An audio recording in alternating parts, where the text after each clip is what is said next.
Past your bowls, you may now commence your trial ends. Best wishes to all players and teams on their journey to become national champions.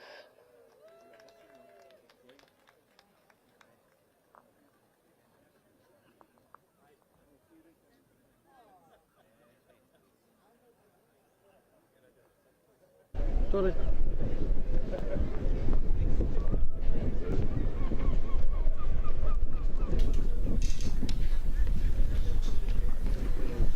Good morning and welcome back to live coverage of the 2025 Bowls Scotland National Championships from the National Centre for Bowling in Ayr. It's day 5 of 8 and we have another 3 live matches coming up for you on the Bowls Scotland YouTube channel and Facebook page. And you can enjoy live coverage from the 2025 Bowls Scotland National Championships every day this week, culminating with the gents and ladies singles finals on Saturday. A lovely view over the facilities here and the sea in the background. And we can have a look at what we have to look forward to on the live stream today. I'm Bruce Miller, delighted to be alongside the ever-present Colin Noon in commentary. And Colin, you'll have a better idea of how the greens are playing than just about anybody on the list here today. Our first match of the day, the gents junior singles semi-final.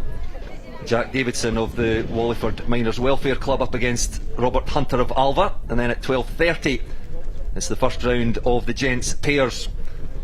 And it's Pollock Shaw's Stephen Lowry and senior and junior up against the Campbelltown pairing of Ryan McLaughlin and Bobby DL. And our last match of the day at 4 o'clock, the ladies junior singles final. The semi-finals will be played alongside our first match of the day, so we will be able to confirm the 2 protagonists in that singles final around about midday. So Colin, as I mentioned, you've been in the hot seat here ever since day one. Just bring us up to speed just quickly with what's been happening so far and how impressed by the bowls you've been.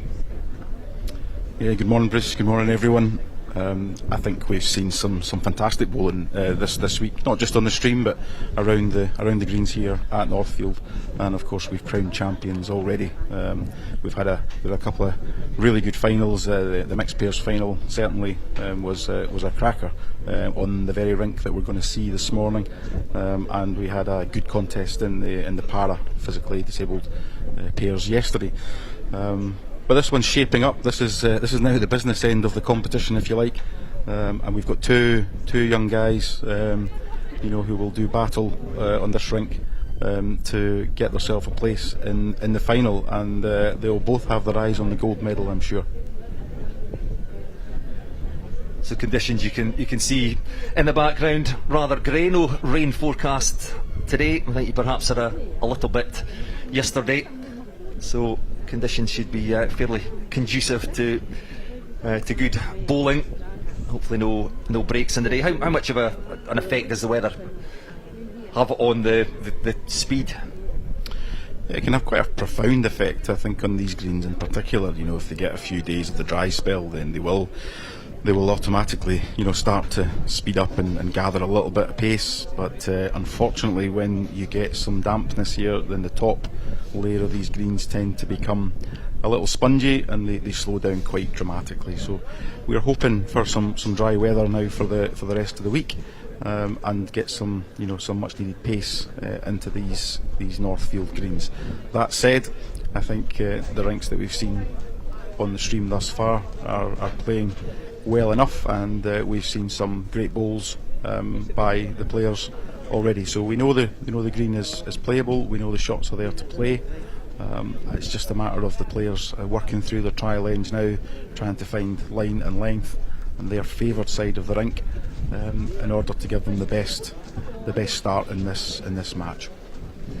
Yes, you just touched on it there. I was going to ask you, what do they hope to get from this trial end, perhaps for people who are watching that are not particularly familiar with bowls? I think the trial end will not just be a case of trying to get it close to the jack. They want to get more from it than that. Yeah, absolutely. They will be testing both hands here, so you'll see predominantly with 4 bowls on the trial end. They will play 2 down each side, they will try and find the best line to the jack and try and work the rink out from there, and also wait. You know, I've often said you can coach a bowl's delivery, and you can teach someone how to deliver a bowl. What you struggle to teach them is weight. That has to be, you know, touch and feel, and the players can work that out for themselves. So yeah, they're just coming to the conclusion of the trial ends now, and the two guys will be making their mind up on what side of the rink they're going to start on. You can see confirmation at the bottom of your screen there. This is the Gents Junior Singles Semi-Final. Wallingford Miners Welfare. Jack Davidson. The red sticker, you have to look on the side of the bowls for the coloured stickers, up against Alva's Robert Hunter. What do we know about these two players and their route to the semi-final? Well, we know Jack in particular. This is his first time to Northfield. I was chatting to him just before he went on there. So yeah, he was sounding a little bit nervy, but he'll settle down really quickly. They've both had pretty tough routes to get here. To be honest, you know, sometimes the score doesn't tell the true story of the game. But as I say, it's Jack's first time at Northfield, and he's certainly made a fantastic impression in his first visit. Robert has been here before, twice in fact, and he has managed to get a bronze medal actually in the 2024 triples. So he has some pedigree on these greens.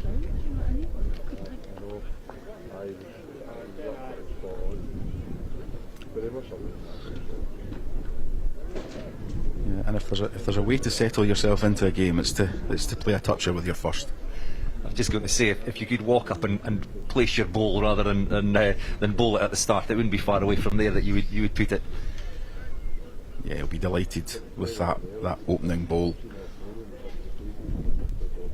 Just dropping a bit short with his second, but as you can see, he has found the line on that side already and forced Jack down his forehand, the left hand side of the rink as we look. Yes, Jack, as we mentioned, with the red stickers on the bowl, the purple and yellow top with the white top. Robert Hunter, the blue stickers on the bowl.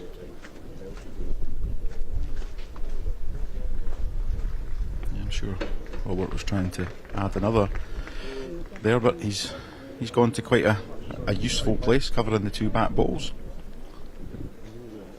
This is some try. Yeah, tremendous bowl there from Jack.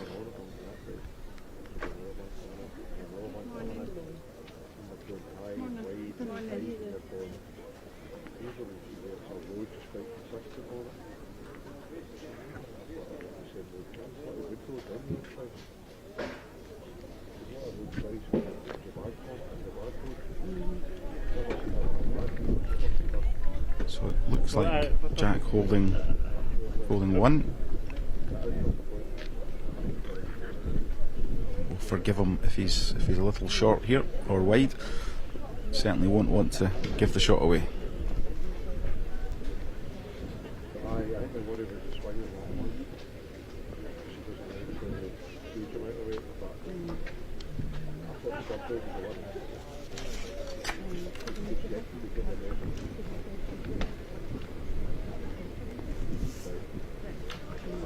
So an opening single for Jack Davidson after that tremendous opening bowl from Robert Hunter.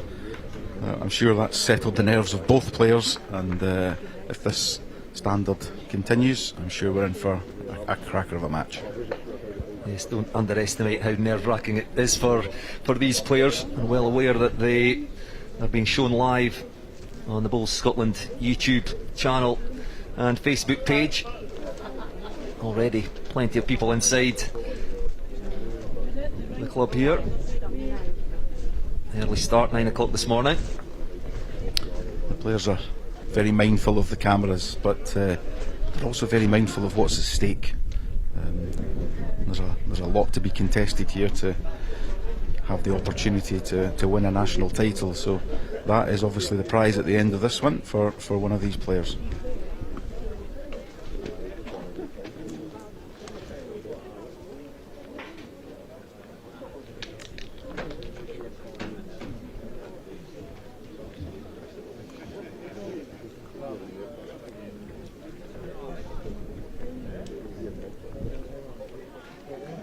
And the other semi-final ongoing, I think 3 rinks along on the same green.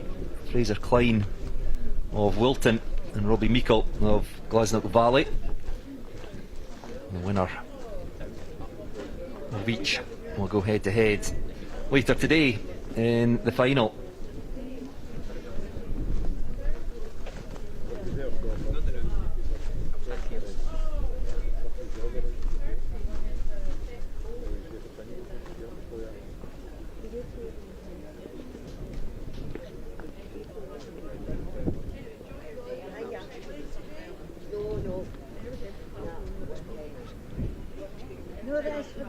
Looks good from Robert Hunter.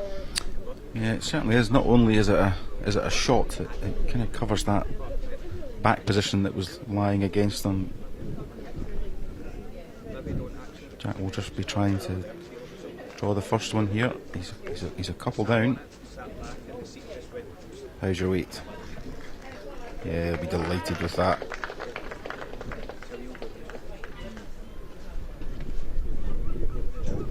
Nice chance for Robert down his backhand side. Opportunity to sit the ball out. So Jack Lang shot. He's just under this. Yeah, he is. Just drifted away.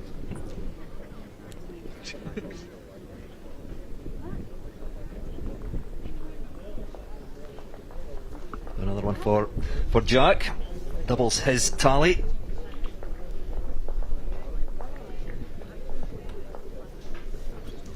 Yeah, doubles his tally, takes a 2-0 lead. Robert won't be too concerned about this thus far. Jack has had pretty much one ball in the head that's achieved the shot, so the consistency at the minute probably sitting with Robert.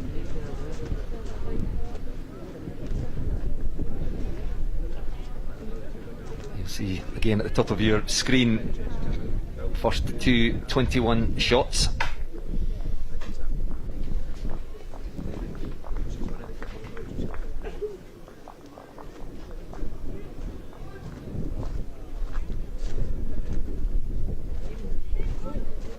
Matches can be over very quickly, or they can take a very long time.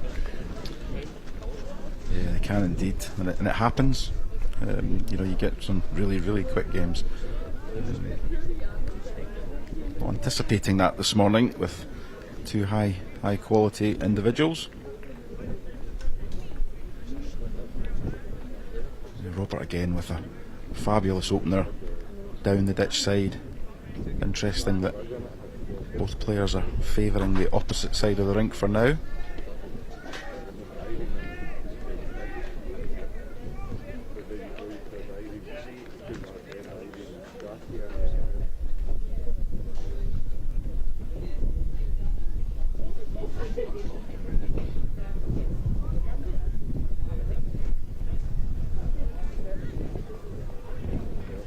Yeah, very good from Robert. He's not leaving Jack a catch there at all. Nothing really to stop on. This looks like a reasonable reply though.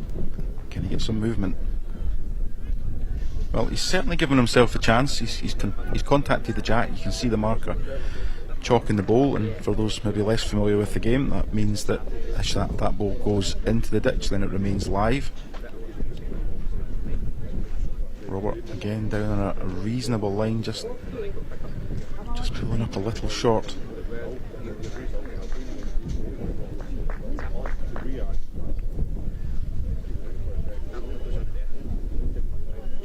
It's difficult from this angle to see exactly where the Jack is lying behind the middle of the 3 balls that you see in the picture.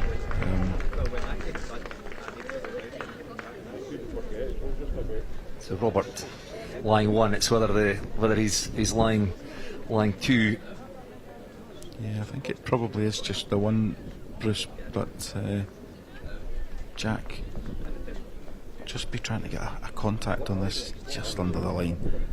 Played it with a sensible weight, wasn't going to take his own out and do any damage, but equally he's left Robert with an opportunity just to lift the ball to the right hand side of the cluster of 3 up 1 turn and take a count of 3.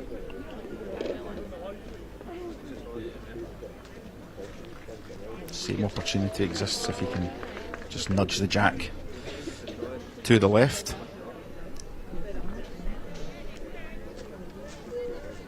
So he has a reasonable target area here. 2 options.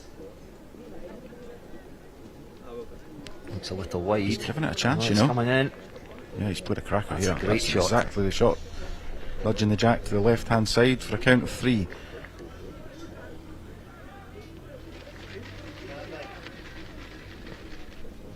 Yeah, very well played. Great execution.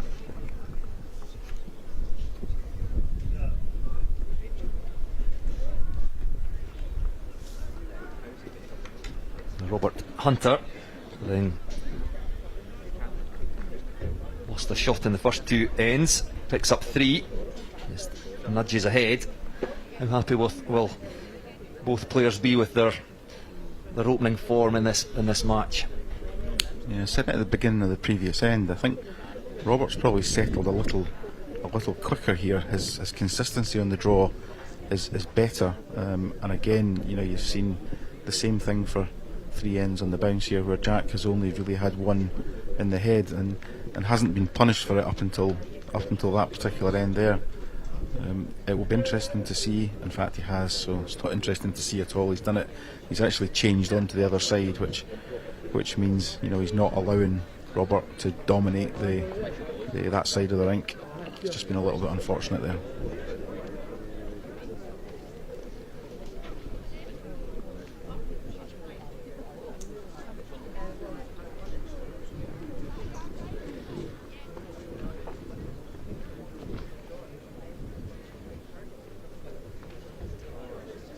I've heard you talking during the week so far about the differences between the 2 sides of the rink, and of course we change direction day about. So yesterday we were playing right to left, as you look at your screen there. We'll switch back to where you were on Monday. What can you tell us about how the 2 sides are playing? Yeah, I mean, this is only an opinion, and it does depend on what balls you're playing with, but certainly from the coverage that we've seen thus far, we've seen the side that, you know, Robert is playing at the minute to be the more consistent of the 2. The other side a little bit variable. You see Jack's last ball hanging out on the wide side there because he just overgreened it, and look, he's not altered his line hugely, but you'll see this one now cut across the head. So it's a trickier side to play. There is a line. There is definitely a line there. But I think the ditch side is the much more consistent of the 2.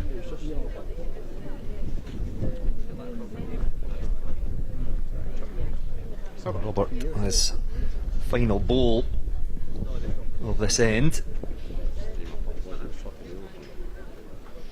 Again, if you look at Jack's 3 bowls there, you know, he's had good weight, you know, 3 times, albeit the first one was on a different side, but his pace is actually good. He's just struggling to find centre rink. That's better.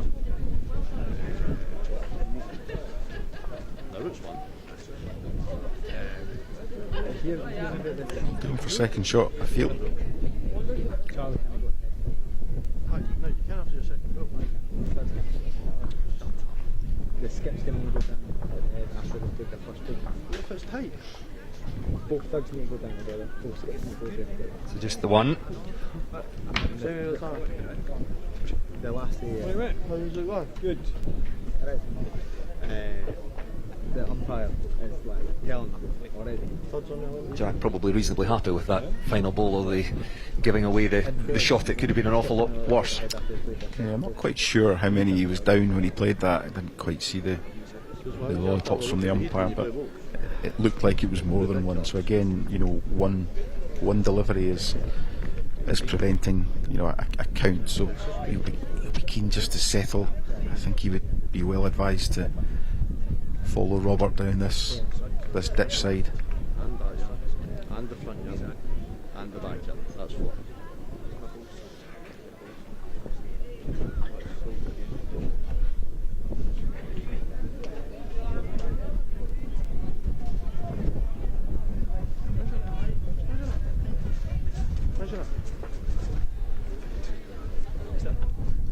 Look at it. Shall we go this angle? Stick to that. Stay free. Do it. So. Just yourself. Such a shame with Josh. He's going through. He's going to come through there for qualified, but thank fucking hell. I've just saved his marriage.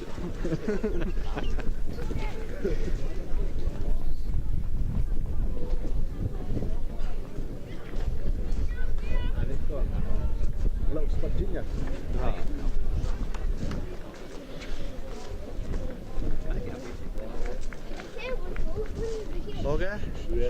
How's it going? Yeah. Good, mate. Sober? Aye, mate. Into contact. Had a few times. Great effort, really. Especially the heat, mate. Fucking studied. Face is studied. Basically, that's it. Thank God you are big enough for that, you. But you're on one.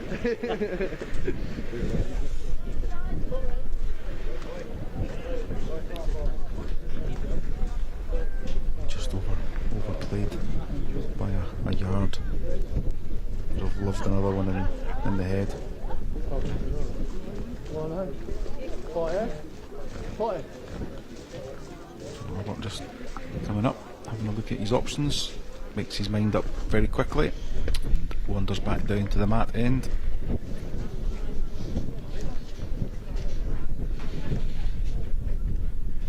What will his preferred option be here, Colin? He has options on both sides. I think he really just needs to alter the weight. I think on his last bowl, he was only kind of 18 inches through there. There's a tricky shot on the other side, but I don't think he'll look at that.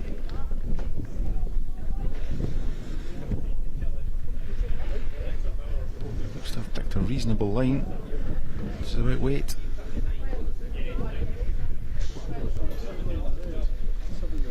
He just overplayed.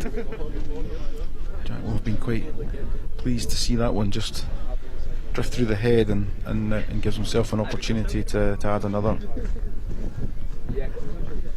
Nice draw. If he can pick a good weight, then he has room either side to add another shot.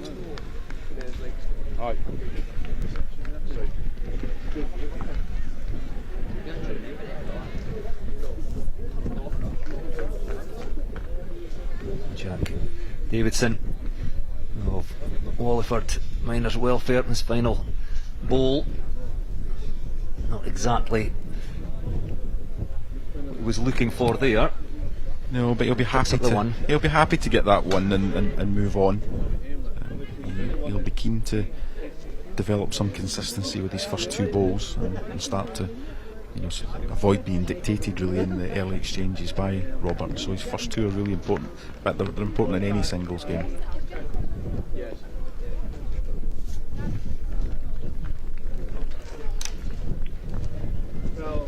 It's very early stages, but there are a number of other semi-finals going on across Green A this morning. So in the other gents under 25 singles, Robbie Meikle's made the early ground, albeit it's early days, and leads Fraser Klein of the Wilton Club by 2-0. And in the ladies under 25s, Alloa East End's Ailey Weir leads Auckland Ellie McCubbin by 6-5 in a tight exchange. In the remaining under 25 singles, it's Jessica Young from Craig and Tinney who's come flying out the blocks against Ralston's Abby Harris and leads by 9-0.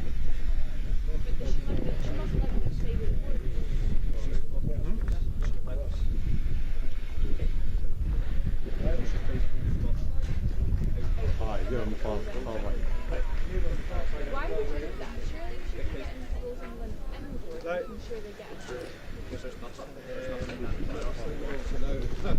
So into the 6th end, first match of the day. Gents Junior Singles Semi-Final.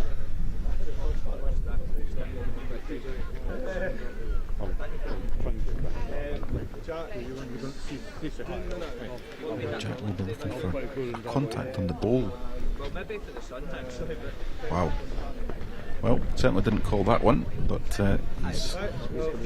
he's got a healthy advantage on this end, albeit nothing terribly close.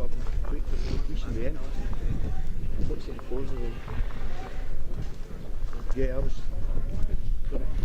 thinking to try This line's just actually caught both players out, but Jack's adjusted to it just slightly better and has an opportunity to add to Robert under some pressure with 4 against him. Will want to drop a bit of weight off his last one. Doesn't really want to contact the Jack, so yeah, I'll be a bit disappointed with that. It's almost free shooting in there to draw to 4 or 5 feet for another. We'll be hoping that Robert doesn't punish this. Yeah, big ball here for Robert. And he hasn't. So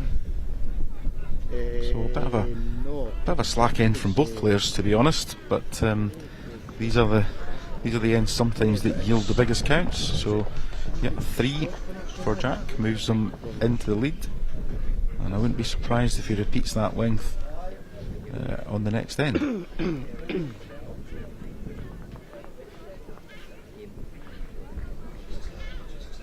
It's a good reply by Jack Davidson. Won the first 2 ends, and then conceded the next 2 to Robert Hunter.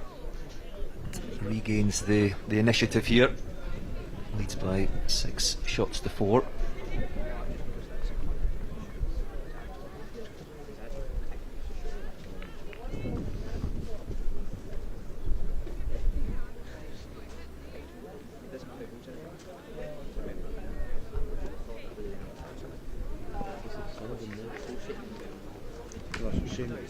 This has actually been moved over a wee bit.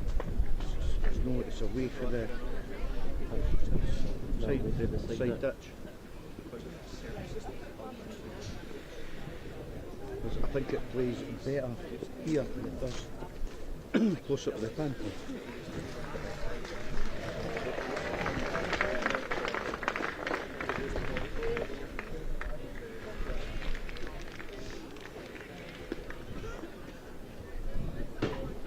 It's a wee bit better from both players. You mentioned calling the last one a rather loose end.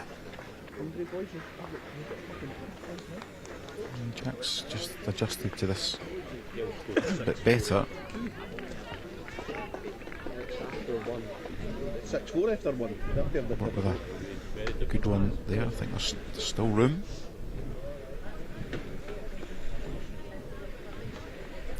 This is a bit way low at bend at the time.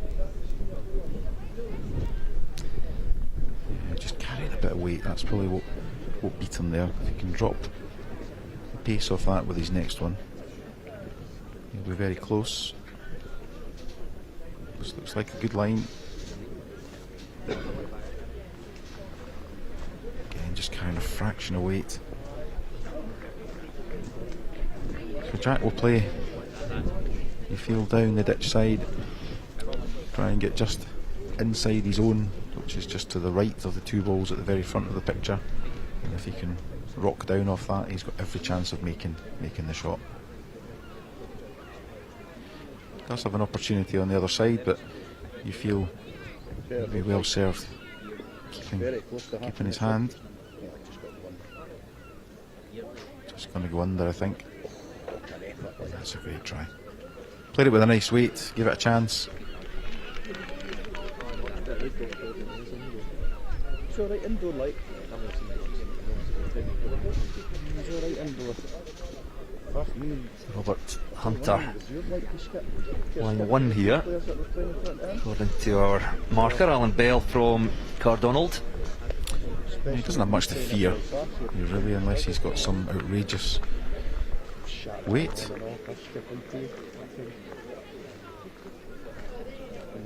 Difficult to read the body language, but the line looks very good, as does the weight.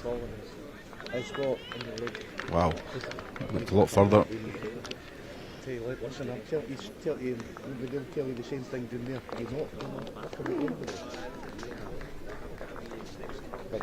Difficult for us to see from the camera angle. The players just having a quick look to see if it was 2 shots.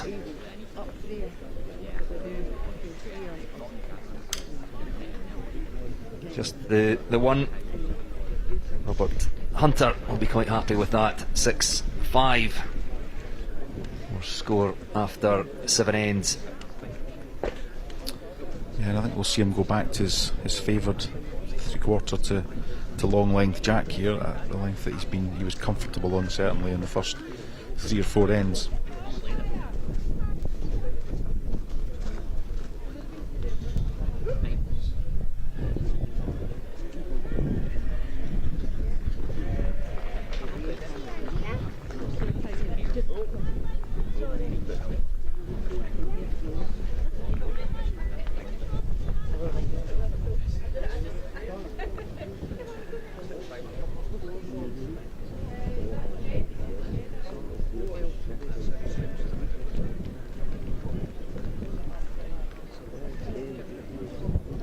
Line from Jack, just pulling up a yard or so up the green.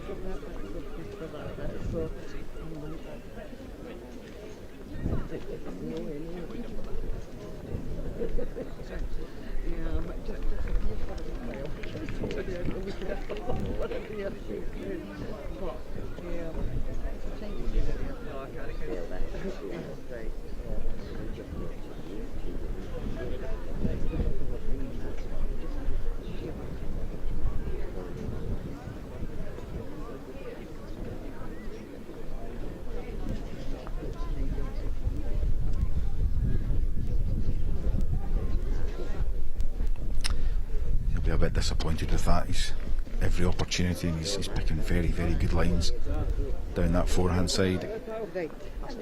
Just needs a favourable contact, and he's got it. Yes, Jack will be happy with that, reacting well to the longer jack length from Robert. Just playing over the weight, inside contact, gets on a result. Yeah, maybe a bit fortunate, but I think the play was there for him. He had his own square. If he was inside, he had a contact off his own onto the bow of the jack. So, yeah, fortunate, but all of that was in play. Plenty room for Jack. You'd expect him to get reasonably close with this. Yes, Robert. This is an interesting choice of shot. Did you expect him to come in off the other? Certainly did, side. But he's actually played it very, very well. You know, that you can see that hand's been swinging well across the head, but he's played an absolute stunner there. That couldn't have been better. As you say, it was wide open for him. Robert lying 2, but the expectation was that Jack would get closer, and it couldn't have been any closer. And he takes his lead on another shot, 7-5.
exchanges on this end.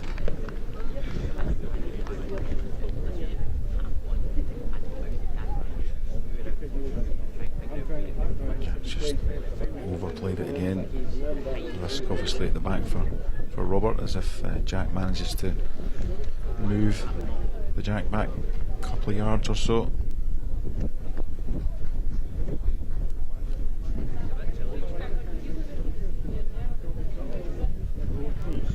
Well, an interesting change of hand for Robert, but he has added another.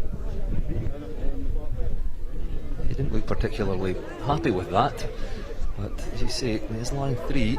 No, I think he was just trying to be on the wider side, just to try and maybe come round and cover the 3 red balls, just in case Jack picks it up. You would think the sensible play is just to try and draw yourself out of trouble here.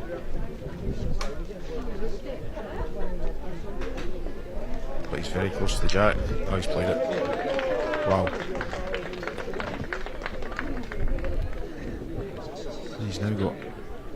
He's now got Robert in a heap of trouble. I think his own ball on the ditch side, as you see it. I don't think it's quite in the way, but it'll certainly be catching his eye. And the way this hand finishes at the long length, it almost finishes sideways. So an early test.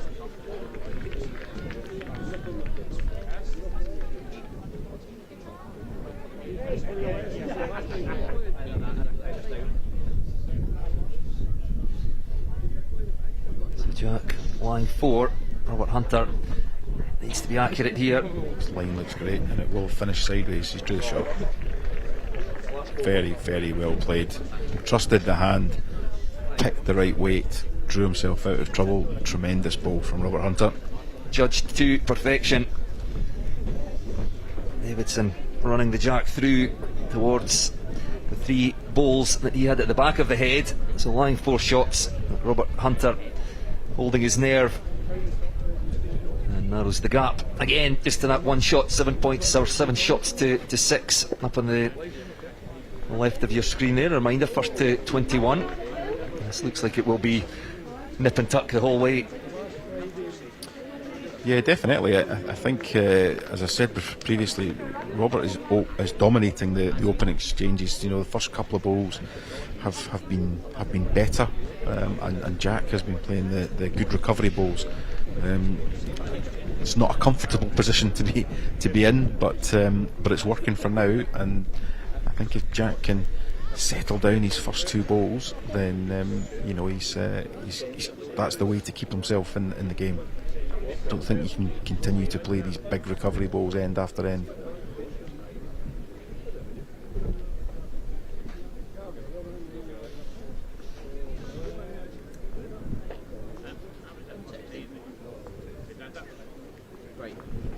Jack starting it as an 8-year-old back in 2012, and interestingly, saying his biggest influence, Colin Walker, having watched him through the years. And Colin, you commentated on Monday night in the mixed pairs final. Cracking match. Yeah, Colin's a bit of a legend in the Lothians, particularly Mid Lothian, which is clearly where Jack's from. And he put on a very good show the other evening for us. Great game, just missed out in the end, and that last delivery might live with him for just a little while. But you know, a great effort all the same. You know, if anybody wants to go and play that one back, I think if you look at some of the bowls, both Colin Walker, you know, Andy's opposite number played in that game, Ross McKnight, then they both played some exceptional bowls in the game.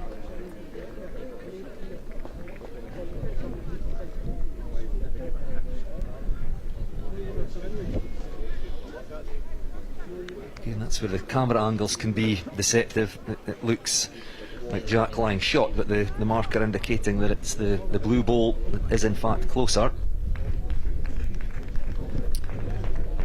Change of hand, change of weight. Will Jack play here? Will he try and run the Jack or run the ball out? I think that's what he's trying. He's just missed the line. Again, probably fraught with a little bit of danger. If he'd come through the gap there and halved his own away, he was 3 down. So an attacking style of play from Jack, paying dividends thus far, just not on this end.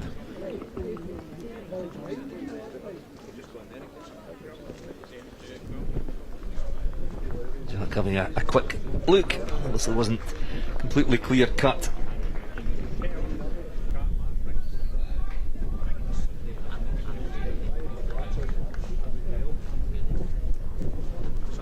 The shot going the way of Robert Hunter of Alva.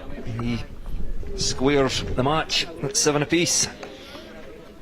And we'll just keep you up to date with the rest of the games going on this green. Of course, the live scoring link is available on the Bowl Scotland Facebook page. But in the other gents semi-final, under 25s, Fraser Klein from the Wilton Club has now taken a narrow lead over Glazeneck Valley's Robbie Meikle by 5 shots to 3. And in the ladies, Ralston's Abby Harris has closed the gap on Craigentinny's Jessica Young and now trails 6 shots to 10. And the other game remains very much nip and tuck between two cracking players. One, interestingly, a indoor international for England, and Ailey Weir, of course, under a cap for Scotland. So Ellie McCubbin from Auchencairn leads Ailey Weir from the Alloa East End club 10 shots to 9.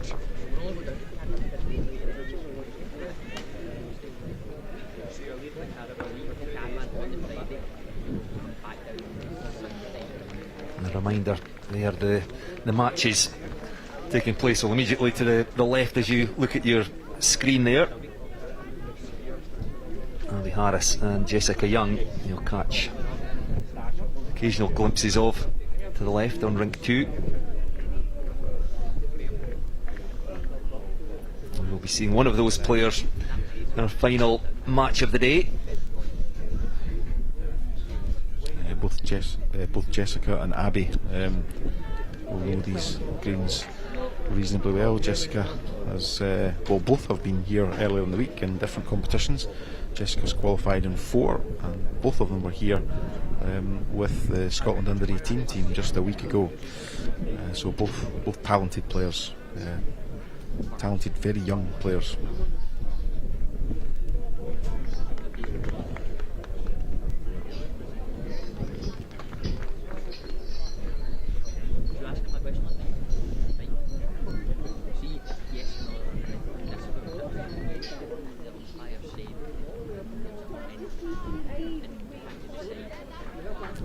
Can you hold the line, Robert?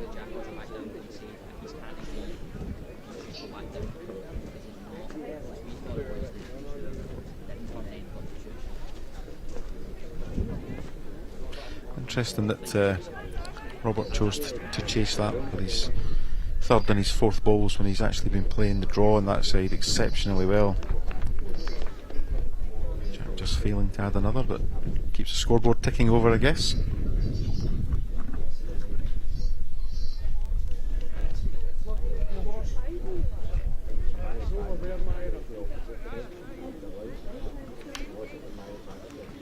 Yes, Jack Davidson picking up another shot.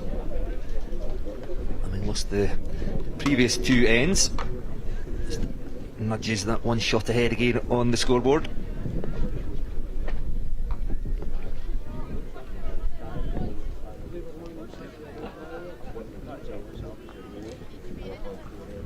And then again his preferred shorter Jack.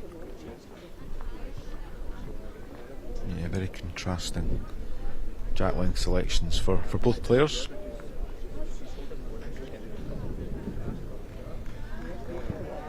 Yeah, an excellent opener from Jack.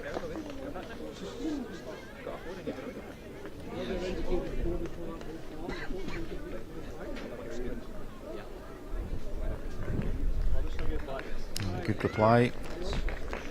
Yeah, good 2 first balls from both players.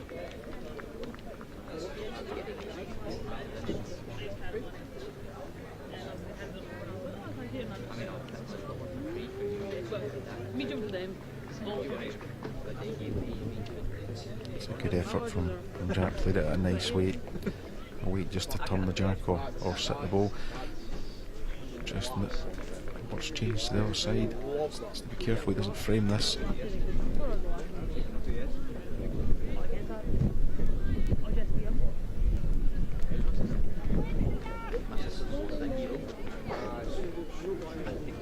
It's a big effort again. Can he get down this time?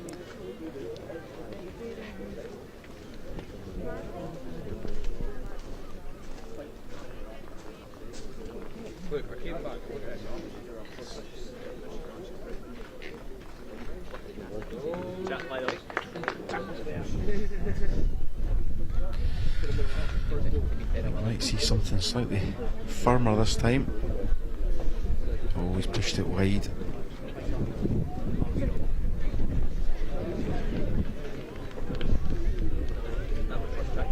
So Robert then with a chance.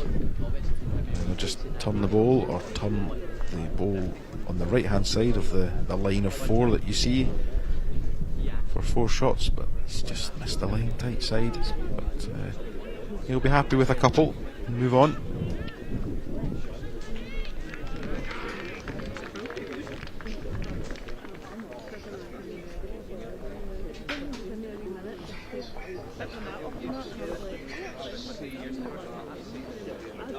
Yes, 2 shots to blue, indicated by the marker.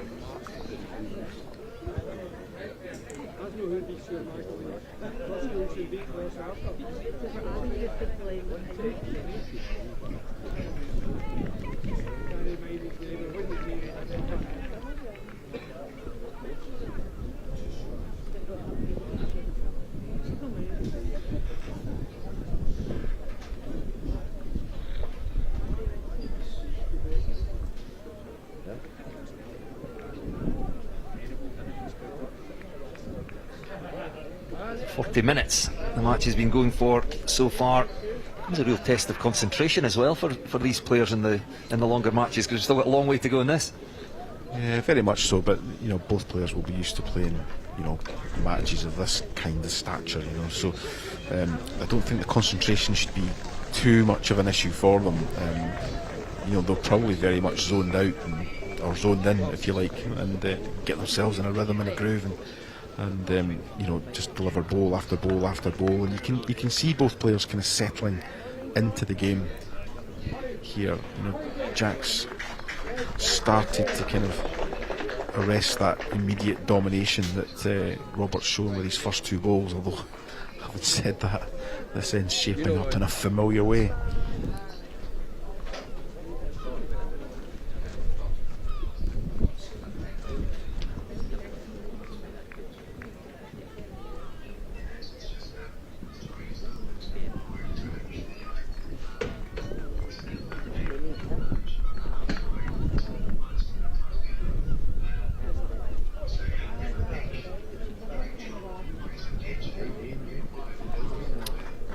Just missing the line of fraction with their last deliveries.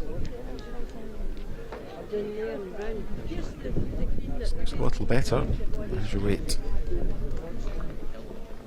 Yeah, he's made a positive difference there, just by taking that off the front of the jack, and makes his next delivery, you know, slightly easier. He has the opportunity now to set the ball or take the jack just a fraction. Robert will look to close this down if he can. Yeah, and he has somewhat. He's made the target much narrower. Robert line 2, according to the marker. You can see just to the left of your screen. Yeah, it's an interesting choice of shot from Jack, who's chosen to attack, you know, quite liberally with his 3rd and 4th bowls. 2 choices of shot. He's got a runner on the 4, which he's elected to play. Can he hold on? And just dragged away on the underside. He did have an option on the other side on the swinger to try and play the same shot as he could have played, you know, before Robert put that last bowl in. He could have sat the jack high bowl, but elected to play with a bit of weight. No huge damage done. By saying it's not quick enough, or by, or no, some people actually have been commenting on the Bowl Scotland page saying like Dunkerhill live scoring for every game. Robert Hunter picking up 2 shots in each of the last 2 ends. You need 5 people, right? Or 10 3 shot advantage to the man from Alva. Then it could This gents junior singles semi-final this isn't easy with 4 singles if they can finish it. live in the Bowls Scotland YouTube and Facebook page.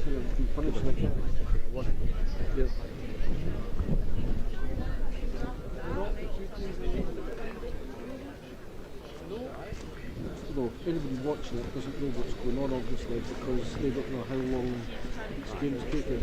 Like the first game here was 1-0 for about 15 minutes because they bumped the second end.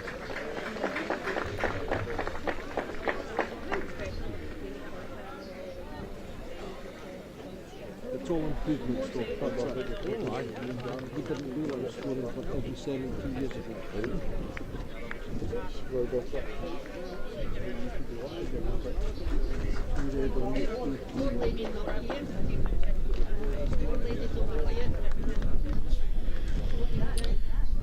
So once again, Robert dominating the open exchanges here. Great chance to add a third. Put Jack under a bit of pressure. Line's good. Nicely played.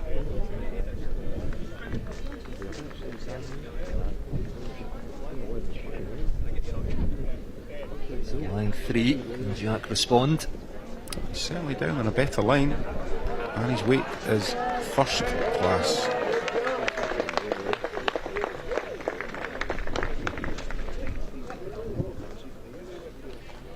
Robert coming down for a look at this head.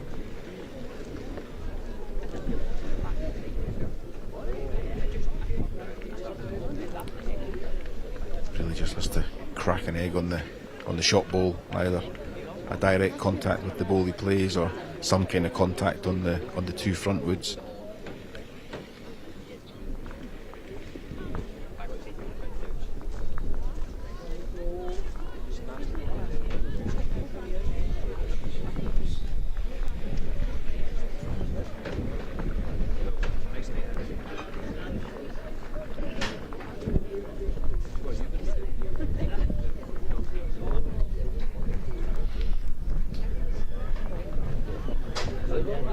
Just going to miss on the top side.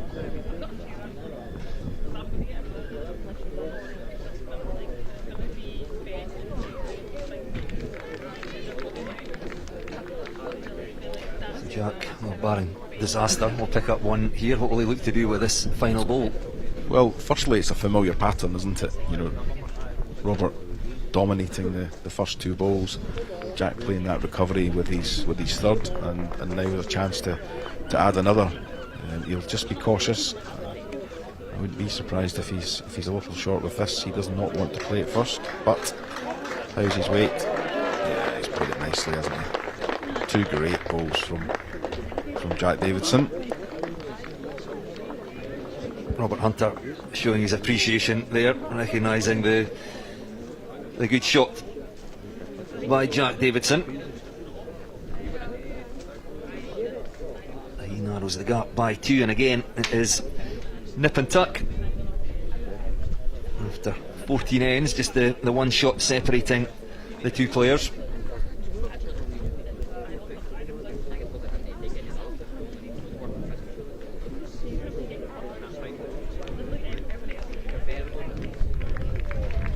Here out the window of our commentary booth, Jack Davidson, I think, has brought a few supporters through from East Lothian.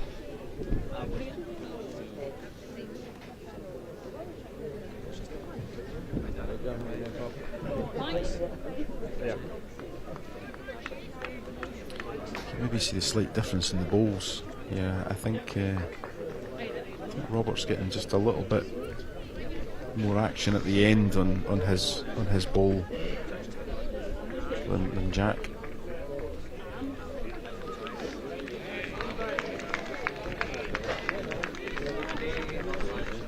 Slightly narrower.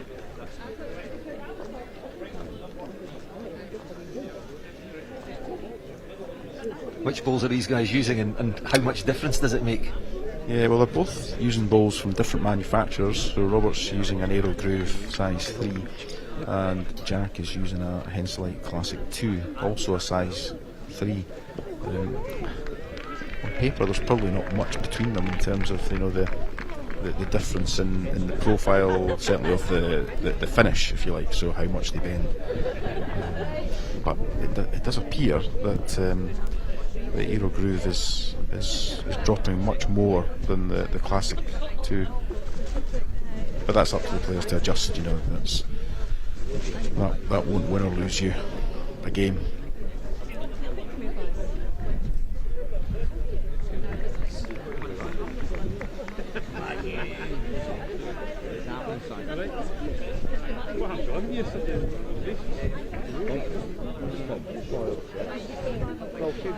Roles very much reversed here. Jack holding a couple of shots with an opportunity to add another, and it will be Robert who has to play the recovery ball on this occasion.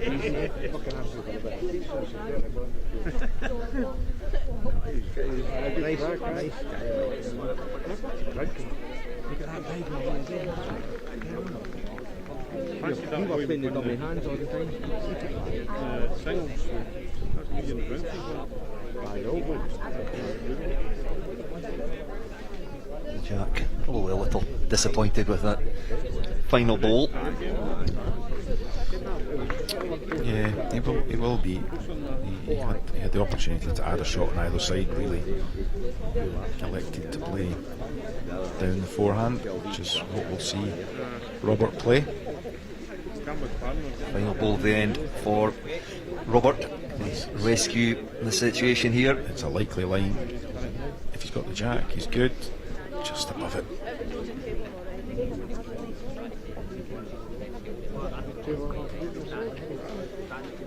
I wasn't going to come with the actual zero. Last year, so it was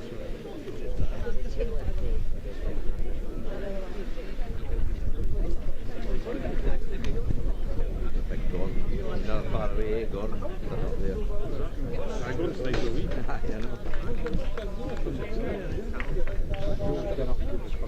Two shots for Wallyford's Jack Davidson. Stay with Danny. It's his nose in front again. 12 shots to 11. Gas last night. Again, just shorten up the jack. Yeah, that's very. You know, he appears to be much more comfortable.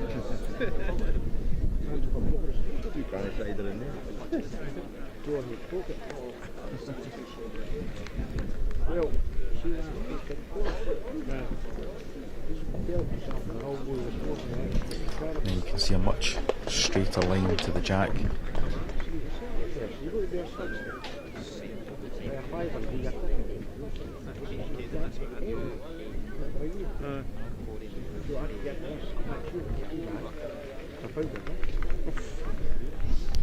Two decent opening deliveries from both players. Jack holding the advantage. If you can put another in here in front of Robert's ball, he'll make it difficult already. Good line. How's your weight?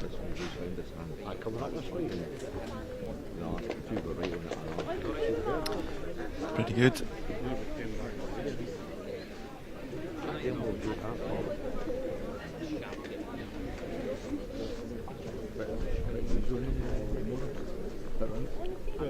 Should drop to the back one. Right. I think Leon looks alright. Wait, I use 3 and 4. one.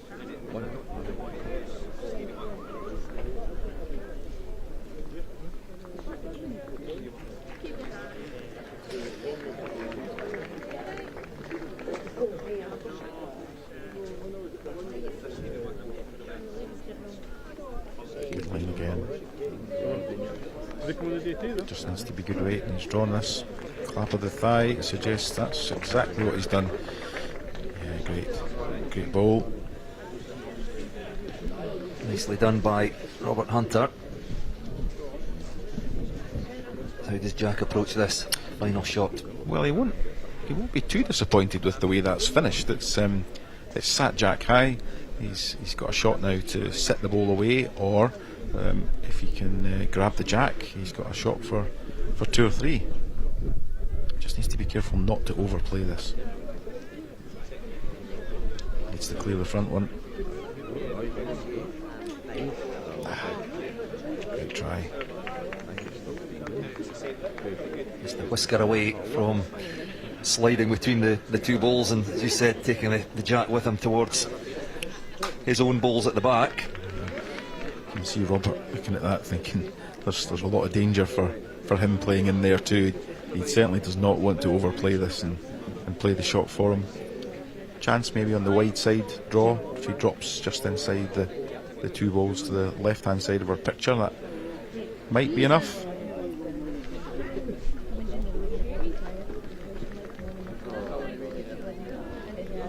He's definitely gone wide side. How's your weight? Yeah, he's played a cracker here. Played a cracker. 2 cracking balls. And a great head of balls actually, if you look at where all of those balls have finished. Yes, nice by both players.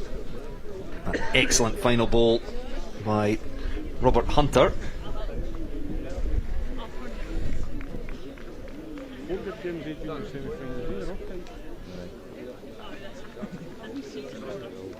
Just gets his nose back in front. 13-12 in the last 5 ends. The players have traded 2 shots.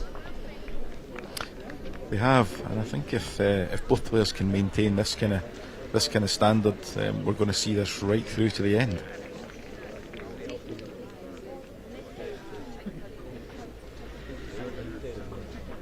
That's the impression we got right from the start.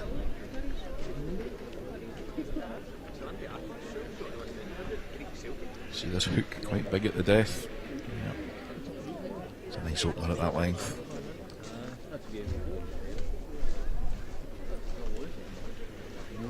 Yes, Robert, as we would have expected, going a bit longer with the jack. Jack Davidson adjusting to that length very quickly.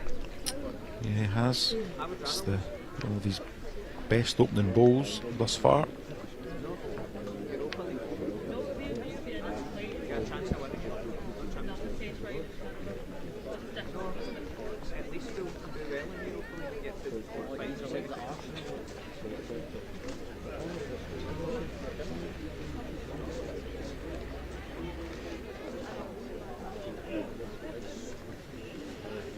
Good's his memory.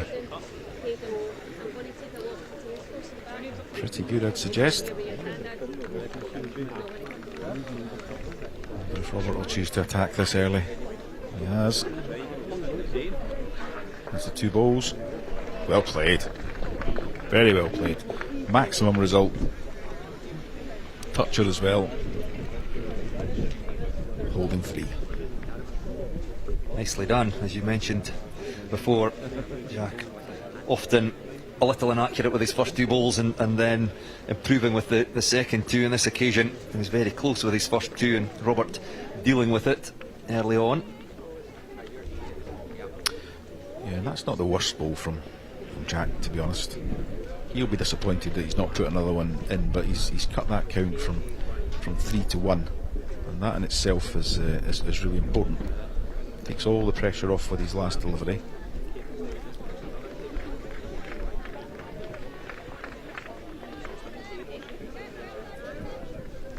It's wide open for him here if he can be as accurate as he was with his opening 2 balls.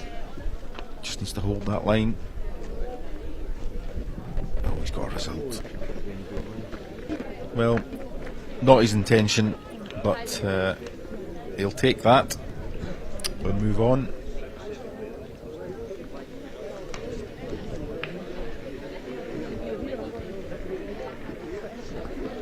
Yes, you take the luck. Not exactly what he had intended, but rolls his own ball over. Nikolai shot, and he squares the match. It's 13 shots apiece. Yeah, we talked about luck actually earlier in the week on the commentary, and you know, I said that if you're going to win a national title, then firstly you have to play very, very well. But secondly, you need that little bit of luck along the way. Something will go for you at some point during the run, and can be pivotal in getting you to a final, or at least giving you a chance of a title.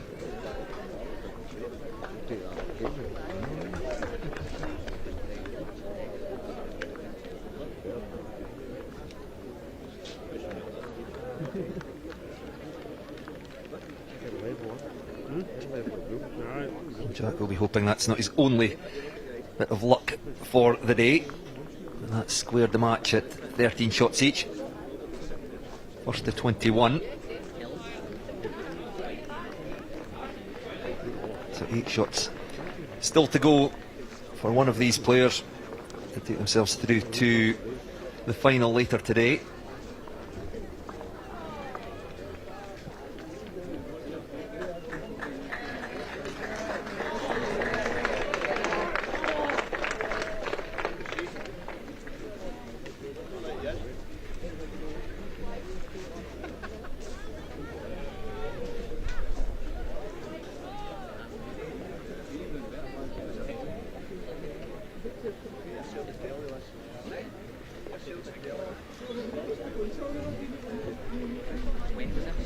Robert under a little bit of pressure again.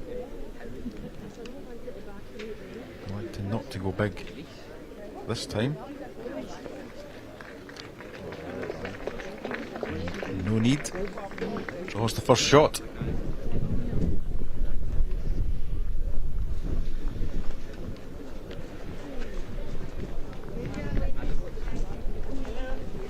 Jack will just follow him in down that side. Nothing terribly outrageous. Contact on the ball, contact on the jack. And we'll serve him well. Give it a chance. Has he got enough weight? Well, he'll be gutted with that because there's nothing for short. Robert with a choice. Now I think he too can afford to reach coming down that forehand side. Set the jack high ball for 2, or turn the jack round the corner. He plays it with 3 or 4 feet away. He could make a 3.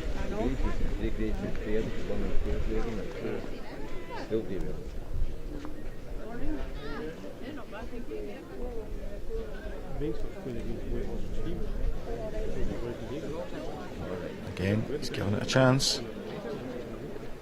He'll need a slide off the front to get this right, and he has. It was always on. It might have appeared like a bit of good fortune, but Robert will have known that was an opportunity. Played it well, played it with a nice weight. Cards 2. Yes, beautifully played by Robert Hunter. Takes the lead out to 2 shots. 15-13. Just over the hour mark in this first match of the day. Gents Junior singles semi-final. Just while this ends shaping up, we'll bring you again up to date with the other matches on Green A and the other gents semi-final. Glazenett Valley's Robbie Meikle has pulled away a fraction from Fraser Klein of Wilton to lead 13 shots to 8. And in the ladies semi-finals, similar story in Ailey Weir from Mallow East End has a lead of 18 shots to 12 over Auchencairn's Ellie McCubbin, and we're all tied up at 16 between Abby Harris of Ralston and Jessica Young of Craigentinny.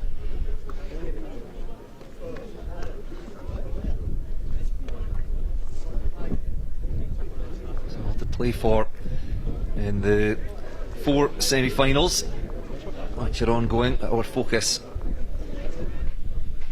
on this match between Jack Davidson of Walliford and Robert Hunter of Alva.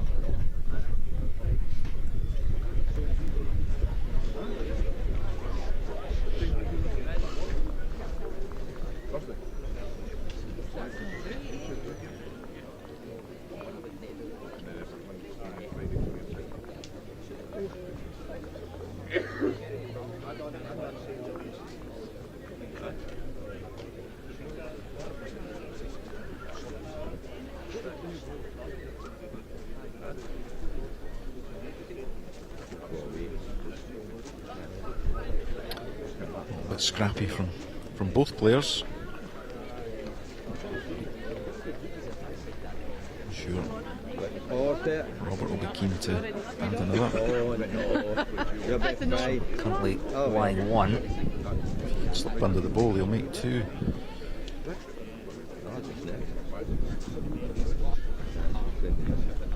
And the marker says that is the case.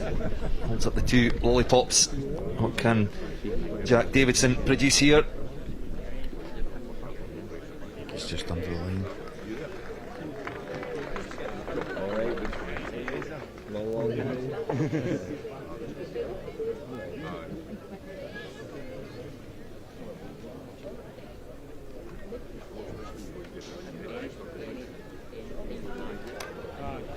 That 2 moves Robert on to 17, with the finishing line now very much in sight for him. Yes, for the first time in the match, 4 shot difference between the 2 players. What goes through the respective heads of the players at this stage? Well, I think simply from Jack Davidson's perspective is don't lose a 4. That's shaking hands.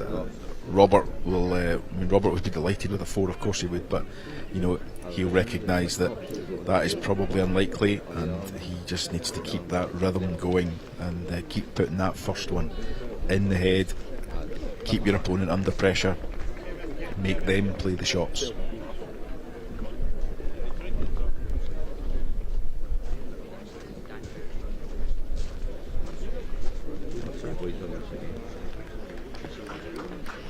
Two good opening balls. 2 very nice opening balls.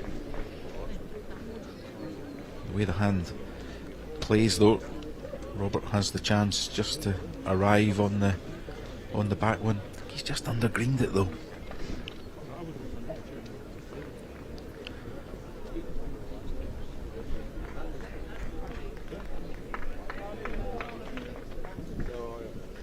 Jack's picked a reasonable line. Can he get underneath that front one?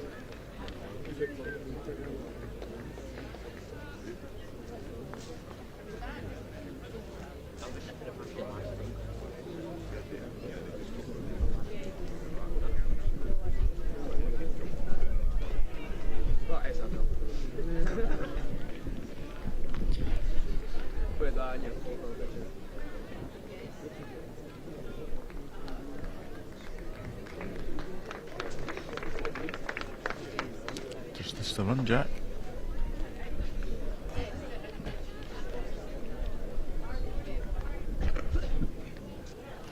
It's only 1, but Robert just needs to be slightly cautious here. He'll hope to get a contact just off his own ball and drop in for the shot, but really can't afford to miss this, because Jack's now popping that ball right through the head for a 4 to make this a level game again. You can see him looking at it, and he's striding up there with a purpose. His target here, the blue ball, second from left of the screen. If he can take that out of the head, leave his own ball there, picks up 4. Yeah. Square the match at 17 apiece. Yeah, he's just got to give this a chance. He's got to trust the hand a little bit, put it out beyond the line of the balls, and hope that it drops. It's close. That looks good. Needs a corner, but yeah, certainly made 3, you would suggest. Yes, Robert rolling the three out, conceding those. Just a look to see whether it is four for Jack. Yeah, he played that nicely. He played it with very controlled weight. Gave himself every opportunity to make the shot and executed it well. As a player, that's the type of shot you fancy, you know, no real danger. Rocket through, turn your own for two, lots of opportunities. Yeah, played it nicely. I'm enjoying watching these the camera angles from behind on the replays. It's a fantastic shot. Yeah, it gives you a sense of what the player faces, doesn't it? As you can see, it's looking like a 3.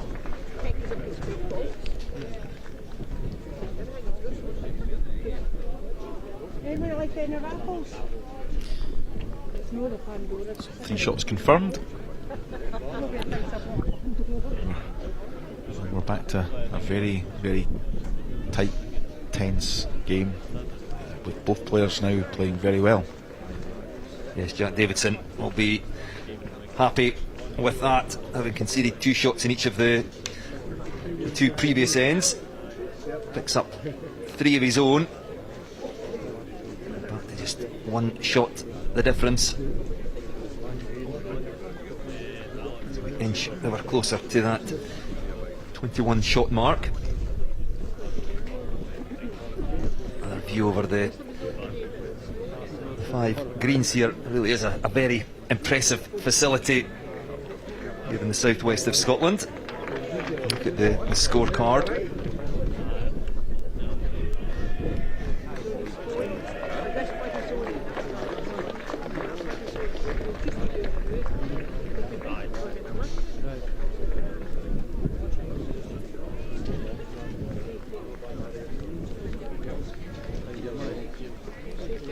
Just caught a shaking of hands on rink 3. So I was just checking the score at caught the same thing out the corner of my eye. Given that Ailey Weir was 18-13 in front, then it would suggest a victory for Ailey, but we'll confirm that as soon as the live scoring goes up, and indeed that is now confirmed. Ailey Weir from the Alloy East End Club defeats Ellie McCubbin from Auckland-Cairn 21 shots to 13, and will have a go at the gold medal late this afternoon, which will be on the live stream. Yes, the ladies junior singles final coming up at 4 PM this afternoon. That will be our live match to round off the day.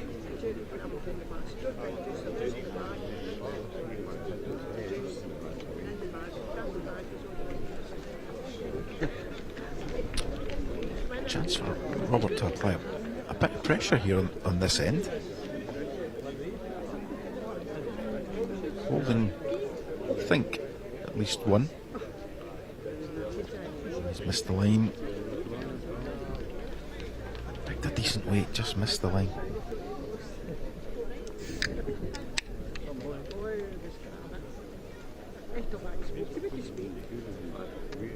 Can you pick up the jack? Well,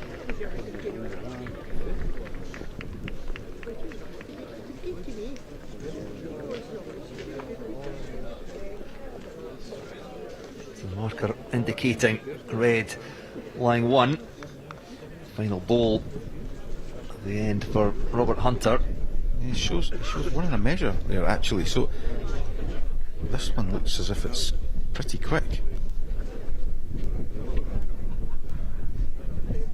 Well, if that happens to be a 2, it's a 2 out of absolutely nothing.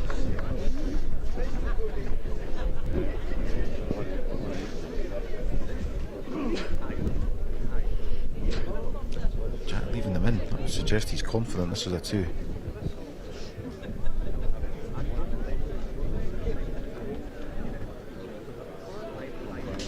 So Robert Hunter calling for the umpire in the measure. So coming from Jack Davidson, running the jack through. I feel like I'm saying Jack a lot in this in this match, running the jack through towards his own ball at the back. So we know has picked up at least the one shot. The measure here to see if he can just get his nose back in front.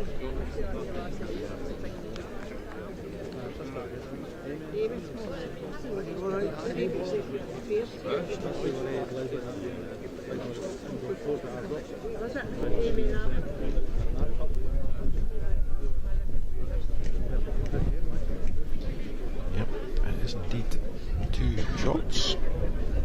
Jack Davidson. Just give you a quick update on Rink 2. So, you may recall Jessica Young got off to a cracking start against Abby Harrison, led by 9-0, but Abby's clawed her way right back into that one and now leads 19 shots to 17. And in the other gents under 25 singles, Glazenock Valley's Robbie Meikle has stretched his lead over Wilton's Fraser Klein by 15 shots to 9. I knew today would test my bowls knowledge. I hadn't really thought of my geography of Scotland being challenged as well. Glazenock Valley, would that be Cumnock? Would that be? It is indeed. Yes. So relatively local. Would that be about 15 or 20 miles or so away from here? Yeah, relatively local. He'll have a reasonable home support this morning. And Wilton, I believe, will be down or my neck of the woods. Hoyk.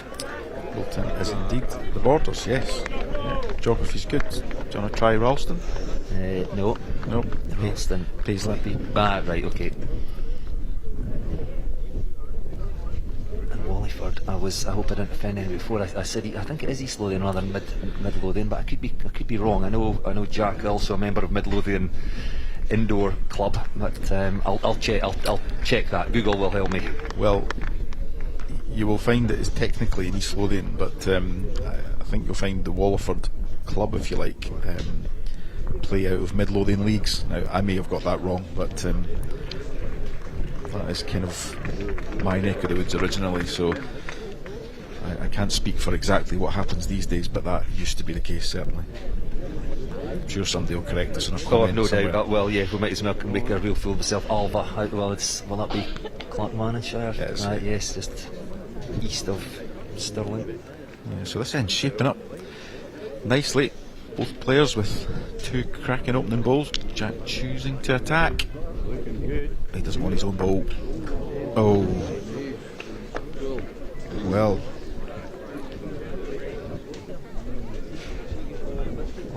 Robert can put another in here and apply a whole load of pressure. Could have worked well for Jack, but in the end, not a particularly pretty outcome. So, Jack may go again. He's got the 2 back bowls. He's chosen to change his shot. How's your weight?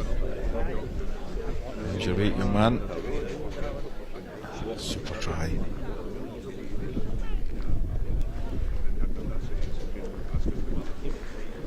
Robert's only caution here if he chooses to play his backhand, the right hand side of the rink, as he will not want to turn Jack's bowl in. He will want to finish just on the inside of that if he can.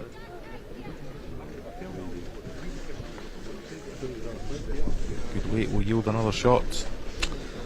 Just fractions, missed the line. However, moves on to 19.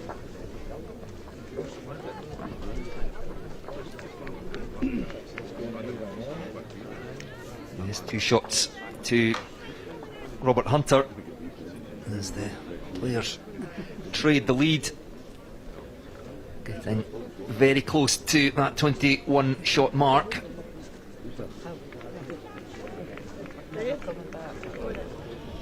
Players look calm. They must be nervous by now. Yeah, they will be, but I guess, I think when you're out there, I think as I said, you're kind of in the zone, and you've just, you have to take your eye off the prize. You've just got to concentrate on getting past this one. Make sure your every bowl you play from now on is vitally important.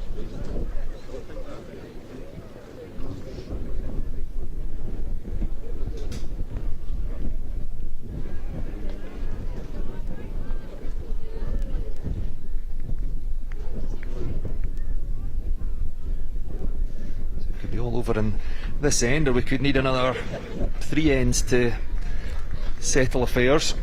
It's a nice first ball by Jack Davidson.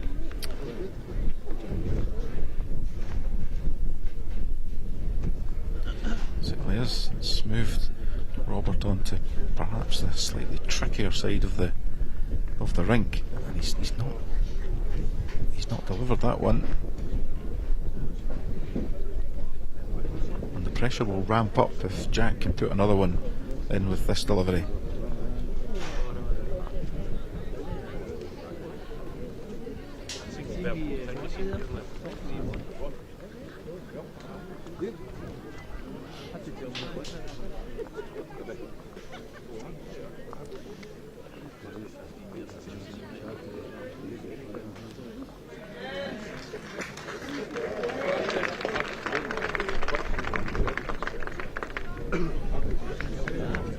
Just needs to be clear.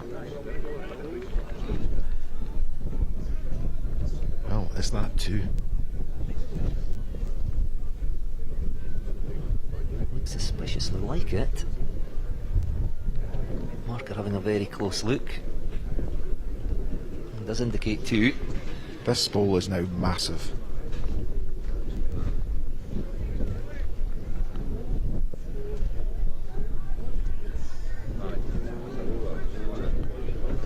Well, it's Jack Davidson from Walford who's got the first look at the finishing line.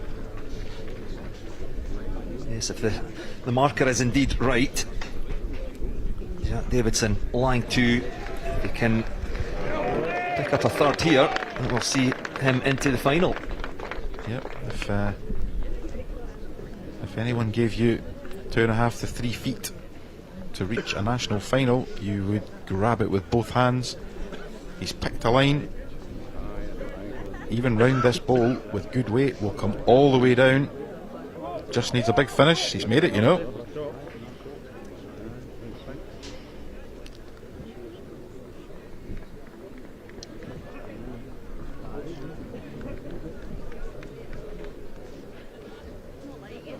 Nothing conceded yet, but I think unless the markers called it wrongly, I think you're going to see a shaking of hands here.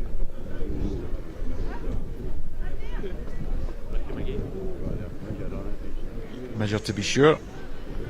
Yes, quite right by Robert Hunter.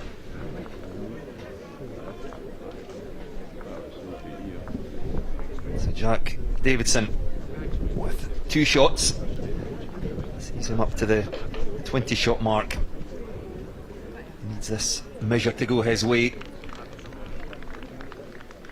and he will feature in this afternoon's final.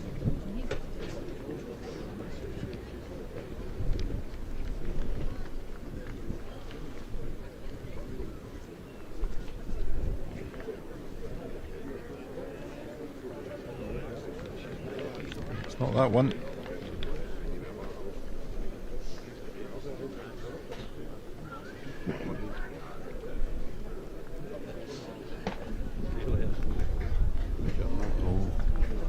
Now, we didn't quite see the contact there.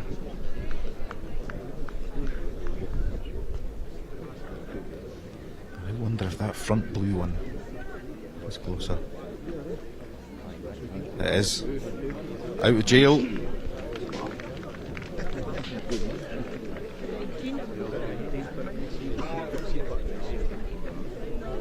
So, on we go. 2 shots picked up by Jack Davidson.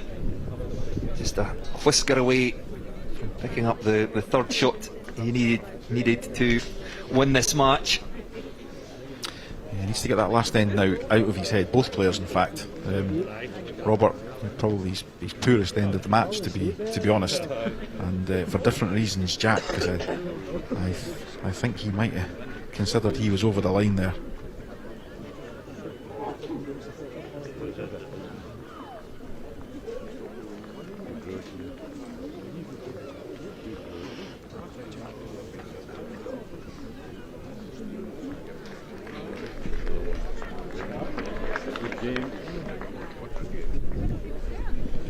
Robert Hunter given a reprieve, still alive in this match.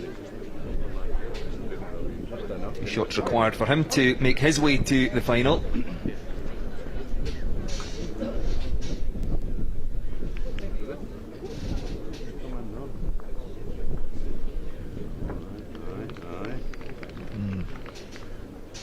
Got the best of that too.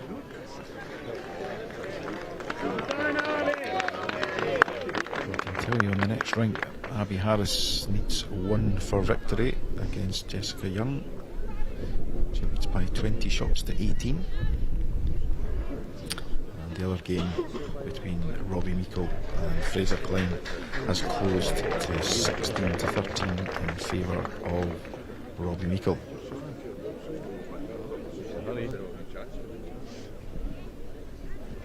And back to this one, Robert Hunter has 2 balls to stay in the 2 balls left to stay in the championship.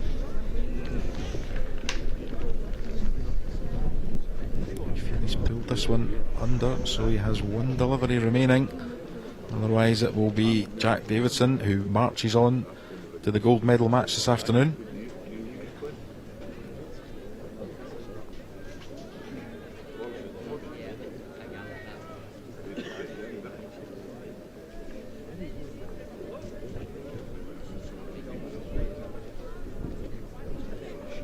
So 1 ball apiece. Jack Davidson. It's the 1 shot needed to go to the final.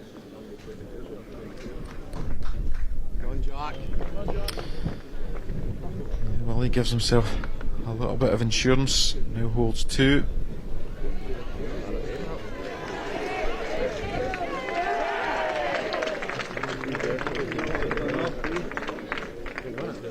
Robert Hunter, well, he has to be accurate here. What will his shot choice be? I think he'll reach down the backhand perhaps. You know, he's got his own coming in. He's got, I mean, the clean jack is probably what he wants. He's under. And it's Walliford's Jack Davidson who marches into the final this afternoon. A great game from both players. Some fabulous balls throughout, some great conversion shots, and a great contest shown on the live stream this morning. Yes, impressive by both players. You felt that Robert Hunter had probably started the better of the 2 players. Jack Davidson just growing into the match. Yeah, I think the difference in the game was the conversion shots that Jack played throughout. Robert, did control the opening phase of most ends. His first 2 balls were better, at least up to the last third of the game, and those conversion shots from Jack are effectively what's been pivotal in putting his name through to the final. So he will contest the gold medal match this morning, and he'll await his opponent, whether it's Robbie Meikle or Fraser Klein. Yes, Jack Davidson trailed by 17 shots to 13 after the 19th end, but then won the previous 4 ends prior to the final one there, 7 shots to 2, so producing the goods at the end of the match, and he makes his way into the final. Look at the scorecard there.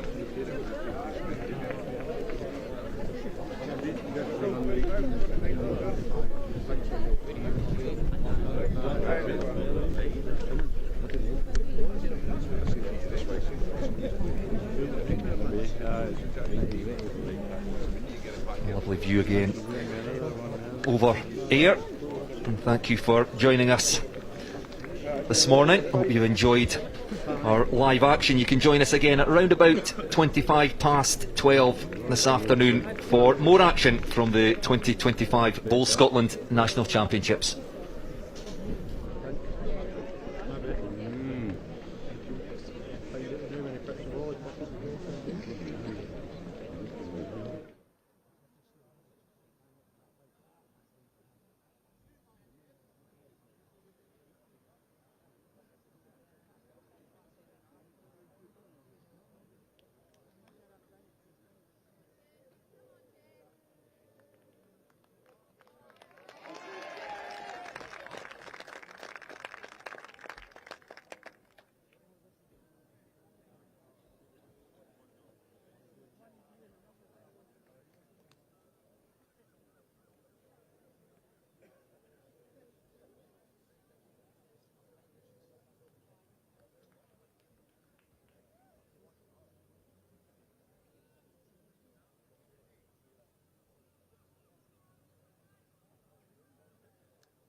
bad, Jim.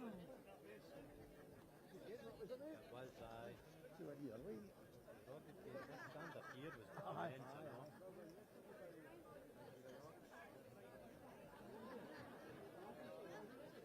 Aye, when you're focused up at the 5.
Right, I'm back. I just wanted to just a Navi and the Scotland set up for the girls. Hiya. Hi team, how are you doing? All right? I'm doing fine. Just got a little bit actually.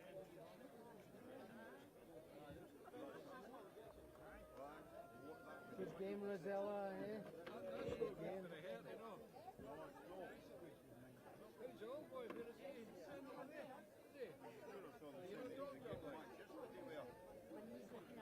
Where's a wee seat? You don't want to be near that.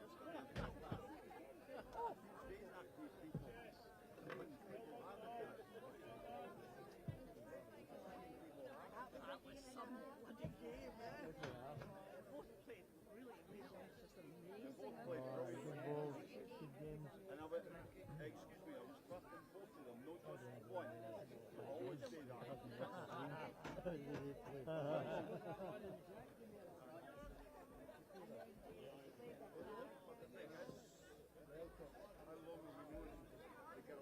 We went all the way through everything with them. So we were supporting both of them.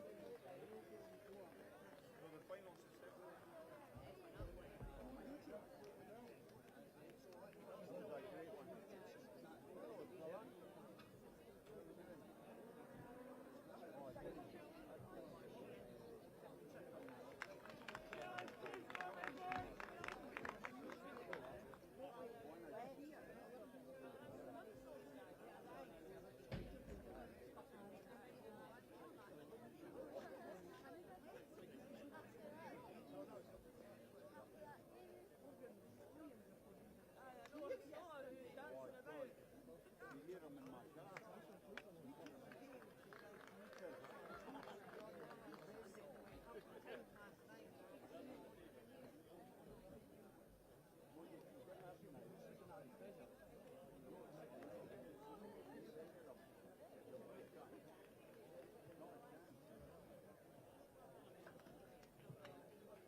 You better go and get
That's it, last ever.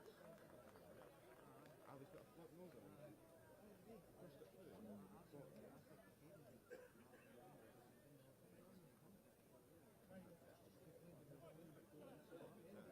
Should never put it too far away. We thought this was average.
Hayden. When they get his ladies 131. Is it? When they get 31 over.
Right,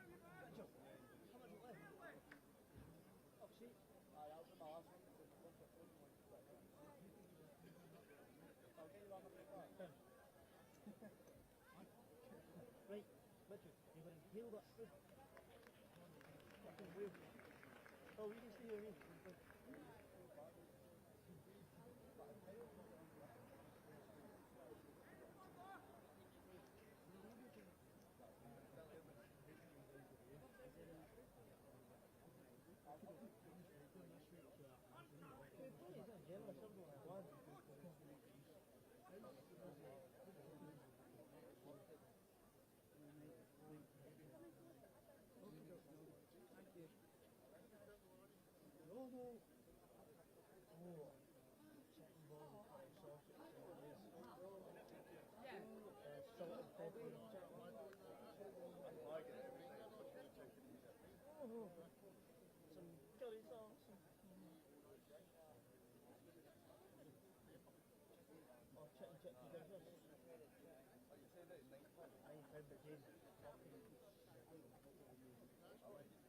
Chicken just this, the chicken just this.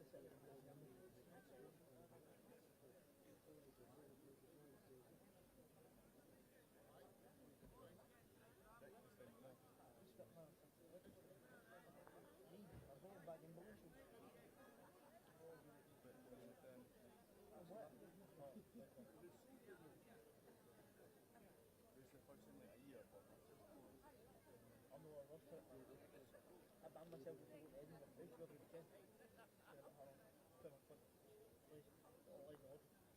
You more than expected. Came back at Mercedes for £175, right? A week after I bought them because you know when the Miller Cups came up with the shoes, they meant to be a limited edition ones, like the neon ones, whatever they are. I bought them for £240. Came back at £175, it's fucking crazy. That shop in Edinburgh, worth like something like that. They sell like those heads and that.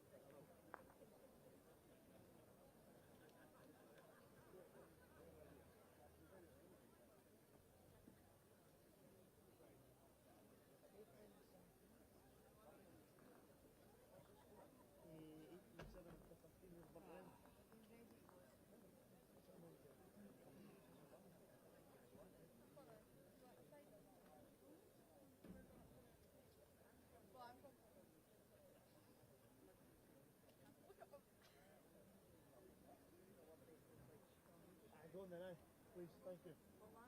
That, cheers, apple and blackcurrant. Cheers. This is my last one for Mitchell's back. Then I'll have one of Mitchell and that'll do me to go back to the caravan. No, it's because James said I'm sitting here in a bus if I'm into his. And I don't have a hood speed.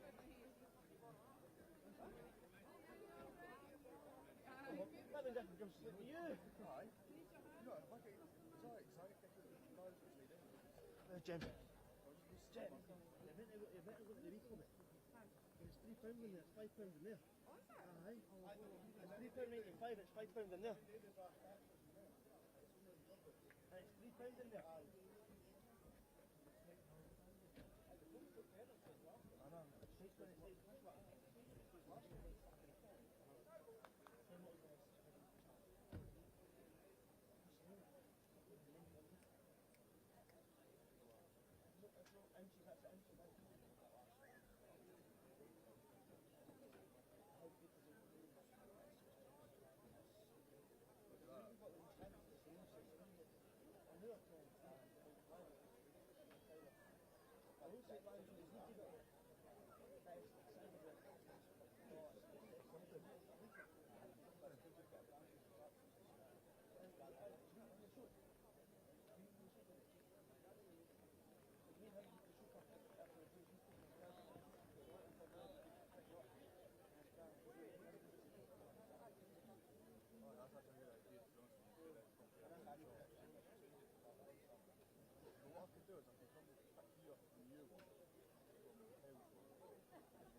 Not even if I have like 2 cans, looking my stomach just goes off fucking shite. Yeah, you've got to pace yourself. It's not even the pace You've got to myself. control it. Fucking stomach. I've got the fucking stomach of a Victorian child.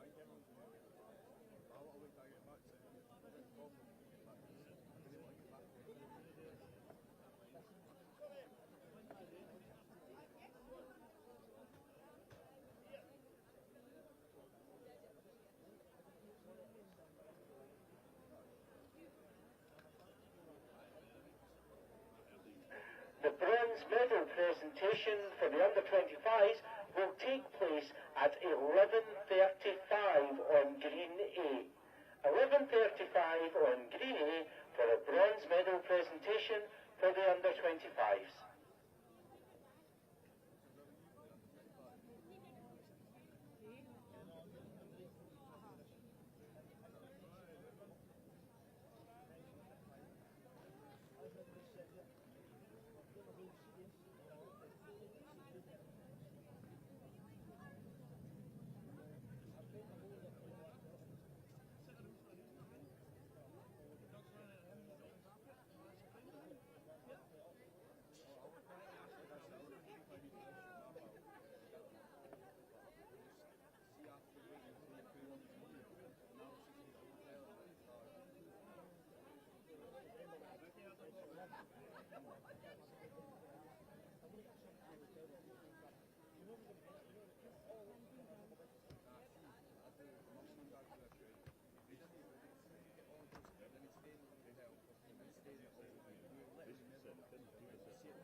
Three up or two to play.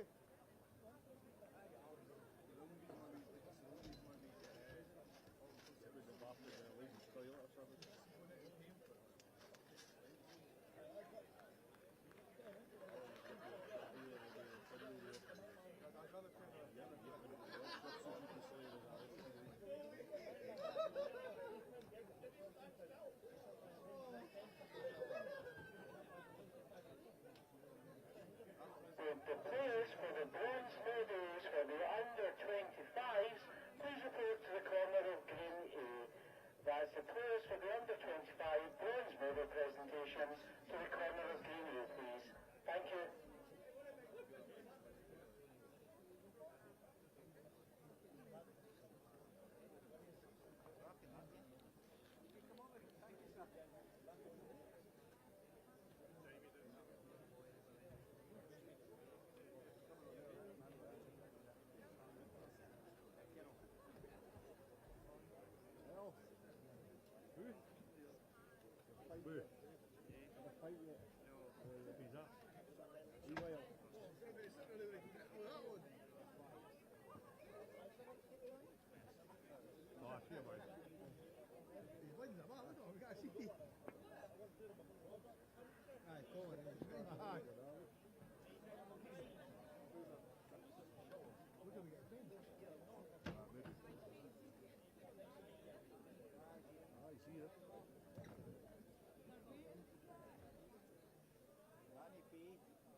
You don't get a medal or not, don't you? You get a medal or not?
lost a mobile phone, please make your way to the information tent at the front of the main building.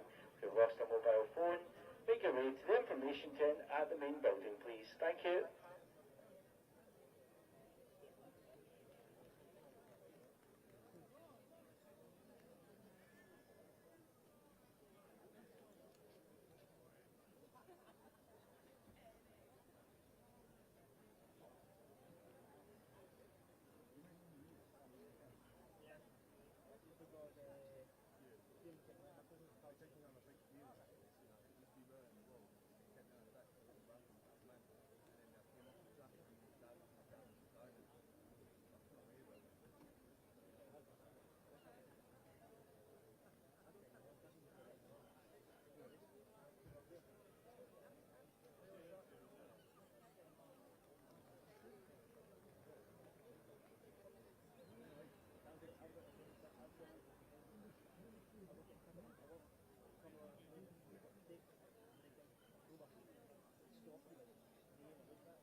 Are we going up the back or here? Just in here then.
thought I smelled you, I mean Hergy. I thought I smelled you, I mean Hergy. Ken or I know you.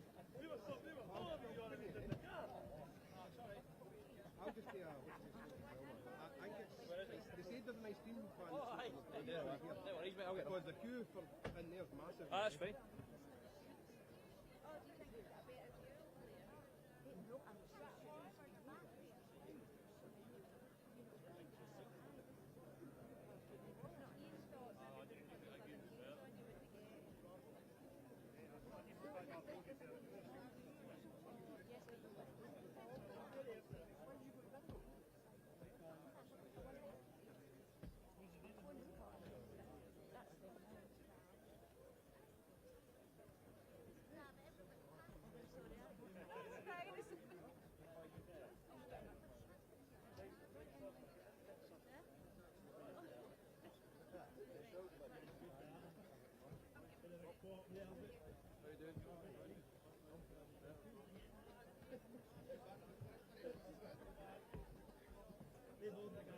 Oh, yeah.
No, it's just me. Just me.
again, Paul, alright?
Good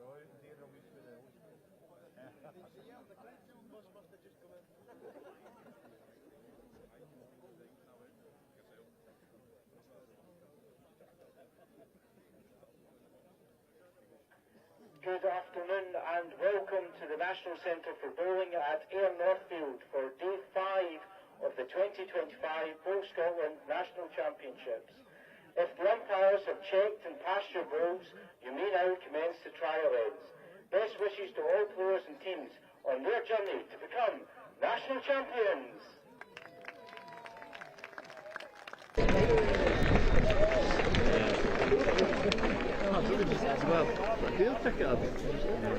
Good afternoon and welcome back to live coverage of the 2025 Bowls Scotland National Championships from the National Centre for Bowling in Ayr.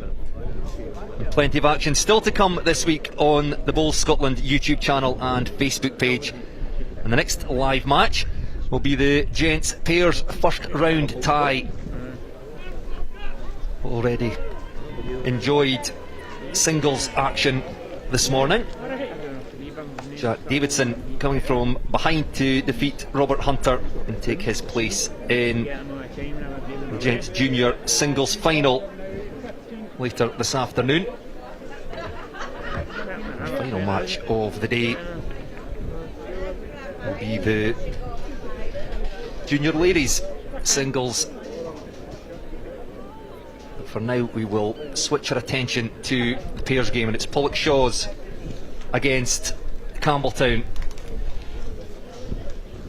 32 pairs, 16 matches going on today in this first round of the Gents Pairs competition. 4 of them now, and then we'll get the other 12 matches later this afternoon, joined again in the commentary box by Colin Noon. Yeah, good afternoon.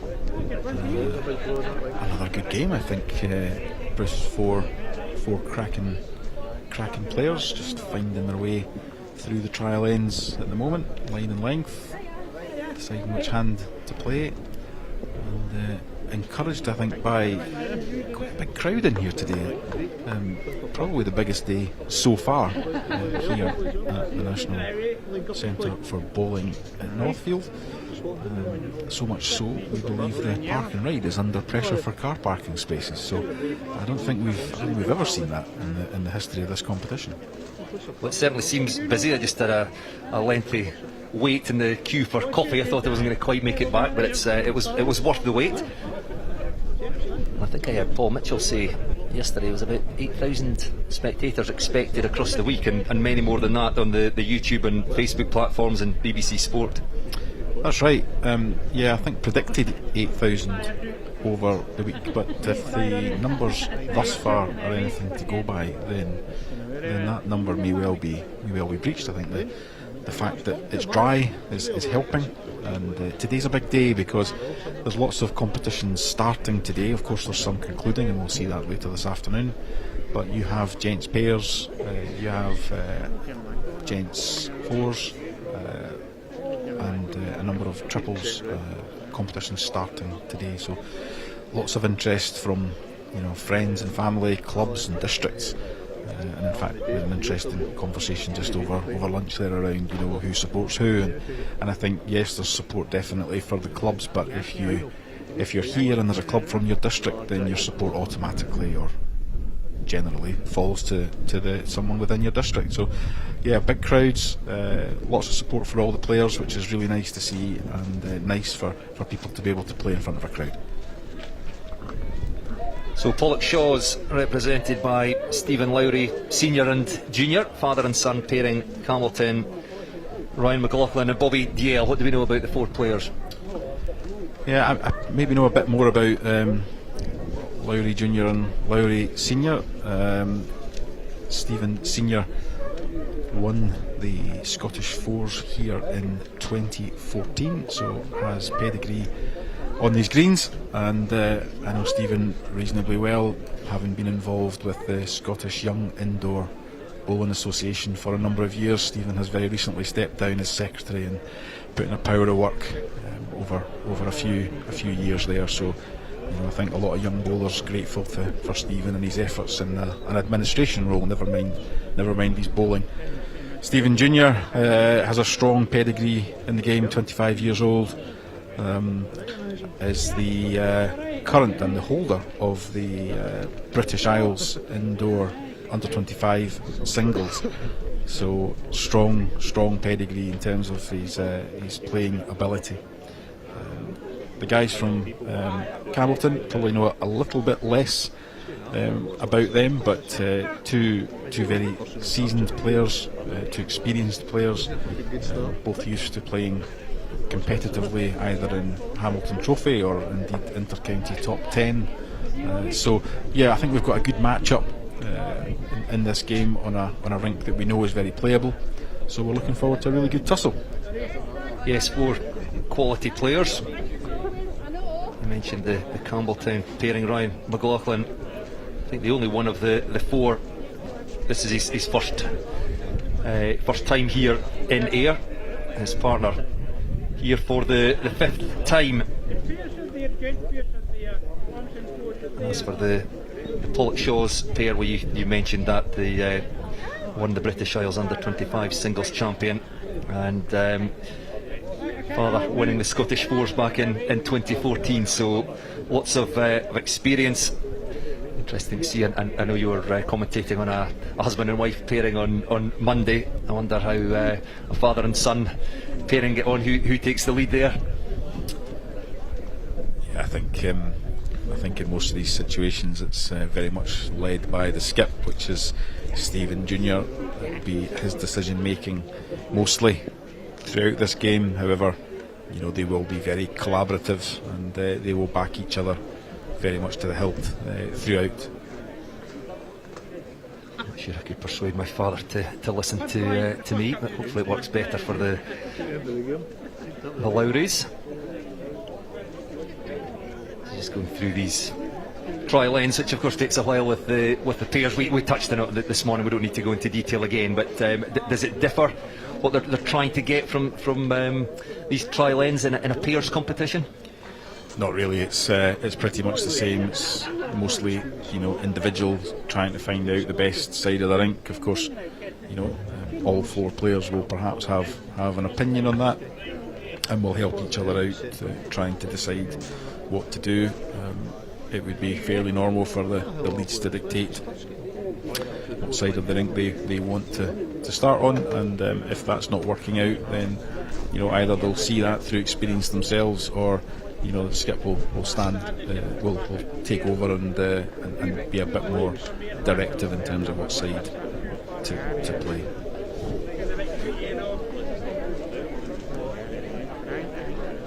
In terms of, I'm not sure if tactics is quite the right term, but let's go with it. I was interested listening to you on, again, I think it was on Monday, and you're talking about the lead, trying to almost create something that the skip could build on. Describe what you mean by that. Yeah, well, sometimes when you're shot down, the most important thing is perhaps in pairs is maybe not getting the shot. It's maybe building a platform or a foundation that gives your skip some play. So, if someone, let's say there's a bowl and someone's absolutely right on top of it in the front, then if you can put something beside it or just behind it, then you allow your skip to play up and attempt to get a movement on the jack or the bowl to get the shot. So a little bit more tactical play involved in pairs. Singles is usually very much dictated by a drawing game, and usually the person who wins that drawing battle will win. But as we've seen here on numerous occasions in singles, sometimes that's not the case. Sometimes you can be the best drawing player, and you come up against someone whose conversion shots on the day are just world class, and that's the game of bowls for you. At least 3 people playing Just following on from that, what makes a good pair? They have to, obviously have to get on reasonably well, but I think more important that their bowls complement each other in some way. Yeah, I think first and foremost, two solid players will normally form a really good pair. you know, forming a bit of a rapport and you know, enjoying it together is really, really important. And I think that's a really good foundation for pairs. You know, you can play the best bowls in the world, but sometimes if you're, you know, what I call team dynamics, if they're for you, that can be worth, you know, a couple of shots throughout. So, but first and foremost, the objective here is the same as in any game. It's draw close to the jack and then play it out from there.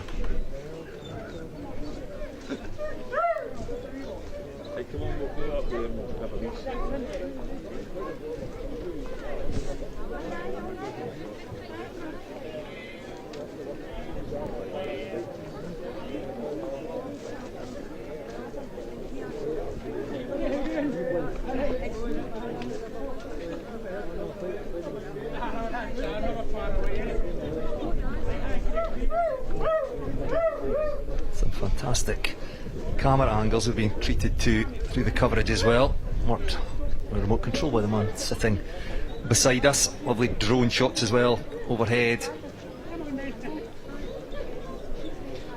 That's right. We're having an interesting discussion over lunch about, you know, how could you improve, you know, what we've already got here, and of course the guys have some ideas around, you know, how that could be better. You know, could you have a camera on a wire overhead, or you know, can we get drone footage through the game, and so on and so forth. So I think there are always things to build on and maybe experiment with, and you never know, the drone shot might be experimented with later this week, who knows.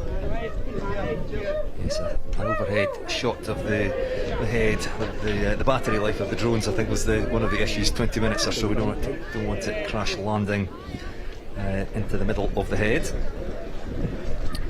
Yeah, and the other thing is, when you put the cameras up, what you don't want to do is disturb the players.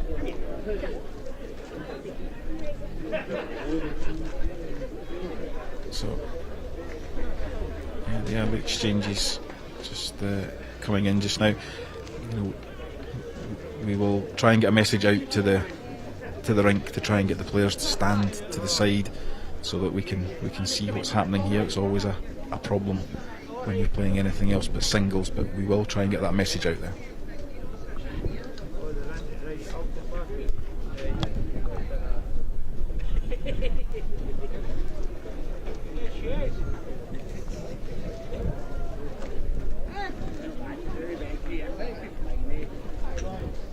So a reminder, the format differs from our first match of the day, which was first to 21 shots. This is 17 ends, unless we have any dead ends, in which case we would have more, but we essentially play 17 ends, and whoever has the most shots at the end of the day will progress to the second round. The second round matches taking place tomorrow, with the quarter-finals on Friday, and both the semi-finals and final of the gents pairs will be on Saturday, our final day here at the National Centre for Bowls.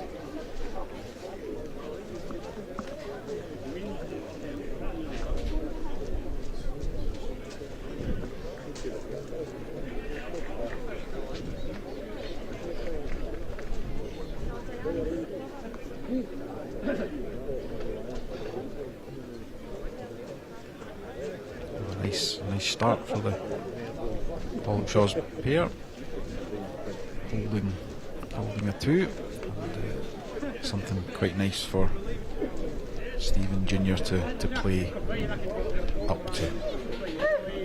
Yes, Pollock-Shaw's pair with the red stickers on their bowls, Campbelltown with the blue.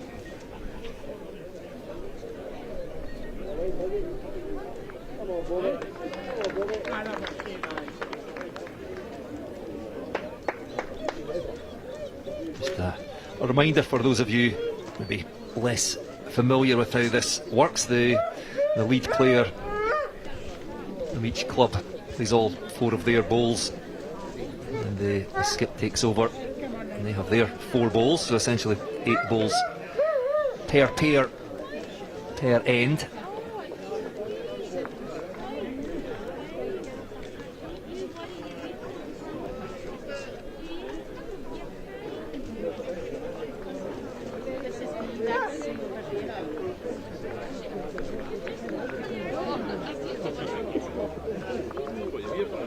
The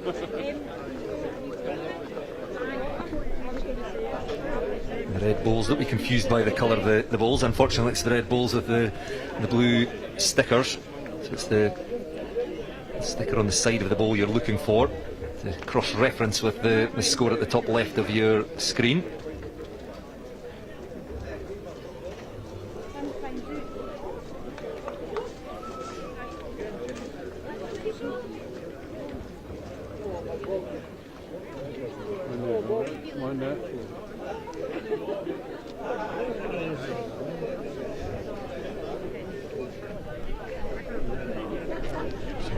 Chance for Stephen.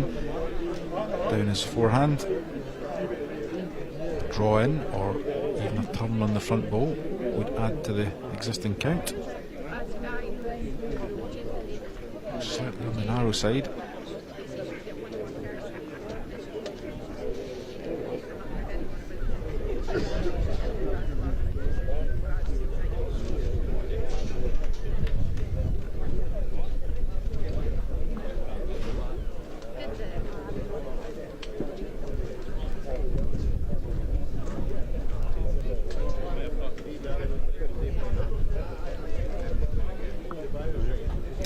See from the body language there, the consideration on the shot, and this looks like probably an attack to try and ditch the jack, I feel.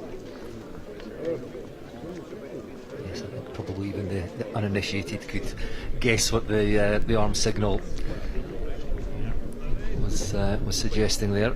Hoping Ryan just stands to the side a fraction and lets us see this delivery.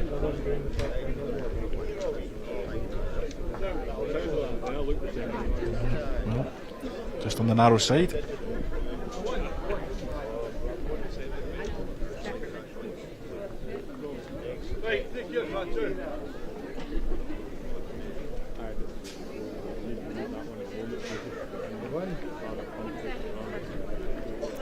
Stephen just missing the line. Narrow again, but they'll be happy to card a 2 at the first end.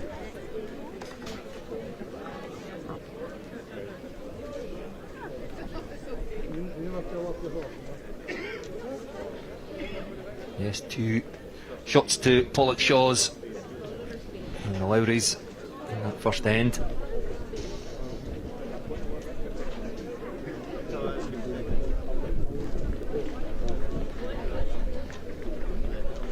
Stephen Lowry, senior and junior, with the black tops with the yellow shoulders, playing with the red stickers. Thankfully, the colour, the top colour matches the sticker on the bowls for the Campbelltown pairing. Ryan McLaughlin and Bobby DL wearing the blue tops and the blue stickers on their bowls. If you're trying to follow along.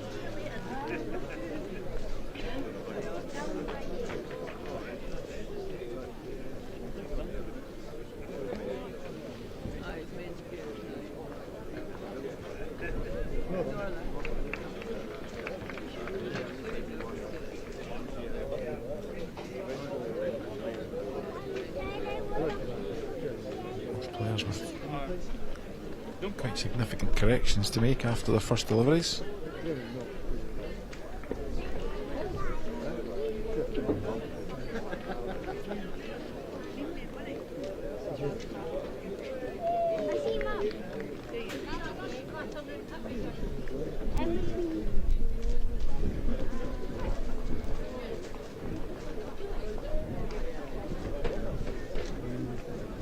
Really making that correction.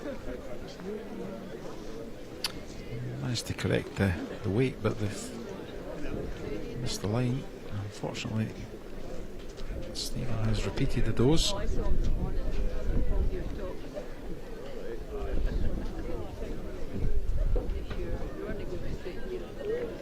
This is down on a better track.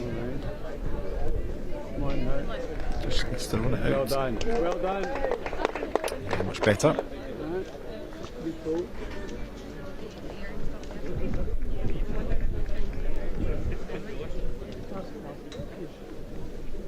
Stephen Lowry senior with his final bowl of this second end. That's a better shot. Yeah, well done.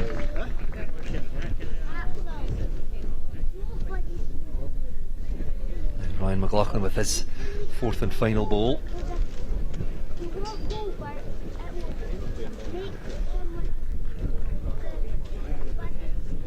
Just lost the weight on that one.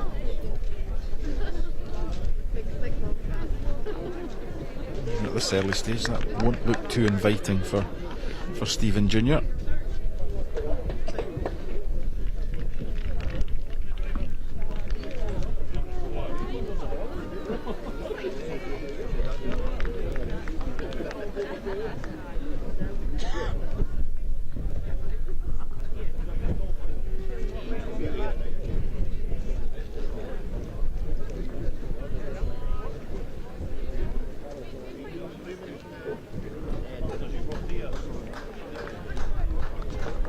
Stephen Lowry Jr. takes over. Yeah, he'd actually picked a very good line there, hadn't he? I think the flick off the front one just took him away from the perfect line, but he'll be happy with where it's finished.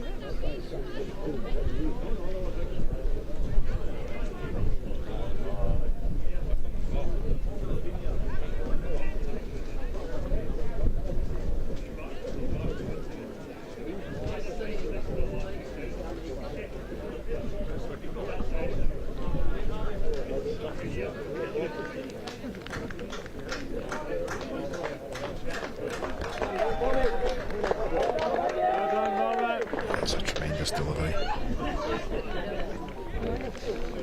Yes, very nice by Bobby DL. Stephen's picked a very good line again here. This is very close. What a tremendous bowl from Stephen Lowry. We're hoping that sits up.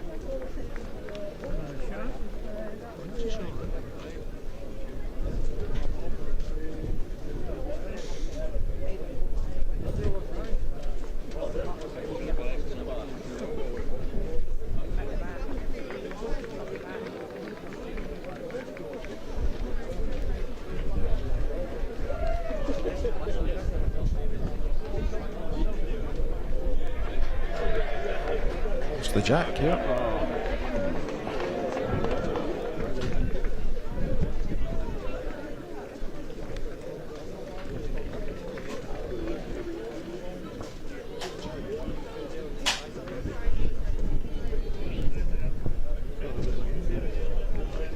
Grab the jack.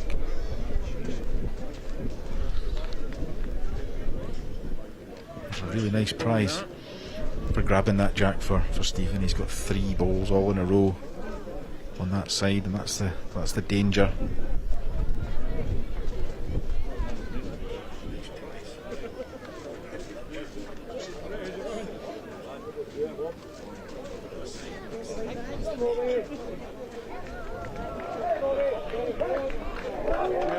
Very nice.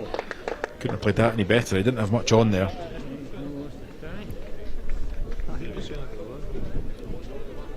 Stephen out on the same line again. Is he running? Oh, he'll be disappointed with that. That was a chance.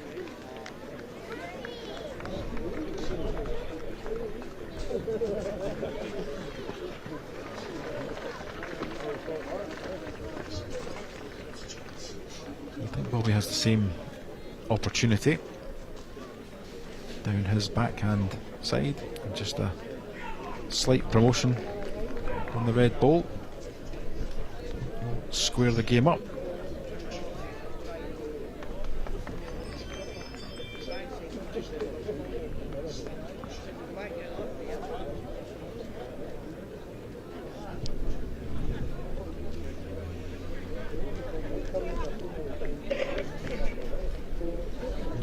He was looking for there.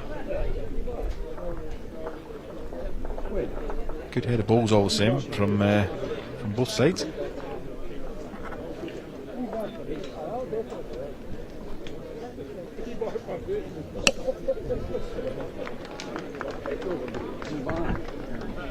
So the camel tent pair of Ryan McLaughlin and Bobby DL picking up their first shot.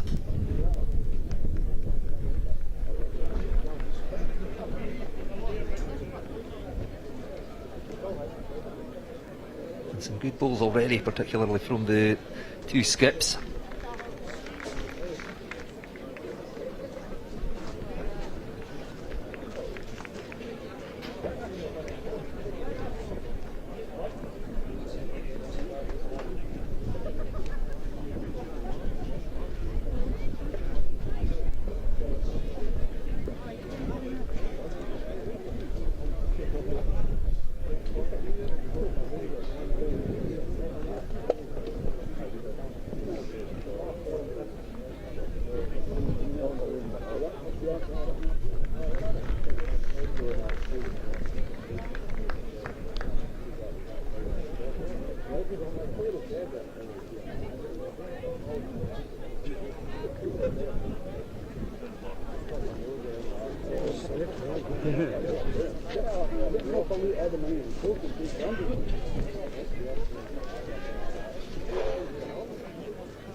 Just overplaying that one.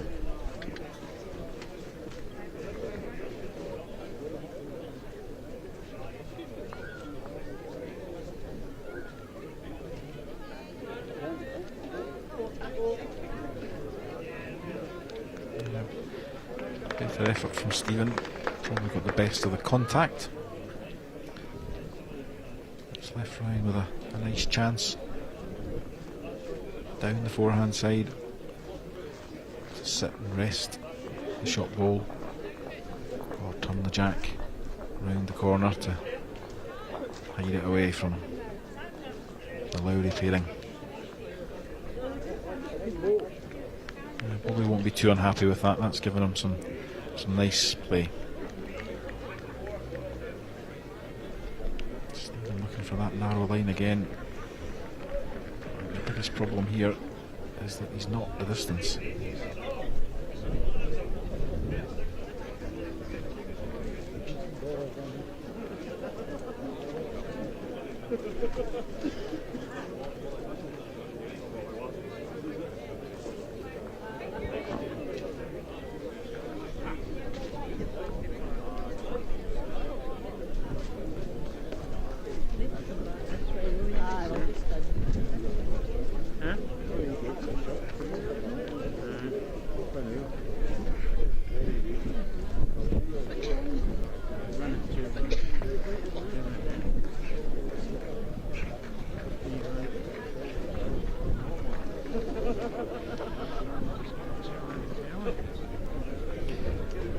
Red ball in the front is not really in the best place for Stephen Lowry, but if he does get underneath it, he can get to the shot ball. That's exactly what he's played. Nicely done.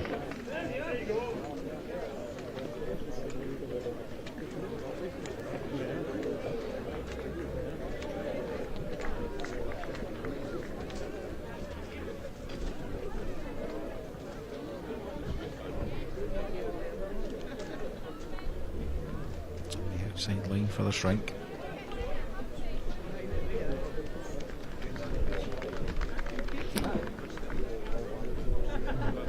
No indications from the players. Stephen having a look.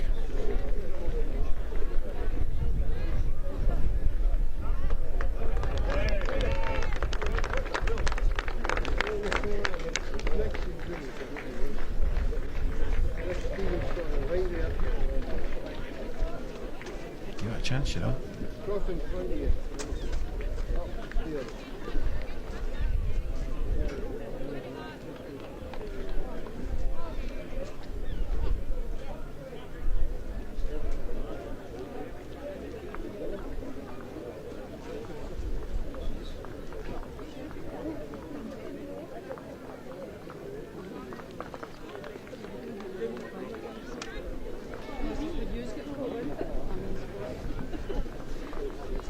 The options they're weighing up here, Colin. Well, it depends, I think, whether they hold the shot or whether the shot's against them. I haven't seen a strong indication as to who lies, although the hand gestures from Bobby suggests that he might be playing through this. It's quite mixed at the back, you know, there's no real pockets of danger.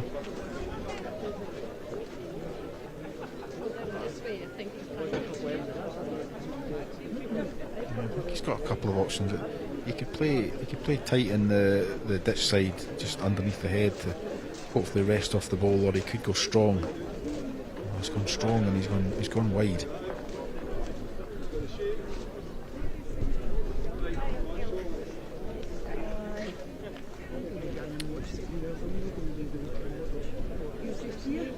So the hand gesture suggests that Stephen will be playing the bigger swinging side, which is the ditch side, and the option to come round the front bowls to excuse me, draw off the back bowl, or even slip underneath to the inside red bowl. A couple of chances here. Looks like he's taking the outside route. He just needs to clear the front, and he's very close. That's the perfect shot. Could not have played that any better.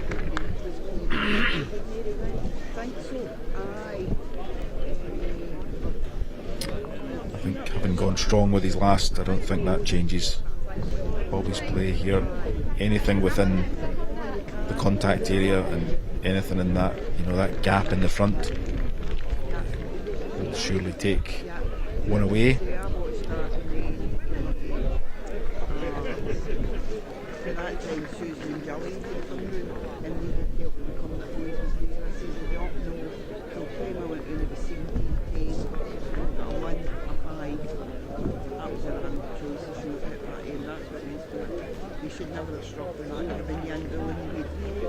Bobby Dale having a very long look at it as he makes his way back. The draw is also open to him because we know that side will swing down. You know it's possible.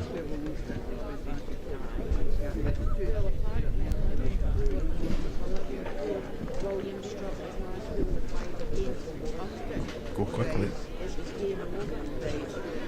Well, he's had a good result out of that. To be fair, he's cut it to 1. Nice opportunity for Stephen to add another, but having been 3 down when he delivered his last bowl to 1 is a good result.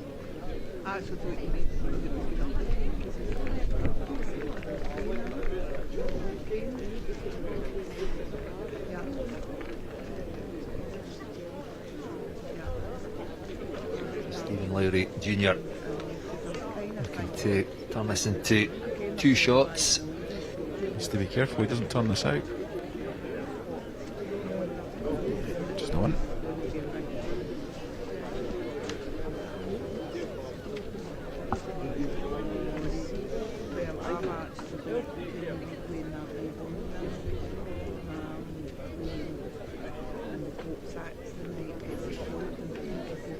Pollock Shaws and the Lowry father and son pairing, leading now by 3 shots to 1.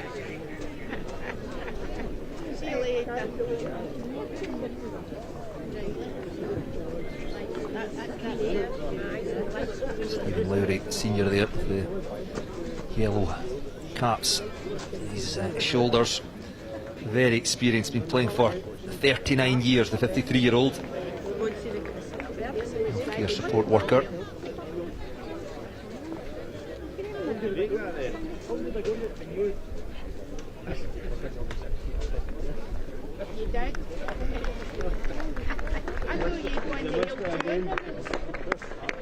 I got him early when he was a bit serious.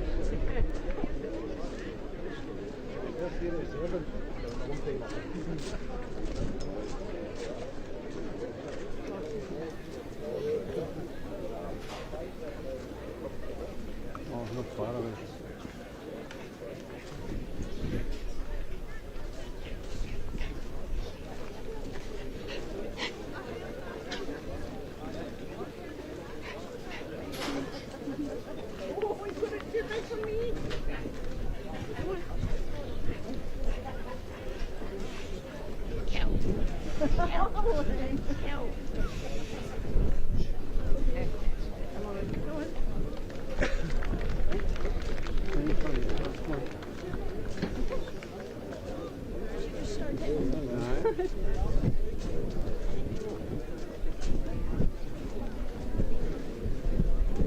Stephen Lowry, senior, really accurate with those first two balls.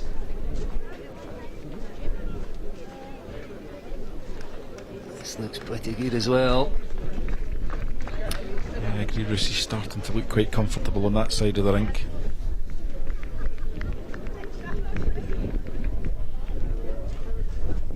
Ryan's lines have also been good. He just needs a minor adjustment on pace.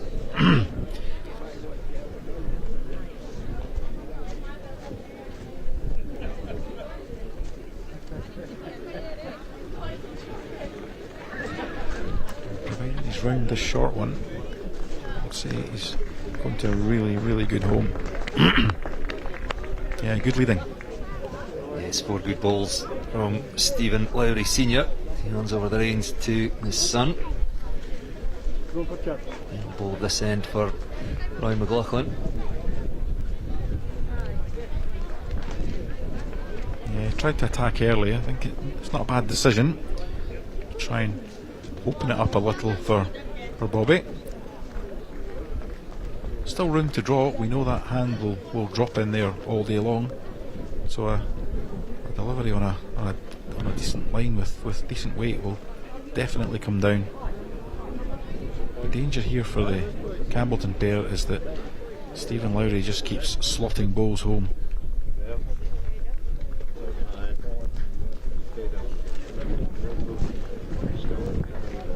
Come most of the way back with this with good weight.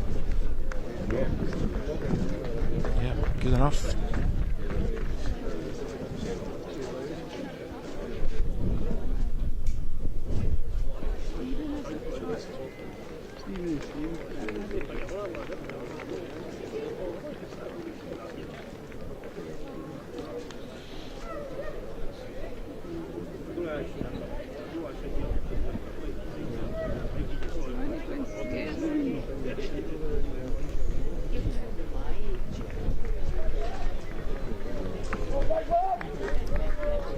Big weighted shot, close to the jack.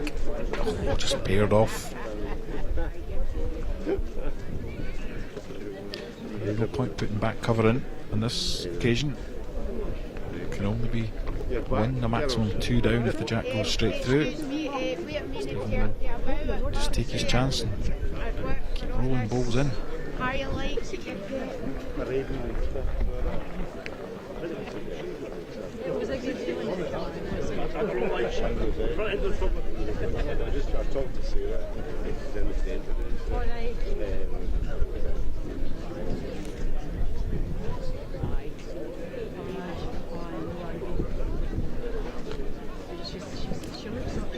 Nice weight. Good dive across the head. Has. Oh, that's incredibly fortunate.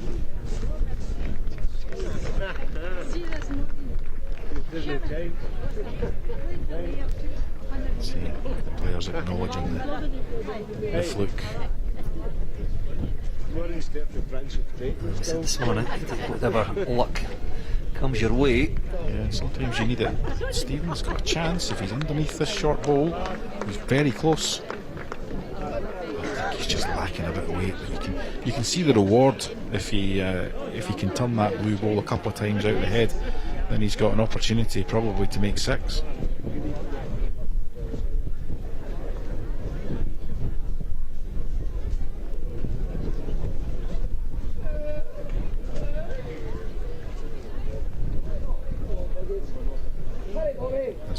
This is a great ball. Campbellton pair got themselves out of jail in this end. They could have lost a big count. Still could. Yeah, where's Stephen aiming here? Yeah, down inside the front one. Sit the short ball. Turn his own front one up would be good too. He'd be disappointed not to score here. Yeah. Stephen Lowry raising his hand in acknowledgement there, but I think that was always on.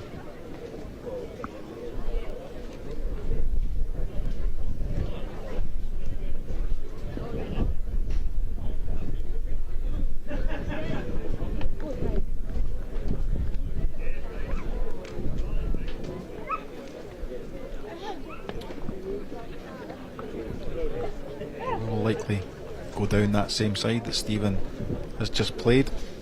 Full draw. Touch on the white is a bonus. It's not as wide as the other players.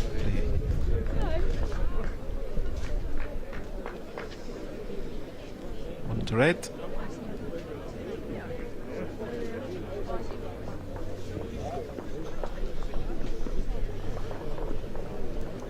Yes, another one added to the Pollock Shaw's tally. 4-1. They lead in, well, that's what, 4 ends played. What have you picked up?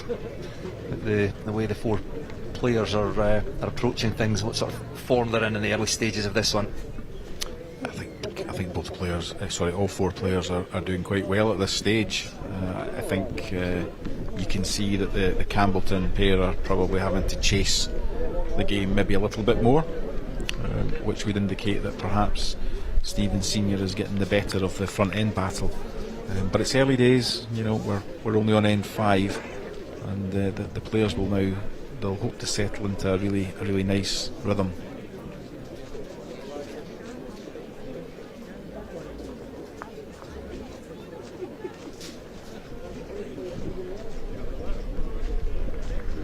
It's a decent opening hole.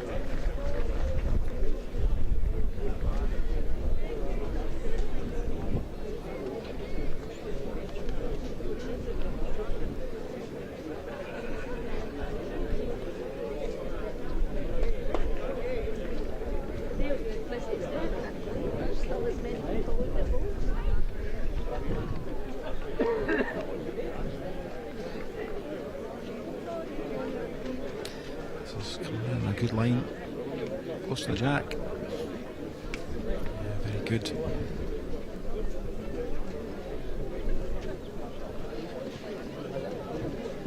Ryan McLaughlin, 25-year-old electrician.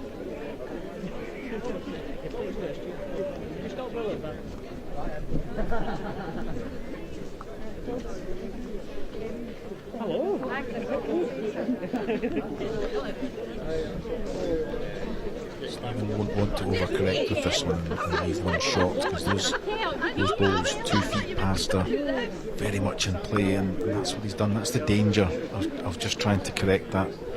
He's dropped one a yard or more up the rink. Forced Ryan onto the other side.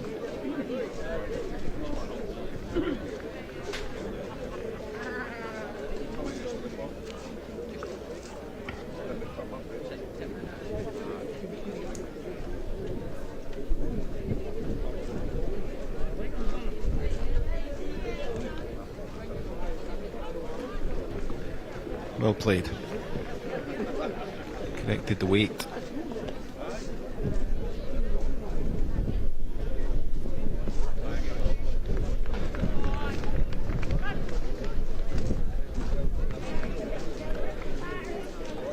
Well, as you just suggested, Stephen Lowry Senior will be getting the better of the opening exchanges in each end.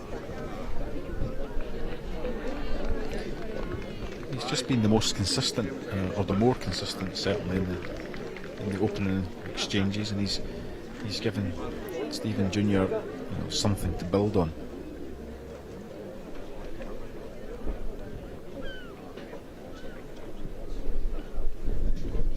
Just needs to be a bit gentle.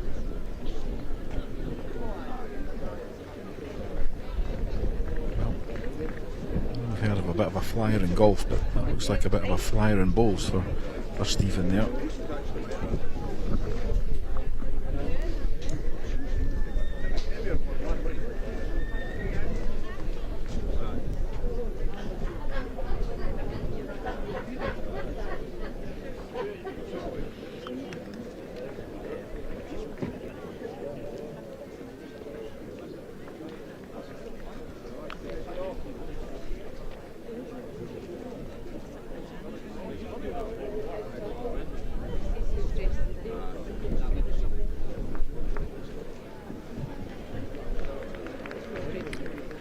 Nice correction from Stephen. Yes, Both skips a little inaccurate with their opening bowl. Stephen Lowry, good connection. What can Bobby DL do? This looks pretty good as well. Much better effort. Oh, he's just been unlucky, to be honest. Stephen's target now will be the 2 bowls directly behind the jack. Just needs to trust the rink, because it will drop. This is just about right, just over.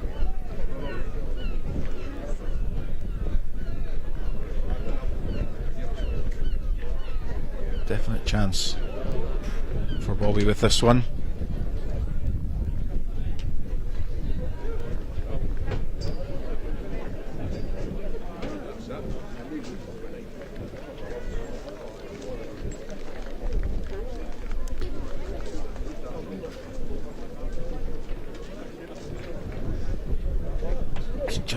He's probably lacking a little bit of weight, Bruce, to get that right. I think his line was probably okay. A yard on that would have been better. Stephen will be very conscious that there is a bad situation building to the back right hand corner of the rink as we look. So we'll hope to close this down by getting just beyond the jack. He's left it short, so you can see that the hand will allow this to be played down the ditch side. A yard or perhaps more of running, and if he can chip the jack to the left of the rink as we look, then he could score quite heavily. There's a risk to the right if he chips it to the right, but I think this is worth playing. Yeah, good effort, but chance missed all the same. Yes, he was on the same wavelength as you. Couldn't quite execute.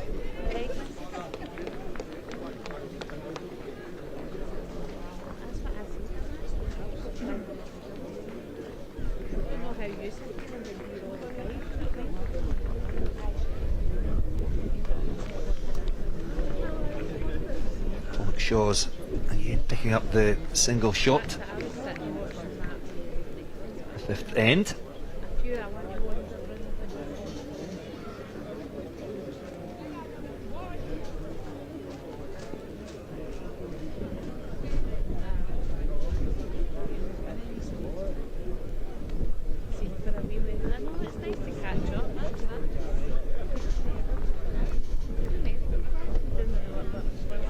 Shaw's picking up 2 shots in the opening end for Campbelltown.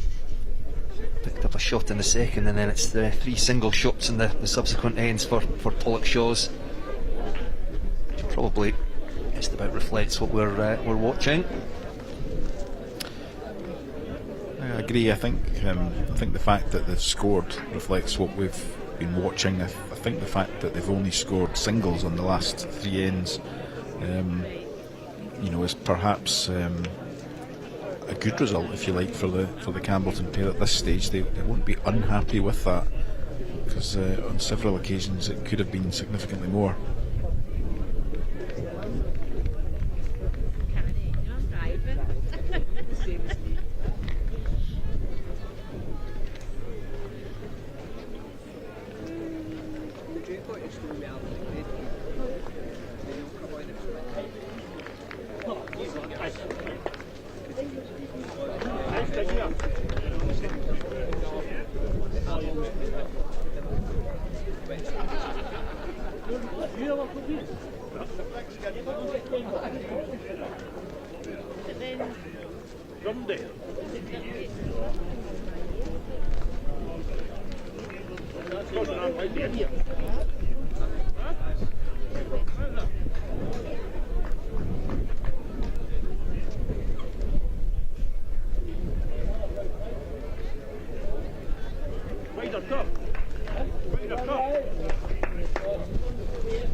Well played from Ryan. He's just navigated the short balls.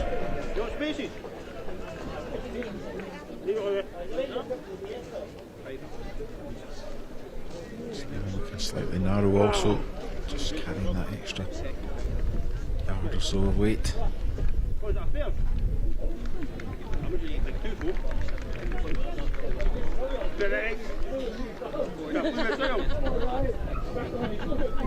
This just needs to run, and he has. Yeah, good end from Ryan. Yes, credit to Ryan McLaughlin. We said that Stephen Lowry had the better of the opening exchanges in the previous ends, but good work by Ryan McLaughlin there. Puts Bobby DL in good position. The opposite of the last end coming this way actually, where Stephen Senior dominated the opening exchange.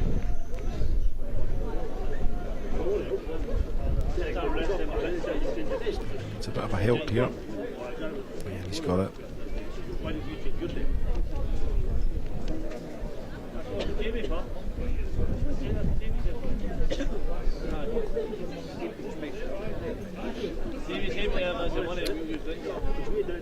We'll see Bobby follow Stephen down that side of the rink. Hope for a contact on the second shot, or just turn the jack a fraction.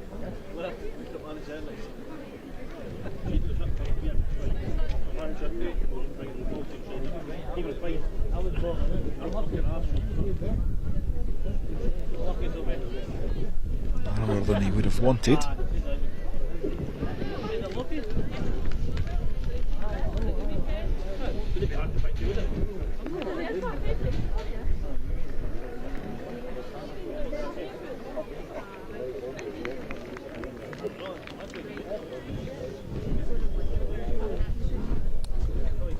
Sensible weight from Stephen Jr.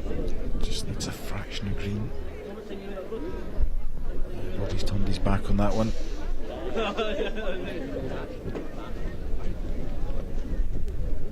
Two in a row he'll not be particularly happy with. Stephen's given this a bit more pace, but it's equally still going under. Just needs to be cautious that he doesn't go a fraction wider and take his own out.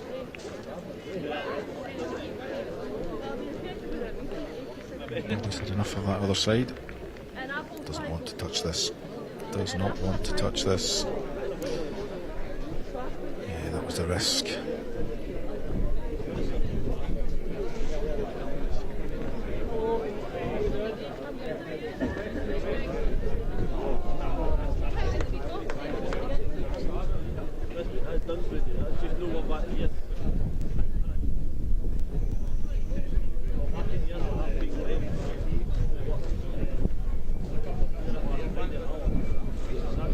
Just missed the lane again. You can see the intent.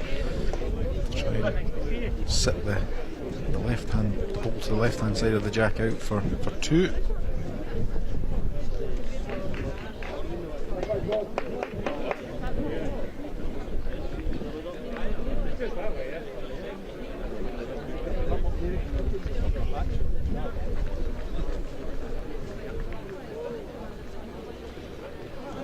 So I'm sure we'll see Bobby down the ditch side.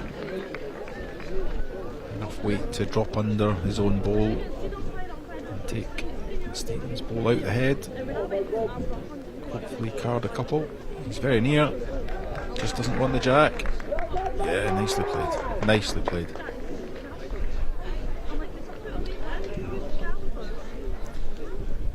There's a few coming. Yep.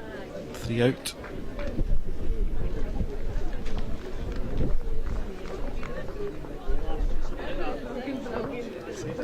Three conceded.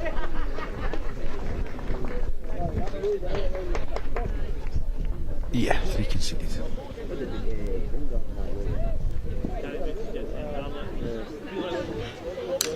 So nicely played from Bobby DL, the first real chance converted to make 3 multiple.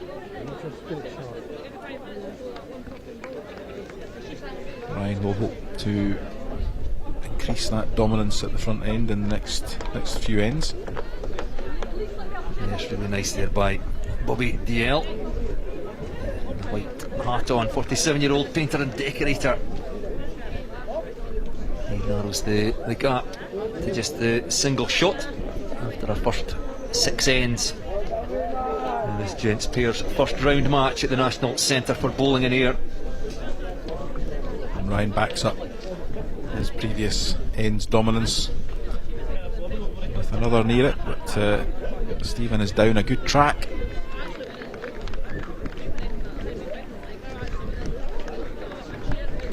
Very well played.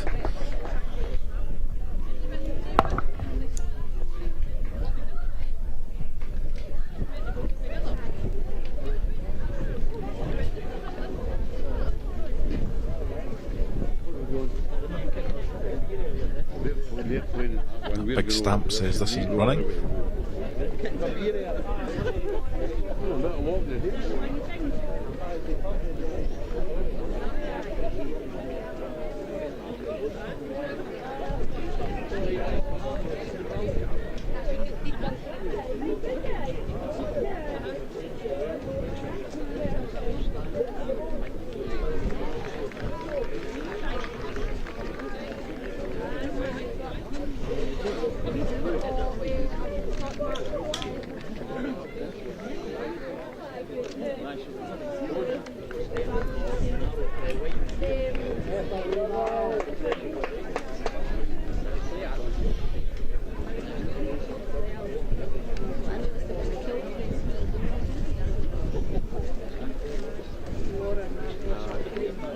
Switch of hands for Stephen coming up.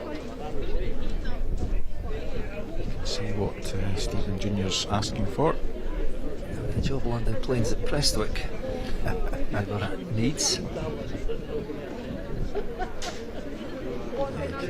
can see what's wrong with that. It's just a fraction narrow and probably a yard or so lacking in weight.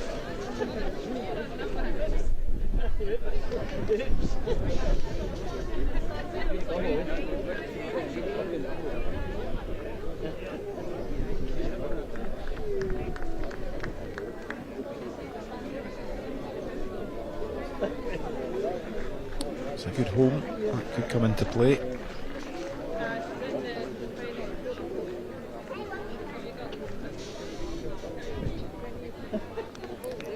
Still just under the line, I feel. Good weight correction though, and a good home. So again, for those at home that maybe not particularly familiar with bowls and wondering what you mean by a good home, I presume you're meaning if later in the end somebody maybe attacks or brings the jack through, there are bowls. You've perhaps got your own bowls at the back to pick up shots. Yes, absolutely. Stephen's play here will be down the ditch side as we look, and he'll look to come round the front bowl and find the gap between the two blue balls next to the jack, and if he can trail the jack 2 feet to a yard, then he'll make a count of 3.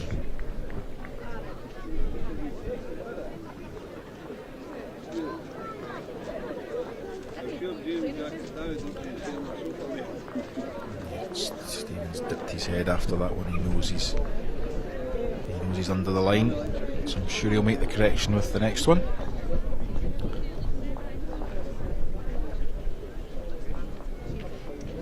Bobby, on the other hand, will be keen to maybe change the angles in this head. If he can get a contact on the first blue one, then he'll do very well. He's probably been a little unfortunate there. An indication of who holds. Stephen's play now has changed somewhat. If he can get a contact on any of those front bowls, then he's likely to make the shot.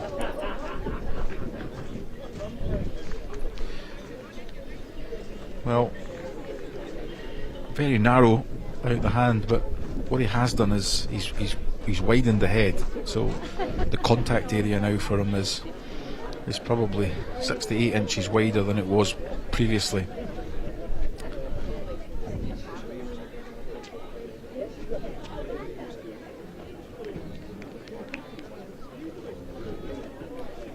So in other words, if he wants to be aggressive, he's got essentially a bigger target. Absolutely. If you look at the way that's lying, if you look at the cluster of 3 balls just to the top end of the jack there, if Stephen can make contact on any of the 2 balls to the left hand side as we look, then he'll make shot. The difficulty here really is for Bobby in terms of what does he play to make that harder for Stephen. It's not particularly obvious.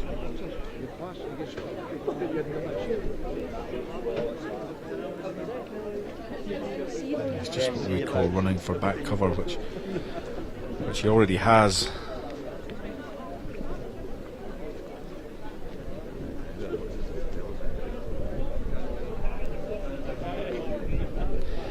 Stephen will fancy this. He'll fancy coming up there and just, rocking this up.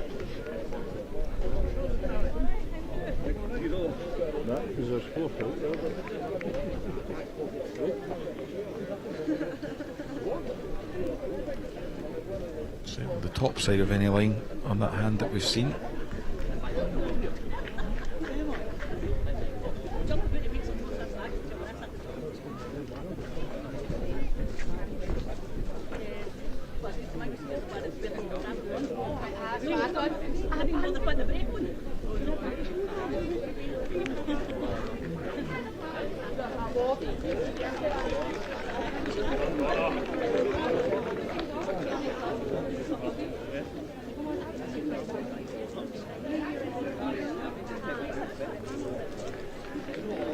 Bobby Dale's final ball of this end.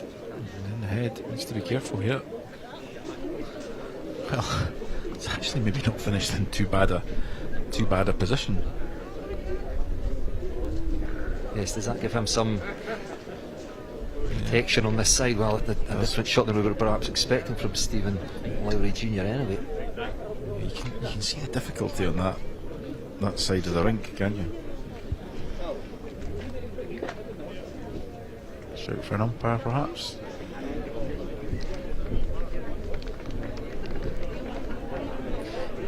We maybe wrongly assumed that Campbellton were holding the shot.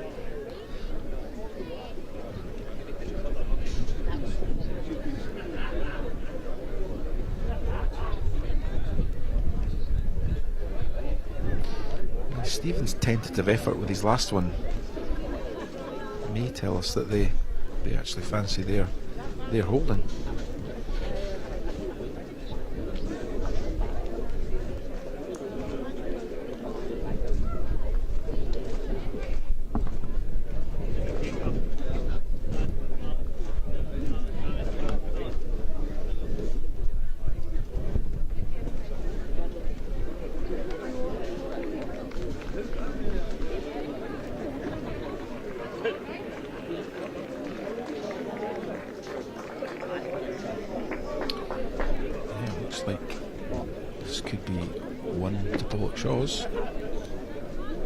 Yes, indeed.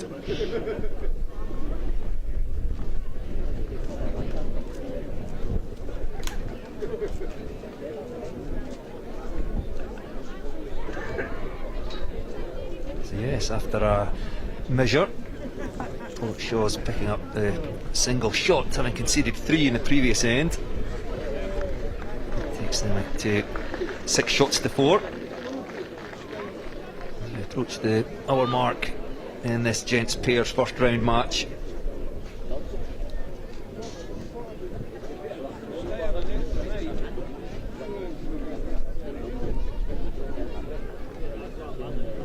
More gents pairs matches ongoing just now, with another 12 to come at 4 o'clock this afternoon.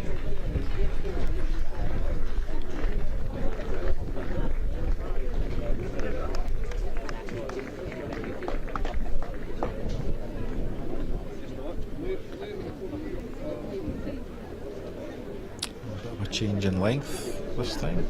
Much longer jack. Probably just urging that one on.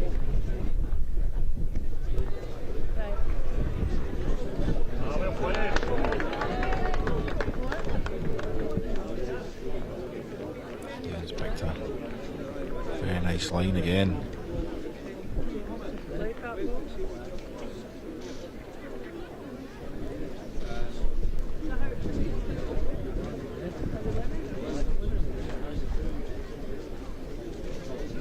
There's your weight, Ryan.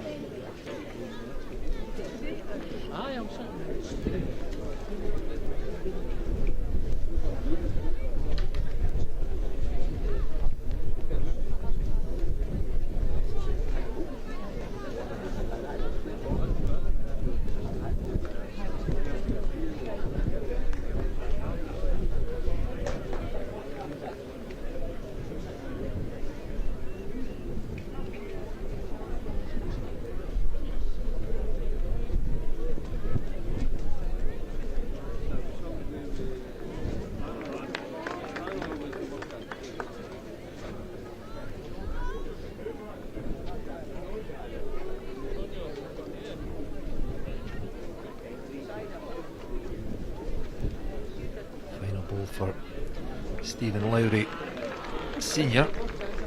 Son has liked what he's seen in the opening 3 bowls. He just needs a clear line here, has he? Yeah. Nicely done. Yeah, that's good in the context of the end. Ryan will want to get one in. Got to be up.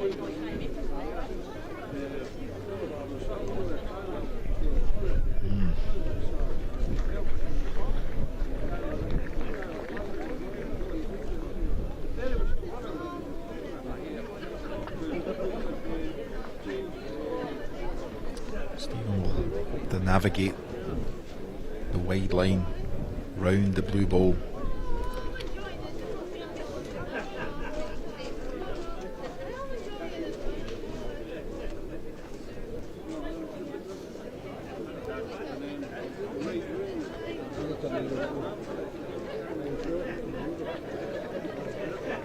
Just needs to be clear. Well, no harm done, although probably won't be too disappointed to see that blue one rocked over. It just takes the ball out of the line and gives them the opportunity to draw a dead shot.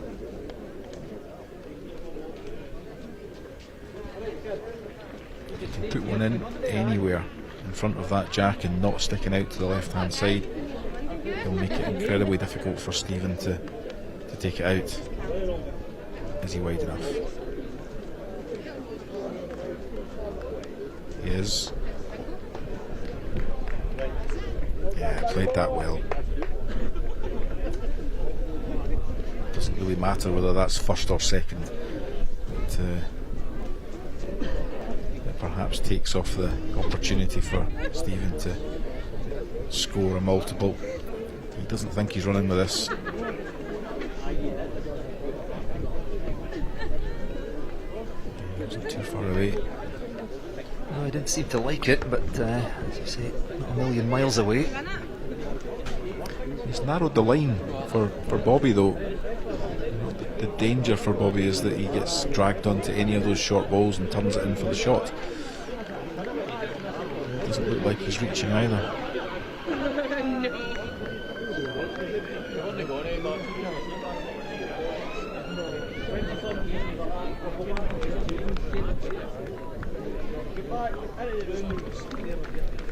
It's the widest line we've seen. A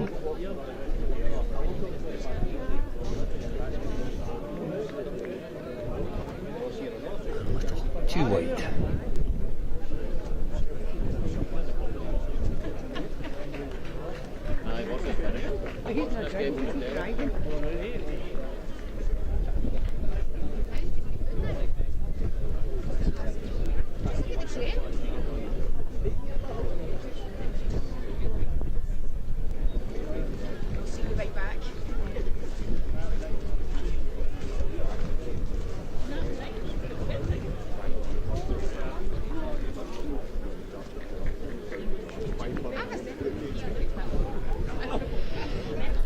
Setting us off on a good line. Can he grab the jack?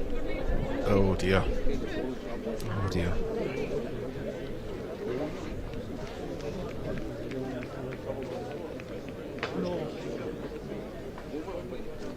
Could have ended up lying 3 there, but instead has just nudged the jack right up against one of the Campbellton balls.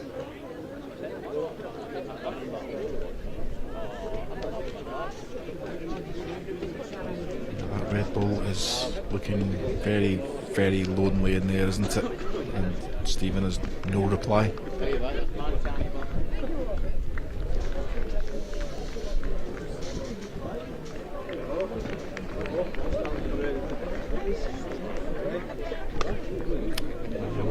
On to Campbellton.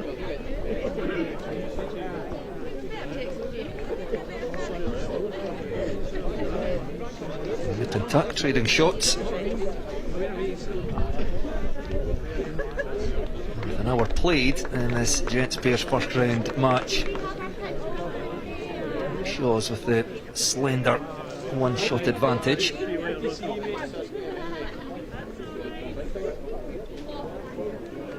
Aerial view over the National Centre for bowling here in air.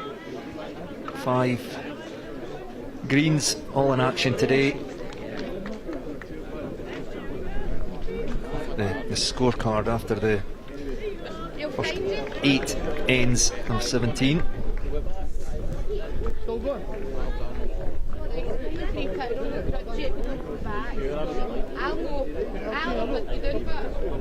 Shaw's coming out on top in 5 of those 8 ends, but Campbellton picking up 3 shots in the 6th end. Importantly, applause there. Stephen Lowry Jr. appreciating the shot of Father Stephen.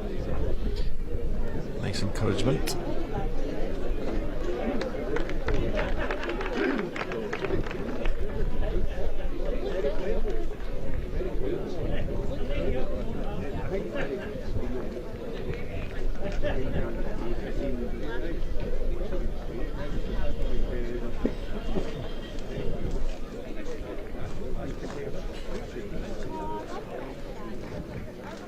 Nicely played again.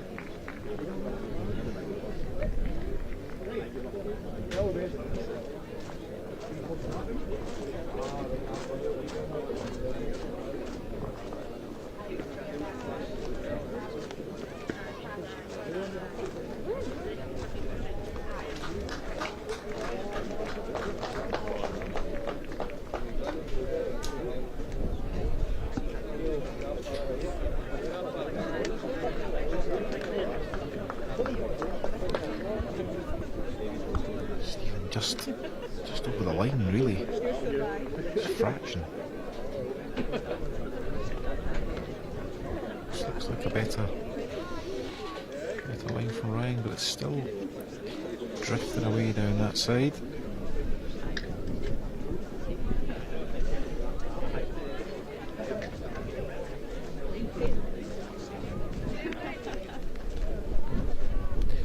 How's your rate? Pretty good, I think. Yeah, nice leading. I'm sure Stephen Jr. will be keen to try and turn that jack just round the corner to take away some of Bobby's play. You can see the hand signal there. Looks like he's going to lay this down the backhand side underneath the front blue one. He'd hope to get a contact either on his own or the jack.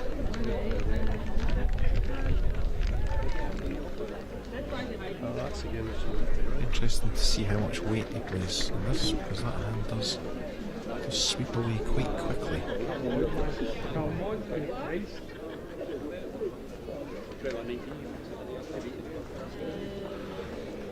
Well, if Stephen Lowry could have played a shot to tuck the jack round the corner, that is exactly what he would have done. Yes, Bobby Dale's just saved them the bother. As to be clear on this line, Stephen would have wanted to be beyond.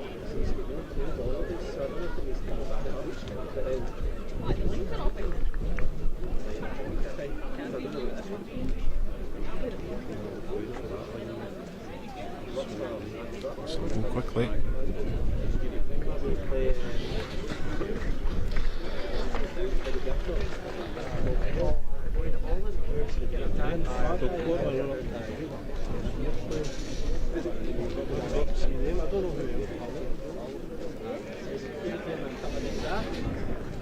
That's a counting ball. This will be quick, I think. I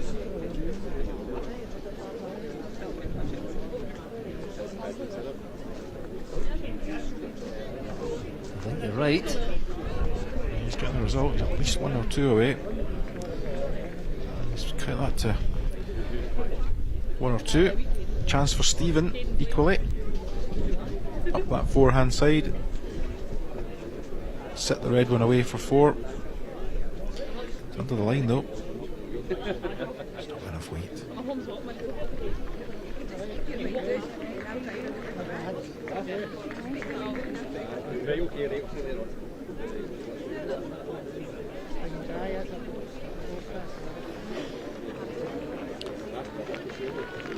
Now then, Bobby, how brave are you feeling?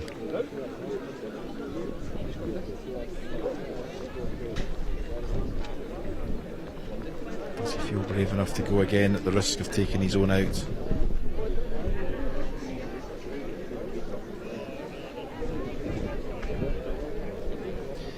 The forehand side that Ryan's looking at there doesn't look as if it's likely to yield terribly much.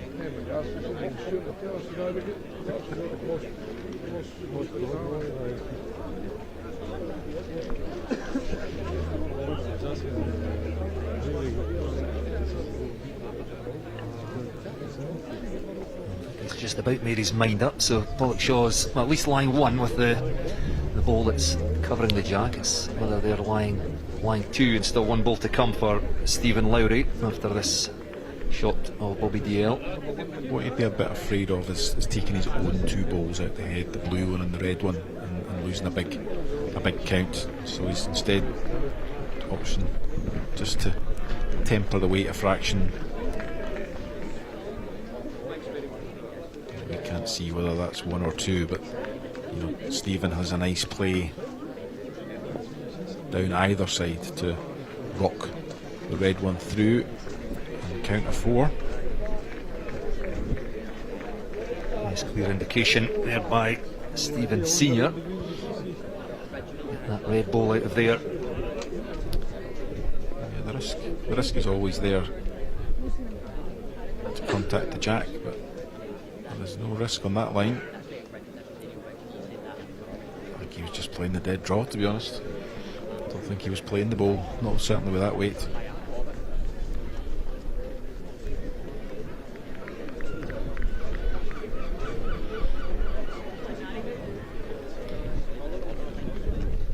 Par called.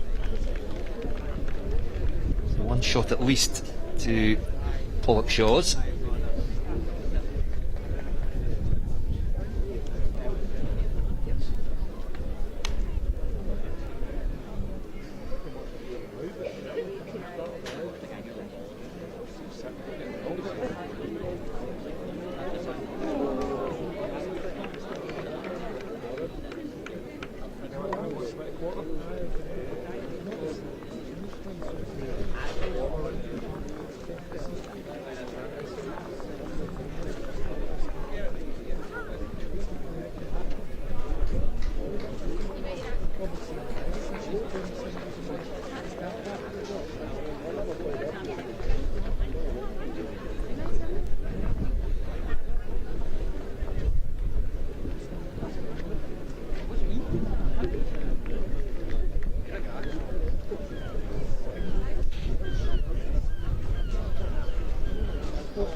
So 2 shots to Pollockshaw's. Extends their lead out to 8-5 after 9 ends.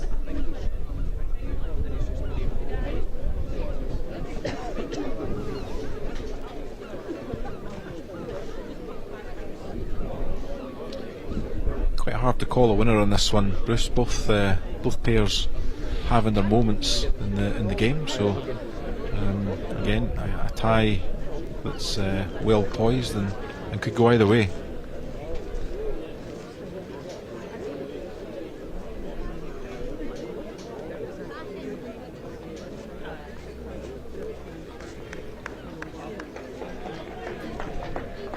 judged opening ball by Stephen Lowry.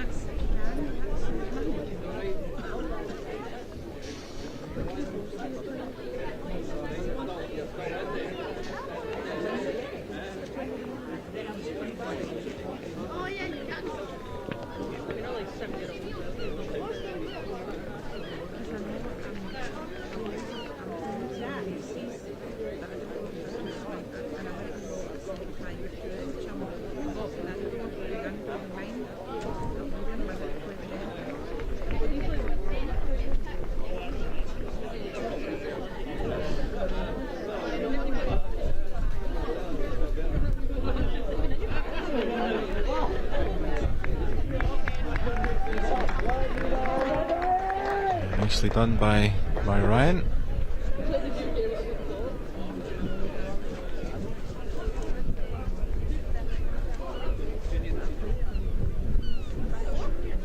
Stephen once again down a very good track.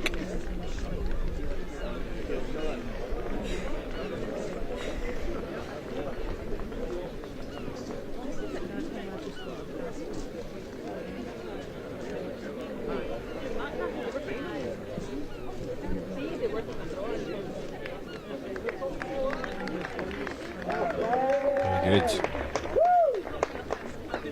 This end shaping up nicely. It really is one ball apiece for Stephen Lowry and Ryan McLaughlin. I think Stephen sent this one.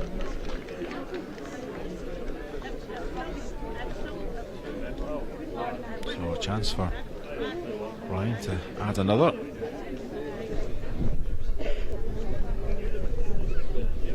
Seems to be down a good track again.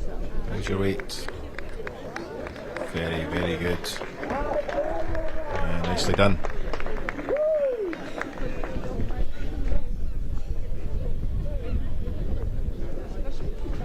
Yes, three very good balls by Ryan McLaughlin.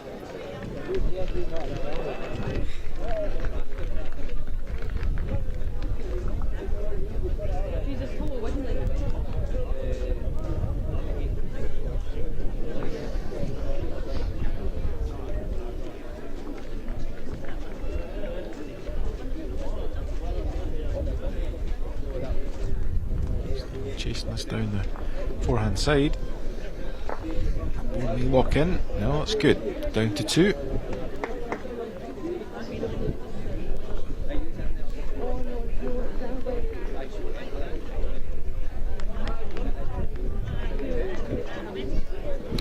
It's quite tight, but you would think Bobby will quite fancy this if he sets this out on a good line, even on the high side.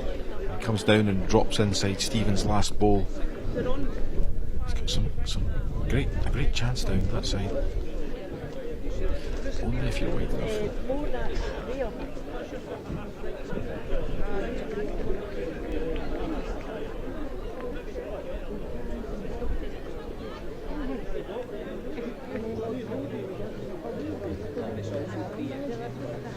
You won't be too disappointed if he pairs that front one off. Yeah, that gives him a look at it now.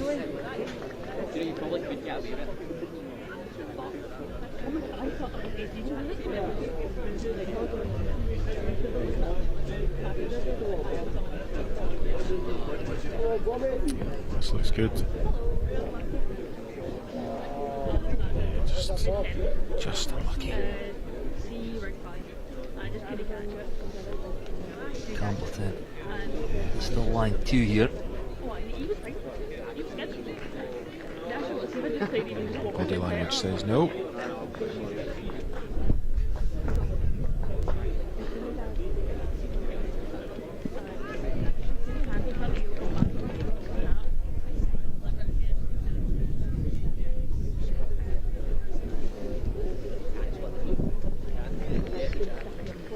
Bobby's also on a good track.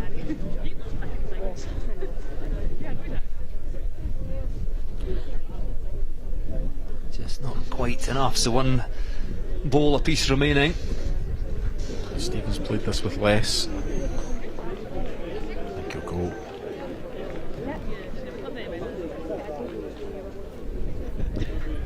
Yeah, just tempo tempered the weight there. Didn't want to do any more damage. So Campbellton, barring disaster, will pick up at least 2 here. What's the shot for Bobby DL?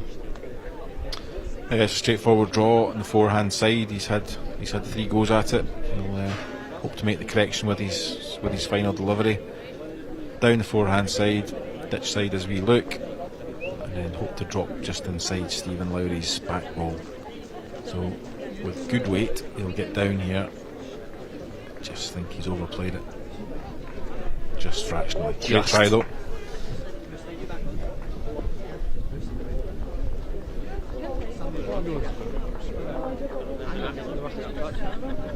Two shots so for Campbellton. That narrows the gap again down to just the 1 shot after our first 10 ends.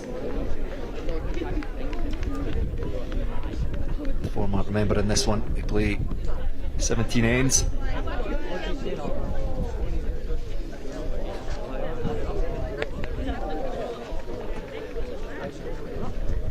Intriguing gents pairs first round match. All it shows 8 shots to Campbellton's 7.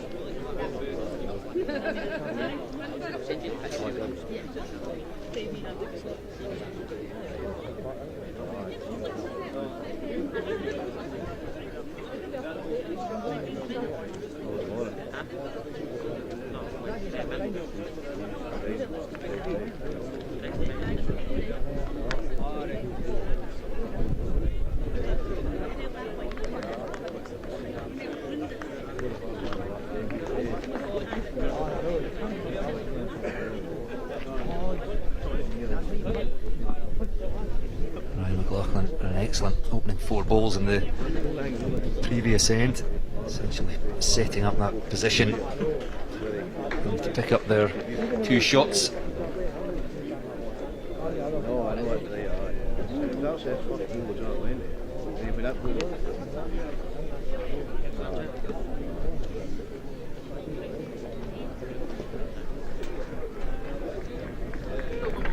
Nicely done by Stephen Lowry Senior. We've watched quite a few games on this rink this week, and most players have struggled with the side of the rink that is the left hand side of the rink as we look from the camera angle here. Stephen Lowry Senior is having no problems with it whatsoever. Yes, I've listened to you with interest over the previous 4 days and talking about that ditch side, the right hand side, as we look at the screen. It's now being the easier side to play. As you say, Stephen Lowry quite confident coming in on his forehand side there.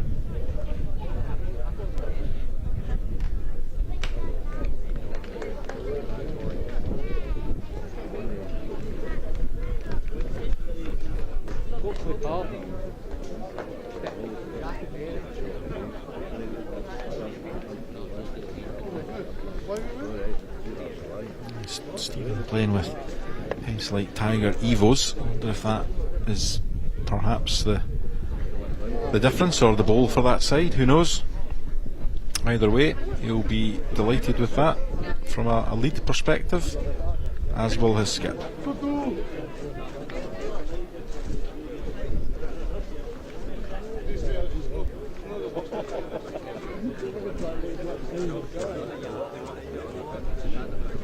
Tell us what you would expect those balls to do, because I think all 4 players playing with different balls. Yeah, the Tiger Evo is probably it's a narrower line certainly than a Tiger, so it will hold a better line. So maybe that ball in particular is well suited to that rink. Typically, what you see is just what Bobby's done there, is that it'll swing away on the line, or in fact there is a point in the rink where it will continue to run straight. So perhaps just being under the line with the Evo is maybe just a bit more forgiving. Don't know. It can be down to the player's delivery as well, to be fair. You see that one cutting across the head, which is, he's got a result out of that, but you weren't seeing that with Stephen Senior's ball. It was holding a line in the last 6 feet to the jack.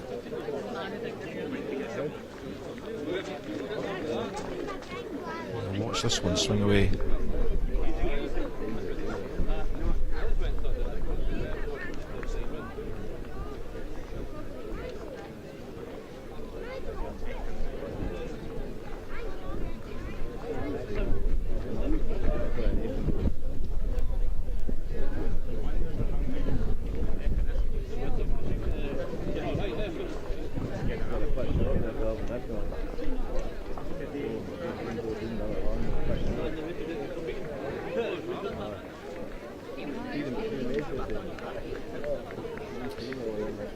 Nice opportunity for Stephen if he can get the ball to just drop in under the blue balls in the front, sit the red one away, or even get a movement on the jack. Great wait for it, just on the wide side.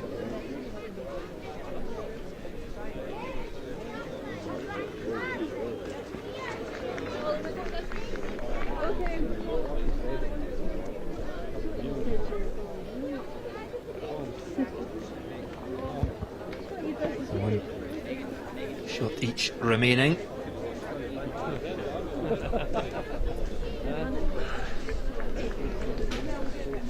Bobby Dale's red ball line shot. There's this one going. This looks good. Absolutely tremendous. And you see the body language and the hand signals. This will not be short. And it really couldn't have been played any better by Bobby Dale. Yeah. Two red balls right in the centre of the head there, belonging to Dale. Stephen's primary objective here is to kill the end, and as you can see, he can send them up at some pace. Wow.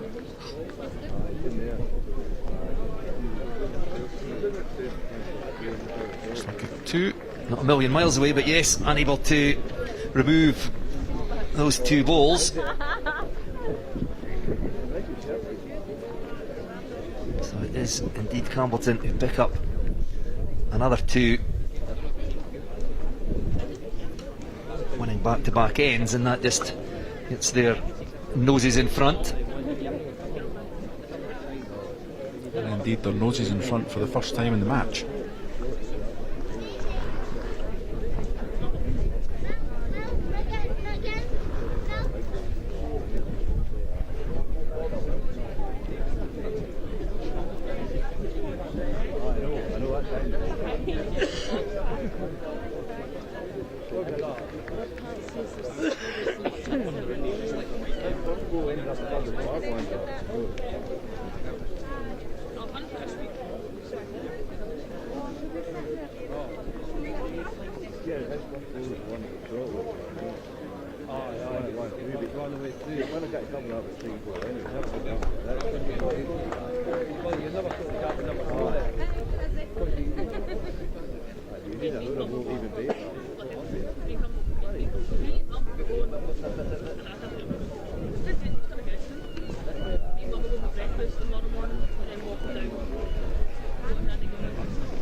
Looks like a good line if he's picked the same weight. Fraction overplayed, but Stephen's quite happy with where it is. Yes, nice smooth delivery. Stephen Lowry, 3 good balls. If he clears the front, which I don't think he is, he's got the best of that again. And rolls his own ball over.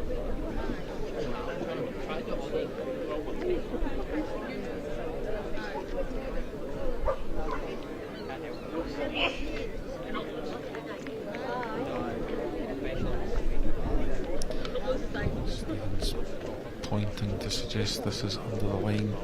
It is, but only a fraction for those balls. So he's built a good head. Campbellton bowling is quite lonely in there, so a chance for Stephen to poke it through.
It's a bit firmer this time. And he's still going to go.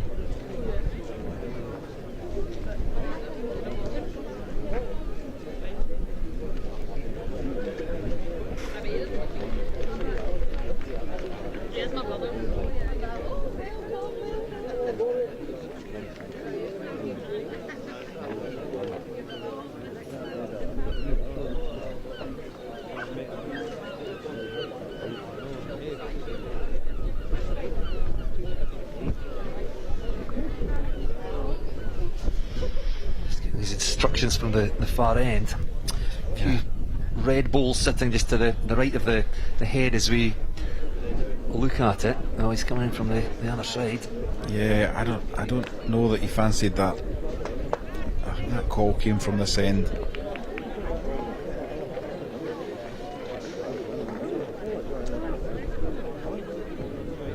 And we'll have one more crack at it. Bobby DL with his final ball.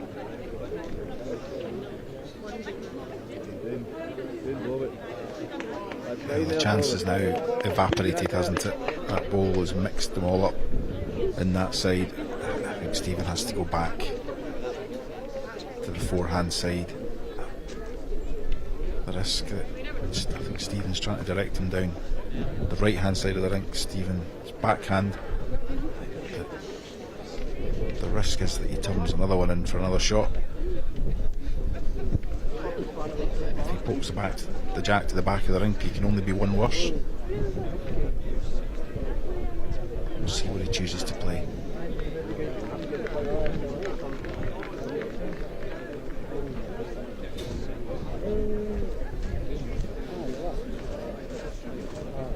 Back to the forehand.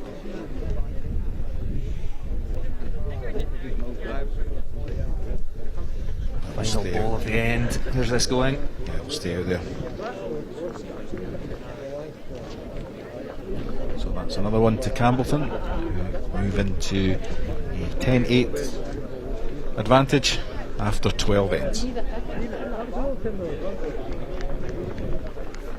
Campbellton picking up 5 shots in the last 3 ends, having trailed 8-5. Happy with just that shift in momentum. We're into final 5 ends of this match. Yeah, they'll be delighted with that shift in momentum, because the pattern actually in 2 of those 3 ends has been that Stephen Lowry has pretty much dominated the front end exchange. So they've played a few conversions in there to make those shots count.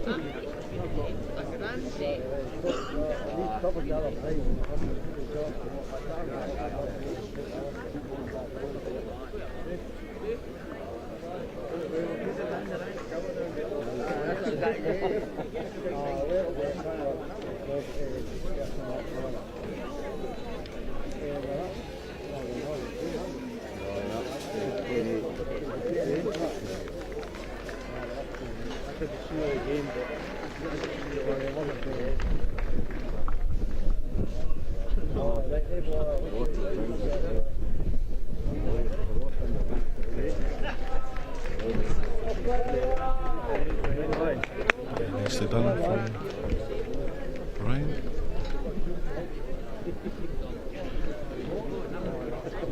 Slovan can keep the very similar weight to his first delivery. Arrive on the ball.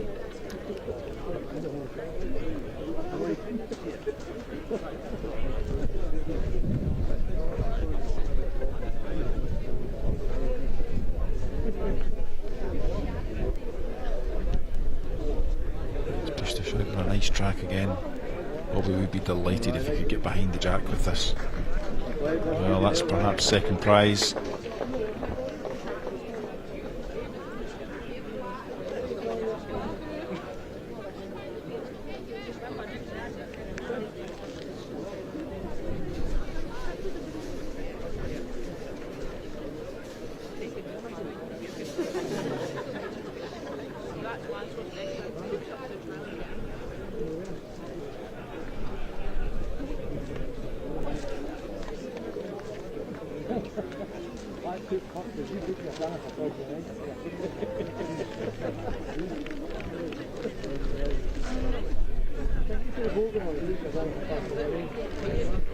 Just a line by a fraction, but equally could be another shot. Stephen looks as if he's down another narrow line. Interesting was a couple of ends ago when we were playing this way, you picked up on the fact that Stephen Lowry Senior was probably the only guy that was comfortable playing down that left hand side as we look at it, but not faring so well on this occasion. No, he's just missed the line with the last two bowls. To be fair, it's not. He's not wild, but equally he's not really given the bowl a chance. Stephen's in a little bit of trouble.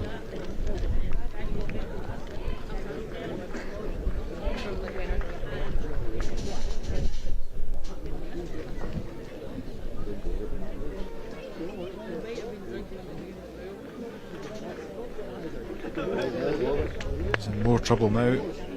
4 down.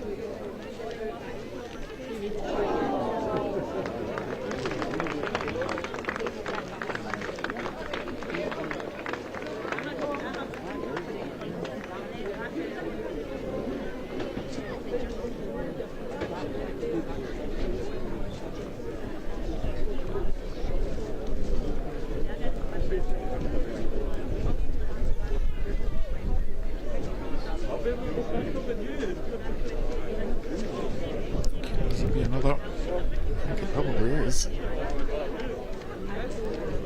Sweep across the front. This is what makes this side so difficult.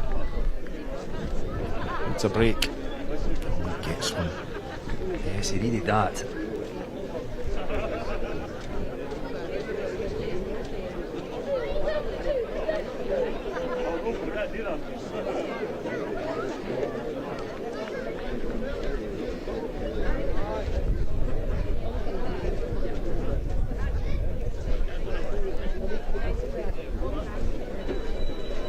This could also go across the front.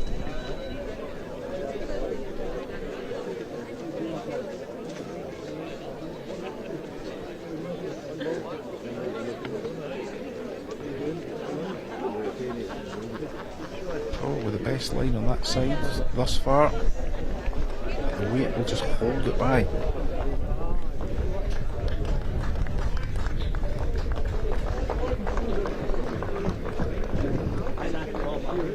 One remaining bowl each. Campbellton certainly lying one.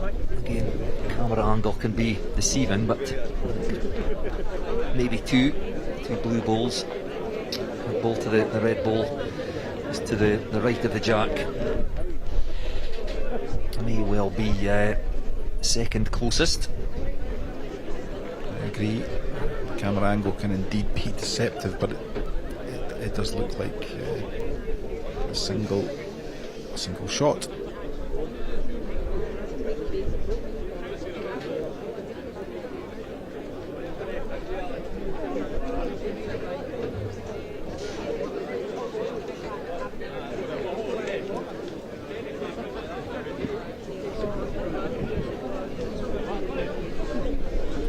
Shaw's probably quite happy getting out of this with a single. This is about weight. It's just holding off there. It's coming down to death, but quite enough. Not a million miles away. The last ball of this end, though, belongs to Stephen Lowry. You see if they could just arrest the slide of lost 5 shots in the last 3 ends, they would be happy.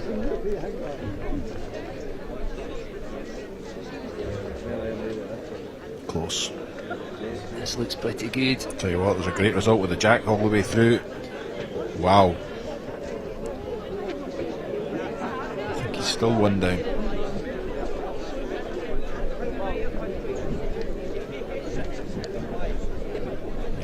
It's that red ball to the left of the jack belonging to Bobby DL. A very brave shot for Stephen to play.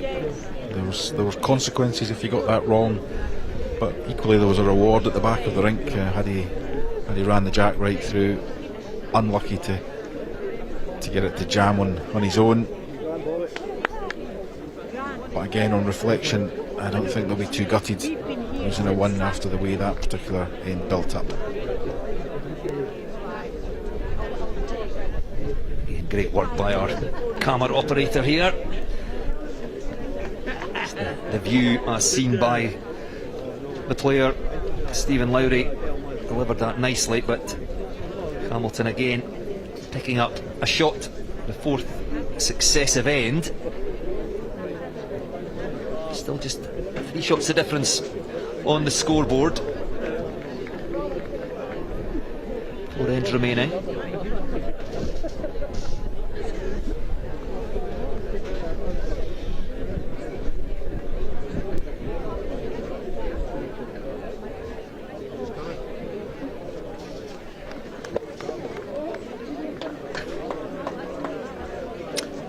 A nice line, probably 18 inches or so short of the jack.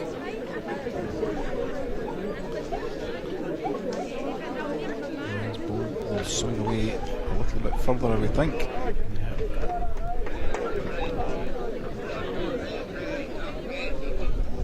Okay.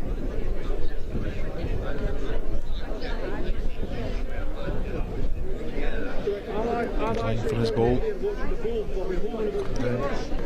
Nicely at the end.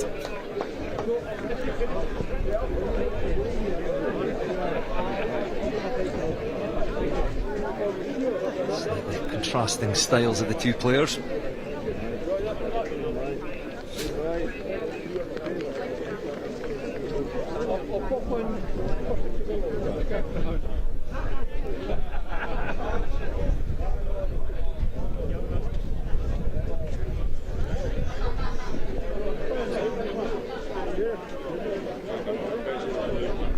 Just needs to be clear.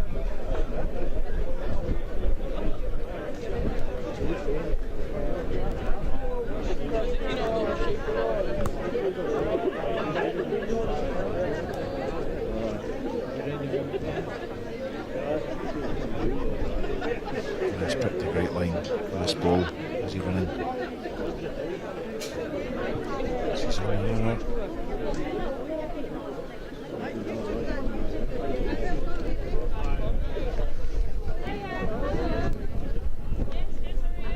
Steiner also picking a good line. This just needs to run.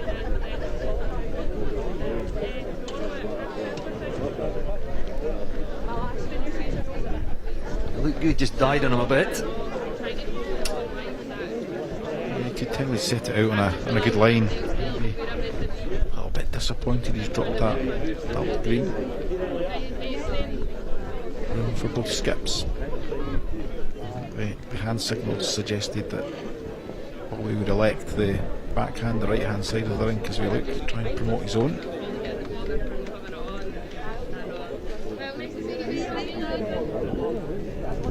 Certainly gave it a chance.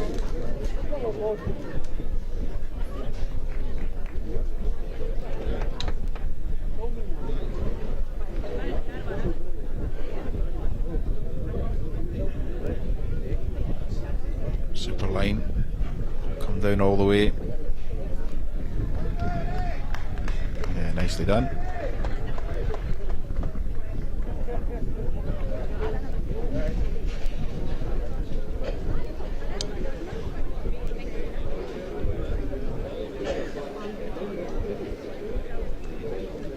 Slightly under the line, put away really quickly.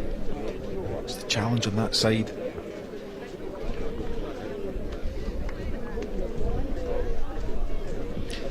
Grimace on the face of Stephen Lowry as he let that go. Is he running further than he thought?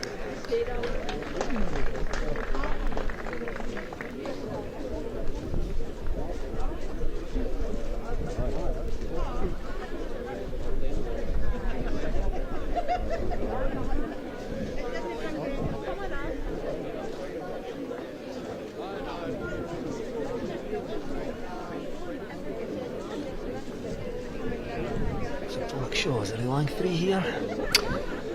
Yeah, looks like it. Stephen can be brave on this side. If he drops just inside his own front one, he'll make another shot. Yep. Not bad at all, yes. Lovely. It's probably line 4 there, do we think? Yeah, it certainly looks like 4 from here.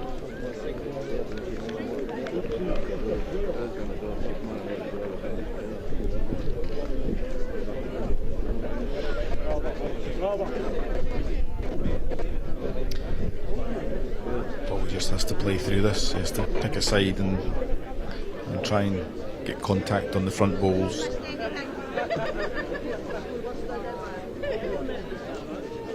I think he'll rely on a little bit of good fortune. You can see down the backhand side there's probably a perfect shot on the wider side to catch the plant and rock the light blue coloured bowl in, but I do feel that's the harder shot to play. He's tried it 3 times, so I think he'll go strong. This could go clean through the head, and it has. So probably still at least 3 to the Pollock-Shaw's pair. 1 bowl to come.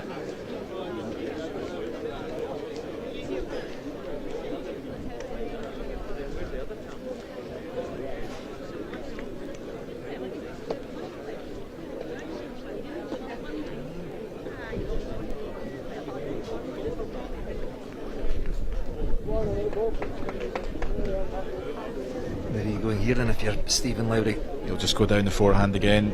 You know, it's his own bowl coming in.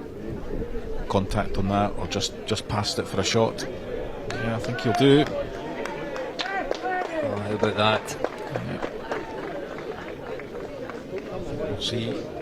Probably 4 conceded immediately. So whether the front bowl's in or not.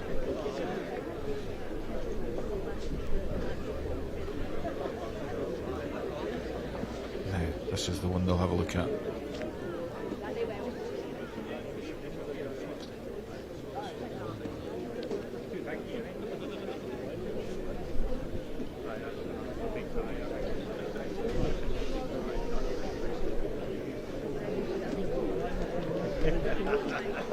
Four.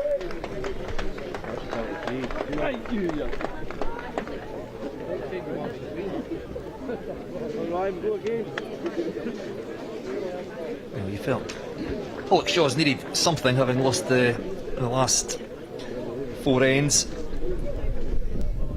6 shots going against them, picking up 4. It's a huge difference to the scoreboard, and they go back ahead 12 shots to 11. 3 ends remaining.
openers from Ryan as this end opens up.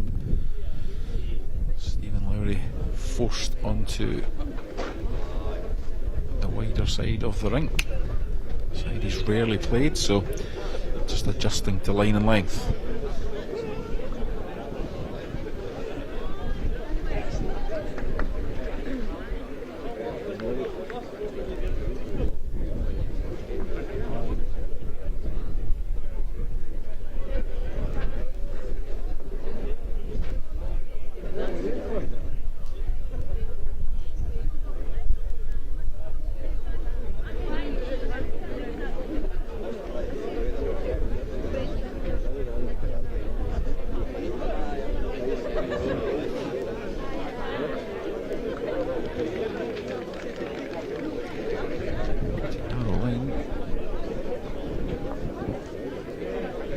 Nice pace. A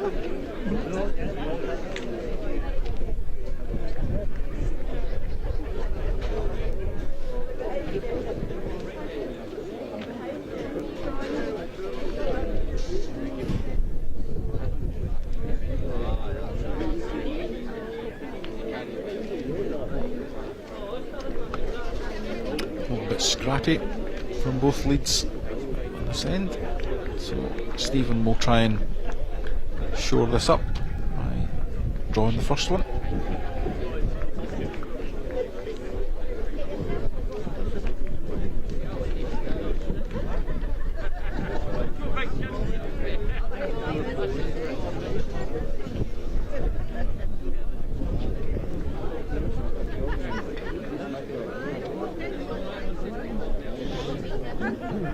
Good effort from Stephen, just a fraction under the line. Can't afford to go too much wider because he'll get caught in Stephen's ball. Again, difficult to say who holds the advantage at the moment.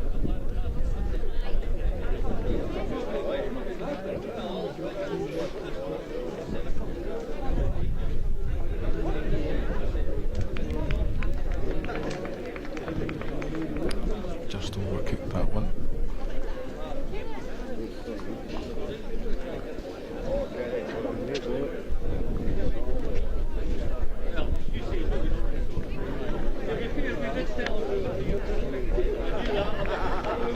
Done the same.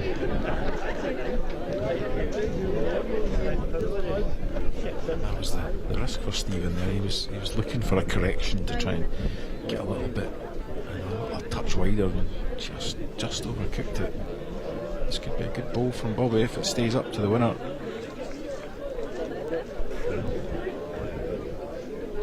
Again, no indication as to who holds shot.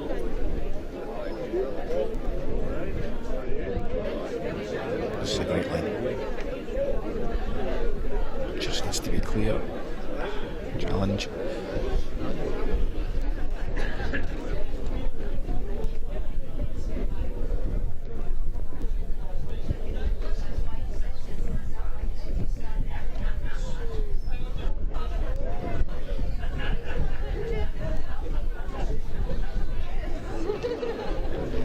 Same again. Bobby DL. Later blue balls in the head belonging to his partner Ryan McGill.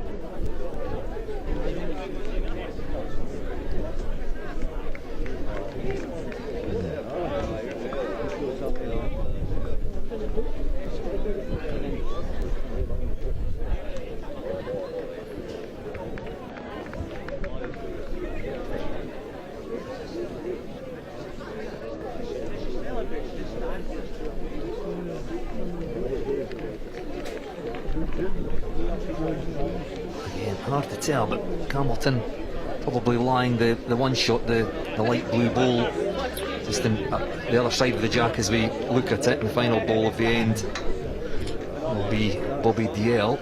Well, and if you read the body language, if you like, if you look where Ryan had his foot there, he had his foot a good 2 feet to the right hand side at jack high, which would give you the impression that he was trying to draw a high one and hence already held the shot. Well, he certainly tried to draw a high line, but just too wide.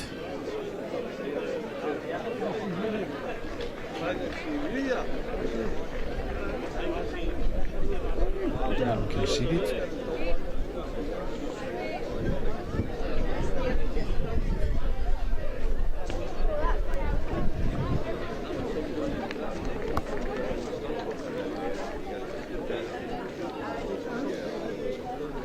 Umpire called.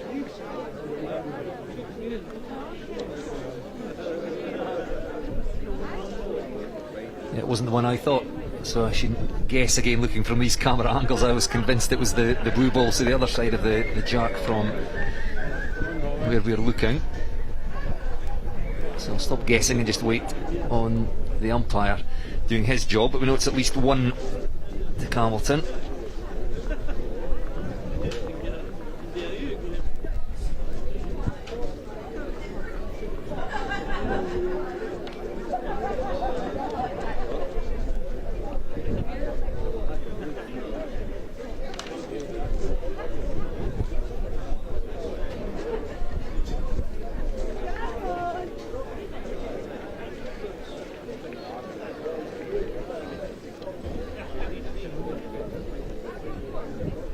These balls all belong to the lead players in the lighter blue, certainly Ryan McLaughlin's balls. And I think this is the red sticker, Stephen Lowry Seniors.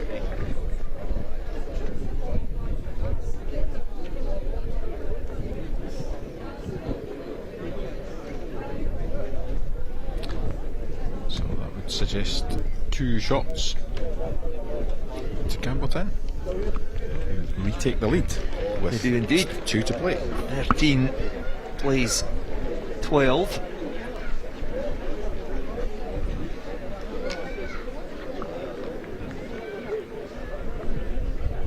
Well, you can't take your eyes off this one. And gents pairs first round match. This concludes on Saturday with the semi-finals and the final. And anybody's guess which of these pairs will find themselves in the second round tomorrow.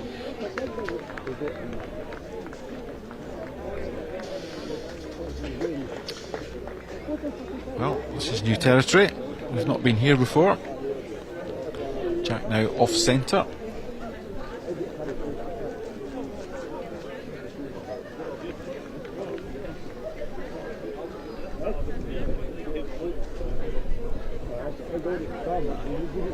Stephen picking a great line, but it's probably 4 or 5 feet the running required.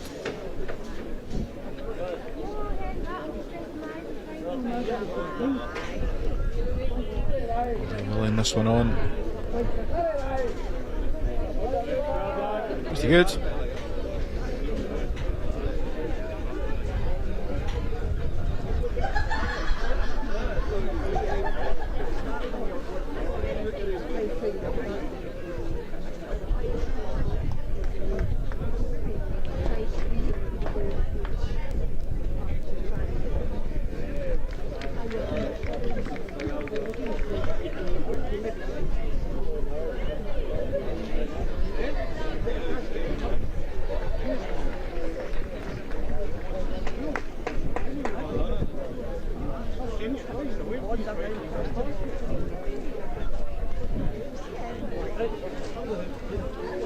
Ryan McLaughlin coming in off the ditch side, his forehand side. Stephen Lowry preferring the other side. This looks just not got quite enough. Nice line again.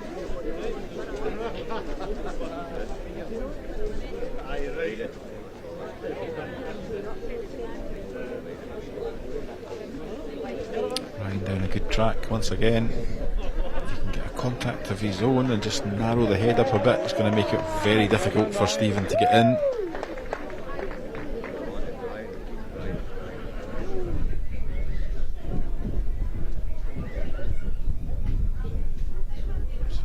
Again down this backhand side, trying to find the gap, go promote his own. Wide side. Does neither. Good bowling by Ryan McLaughlin.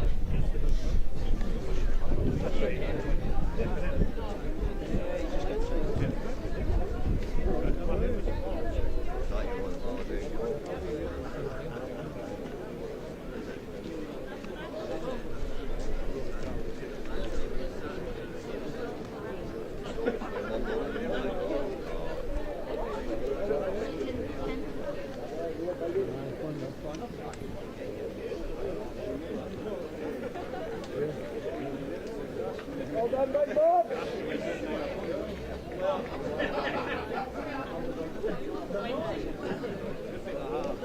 you doing? So, all right. All right, you? Good, aye. Good lad. Here's your weight, Stephen, because your road is cracking. What a bowl this is. That was building up really badly for the Pollockshaws there. So that's a great recovery. Scott's back here. They're playing everyone needs this morning and they're back on the morning for the day. They don't fucking drink, but I fucking like. You here for the week? No, just in the day. Just through the day, aye.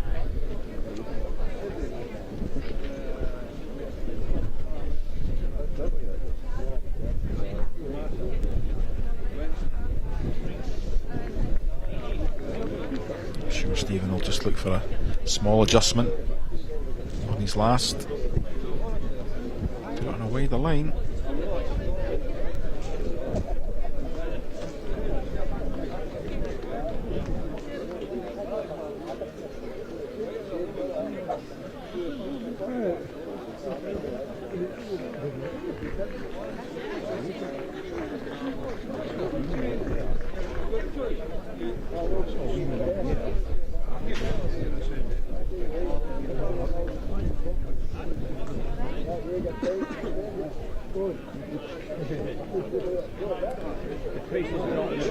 Maintain the backhand side and drift under the two wide blue balls through the gap to add another.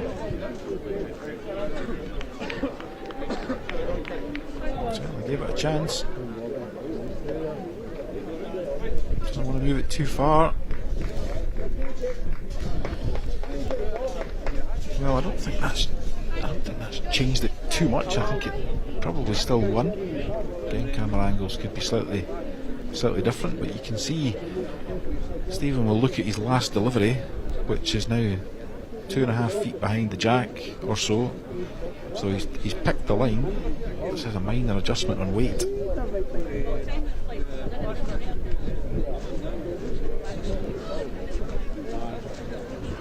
Picked the line. There's your pace. Just drew the shot, you know. Brilliant bowl from Stephen Lowry.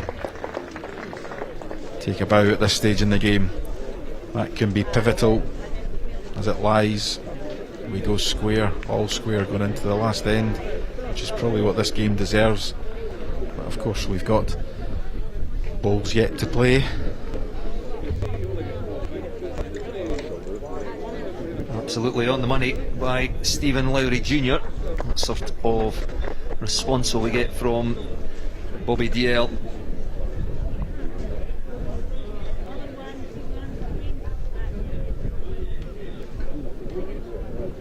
Again, he's set it off on a reasonable line.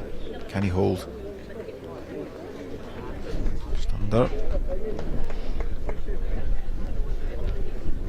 So Stephen with a bowl to take a potential one-shot lead into the last.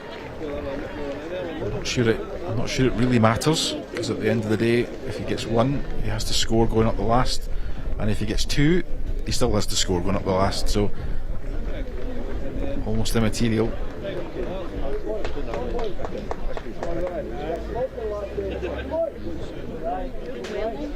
So just the one, and that ties the match at 13 apiece. As we do go into the final end in this gents pairs first round match in the Bowls Scotland National Championships, live on YouTube and the Bowls Scotland Facebook page, being watched by a sizable crowd, as you can see there. Great to see so many people in here today, enjoying all the action. They've certainly been unable to take their eyes off this one.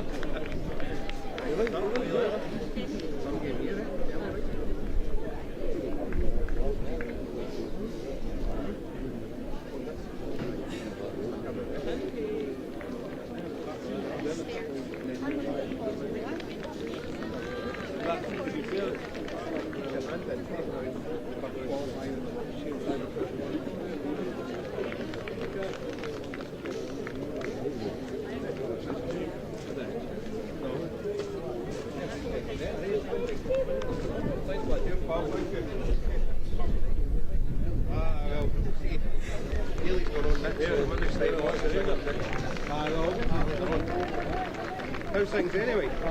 Lucky that that got changed, man, eh? Lucky that it's working off, eh? We'll know. We'll have to go to count down for the board. I was watching it. Just missing the line fractionally. A complete ball all the same. Ryan will need fraction of grass on his last delivery.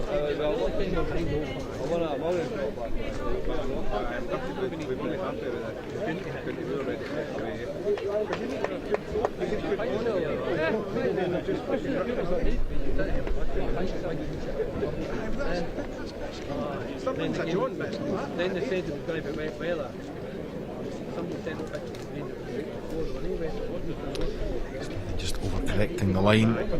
Fraction wide with his last one and fraction under there. think too many folk. Like Gary, he only came back for the last game because his laddie was getting a cap.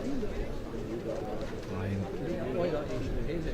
again just missing his line on that side. 16, he got beaten under 18 seconds. The singles been here. Again for under 18. For the semi-final. His dad can come down this side and maybe just rock the shot ball up, move it jack high, give him a bit of a look. A bit like that. Yeah, perfectly played. Don't get me wrong, he hates getting beaten same as the rest of them. But he's not quite got that arrogant side yet. And he won't get to it when he's playing. That's thing, he's staying away from his dad a bit. Which is when they came in. Yeah, nice reply. You get the feeling this won't stay like this for very long. Both skips playing pivotal balls at the important time. Stephen Lowry, I'm sure, will pick the ditch side, try and come off the blue ball, even moving the jack to the left hand side where his dad's two balls are in a great receiving position. Just have overcut the line, has he? Awfully like it. It has. Yeah, it's the fraction.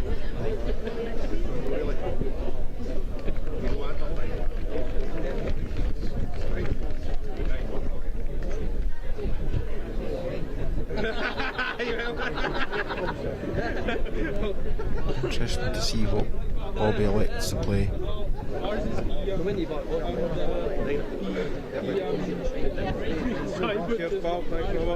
Also electing to play the backhand side.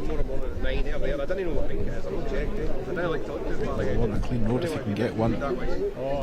Well, That's good, Bob. Well done, Bobby. not by design. Thanks very much, Paul. Aye, it was alright. Absolutely not, but working out well. Stevens overcooked it again. Play the game, eh? You've got to keep him doing latitude here, going first round even. Giving an account of yourself this year. Definitely. So hopefully it stands us in good stead for tomorrow, eh? We're on this green, but I don't know what link it is. Because I've never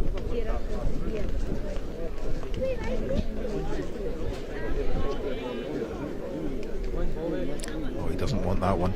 Oh, he does not want that ball. Wow.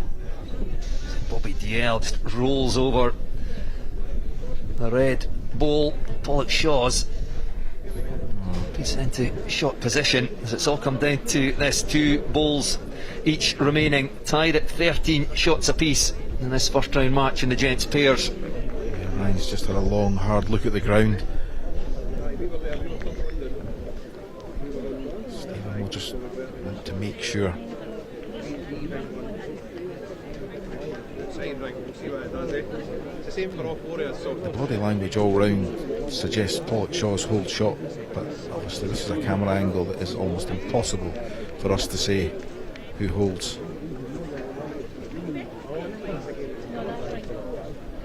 I think it changes Stephen's play terribly here. I think he still has a backhand draw.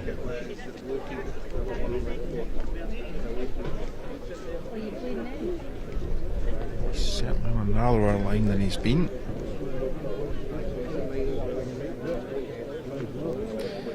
Yeah, I think the fact that he's not up suggests that Pollockshaw's hold the winning shot as it lies. He's just being a little cautious. Stephen Senior didn't really like it. Still having another look.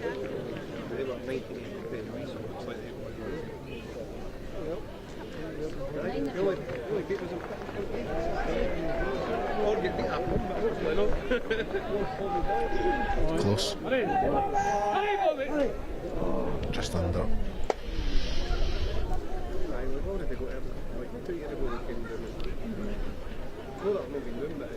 Final balls then, one each. What do you fancy Stephen Lowry Jr. will try here? Well, I think if he's holding shot, and he's very confident he's holding shot, I don't think he'll try and draw another. He does have an opportunity to maybe change the angles a little, but at this stage in the game, I think you have to make your opponent play it. This will tell us a lot whether he's the length or not. Well, he's not up, so I think that tells you that Pollockshaw's definitely hold shot. Just cruise controlled it in the like in the one that's got the average. I think what the man who's come to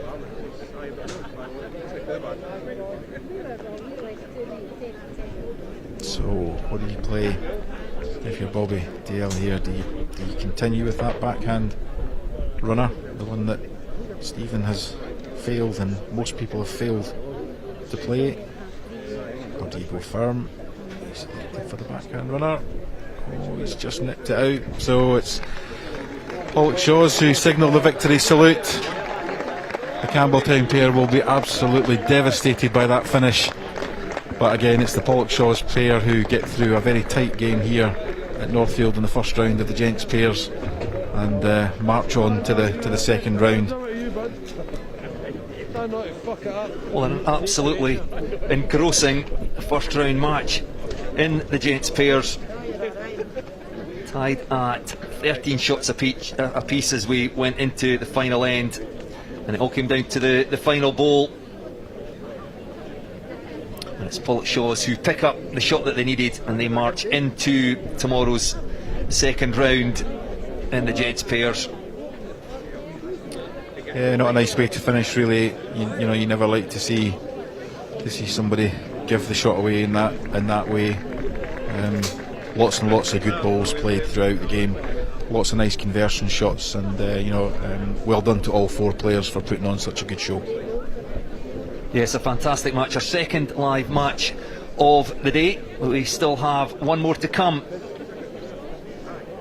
and that will be at 3 o'clock. You can join us in fact it's 4 o'clock. You can join us at about 3:55 for coverage of that ladies junior singles final. So 4 o'clock, just confirmation of that will start. So we'll be back live with you just ahead of that 4 o'clock start. I hope you're enjoying our live stream. So join us again later for more action from the 2025 Bowl Scotland National Championships.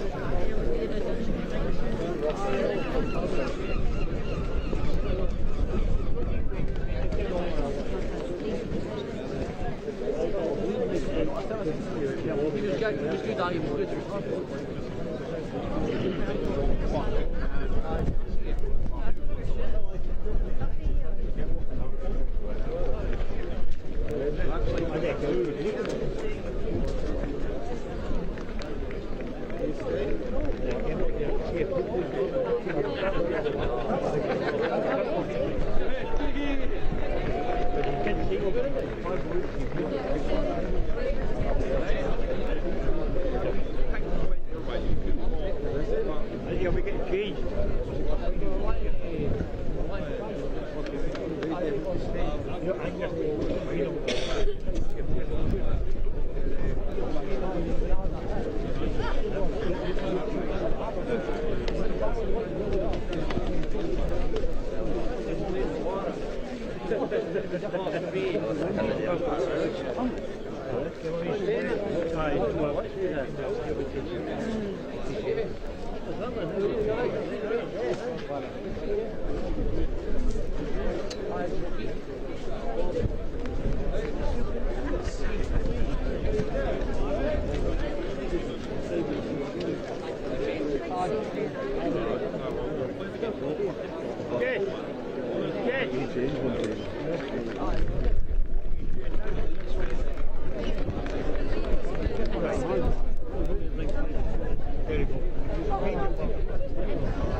Scrolling. Boy, she's been going great. They were there, so they want to go off and then that's fun, isn't it? Look.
We can up here, we're sitting on it, we stay on the right lines there. And we can figure out who's lying the show.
But we've played the other side. The right to start before me and Billy's going. I says, you'll need to phone her. Billy's going. I says, Kate again, she'll change them to this side and the other side. And they changed out. Billy and I went, that's it.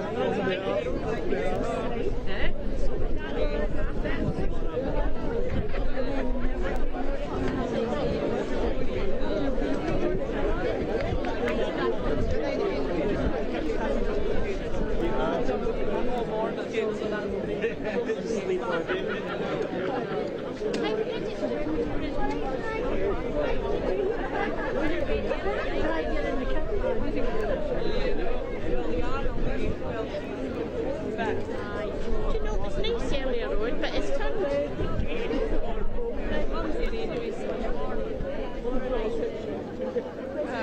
What a nice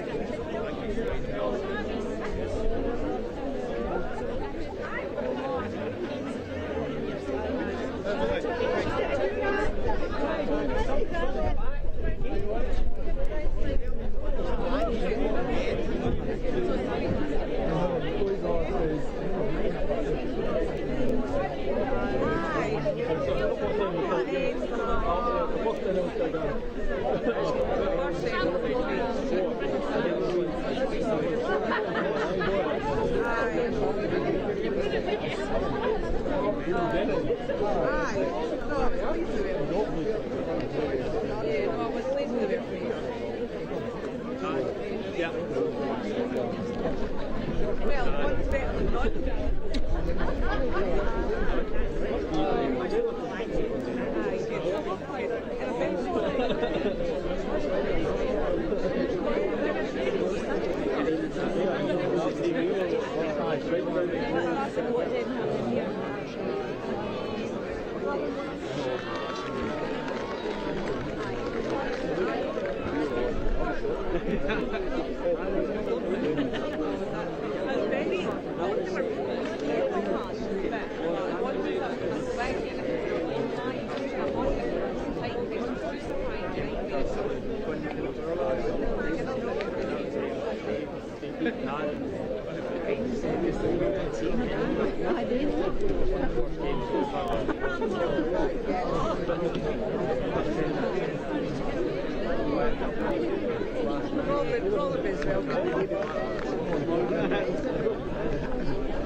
That's what it sounded like.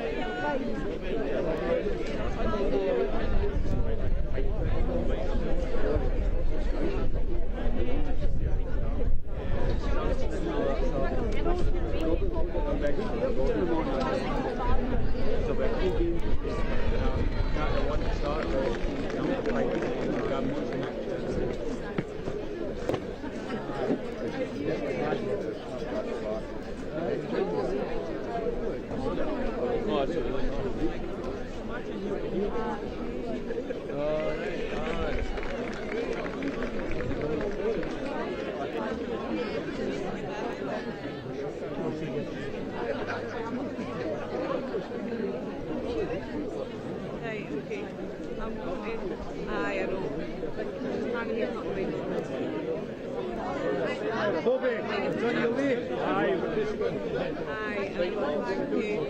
Aye, just see what happens.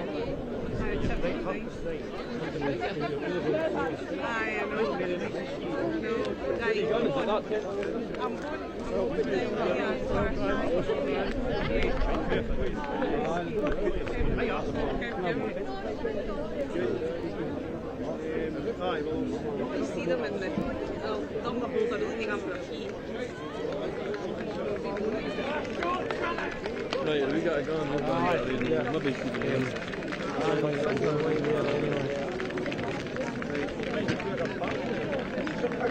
Right, I'll see you. Come here,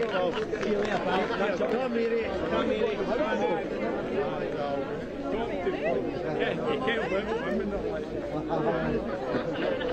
With the gents players from Royhead Miners Welfare, please report to the tournament office in the main building. Royhead Miners Welfare gents players to the tournament office in the main building, please. Thank you. How long is it taking you? How long? How long?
She find her way back all right? Right.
Oh,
right, that was the score. That was good.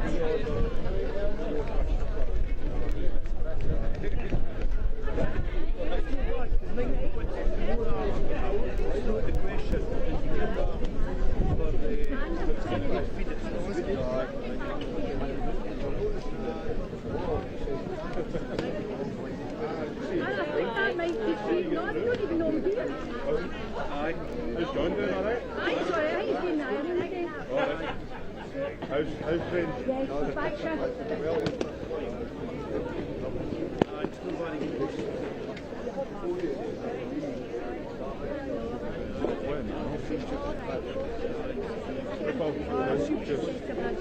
Right, your police. Because I didn't.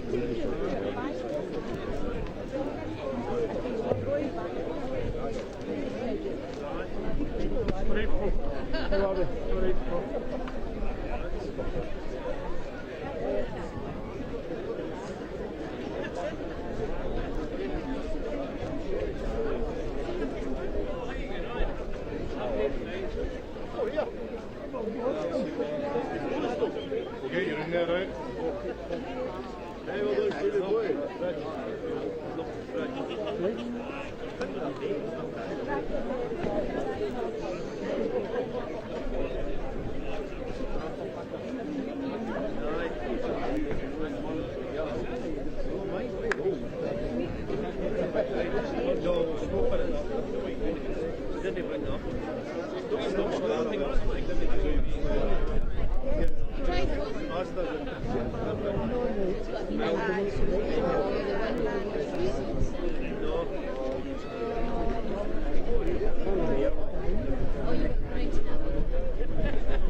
So if you're on the live stream, you're not even used to the live streams.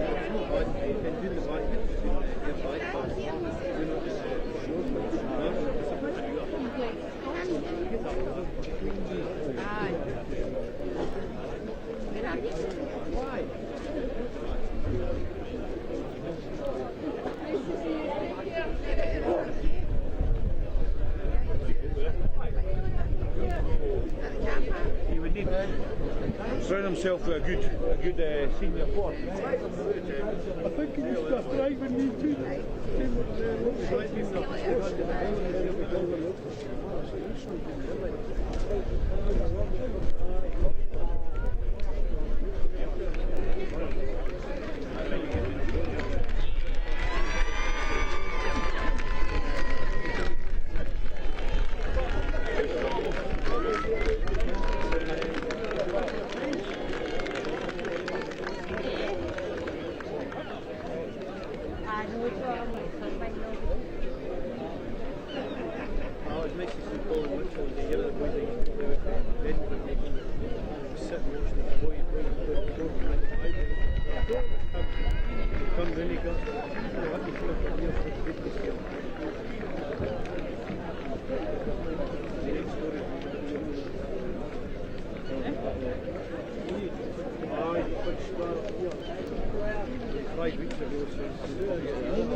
That there. You can probably go up there if you want to. Right to the other side. Aye.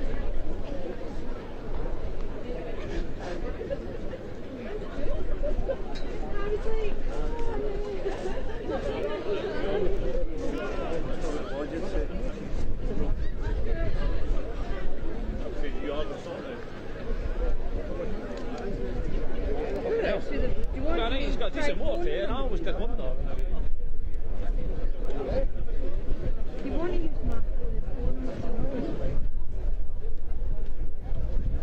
You sure?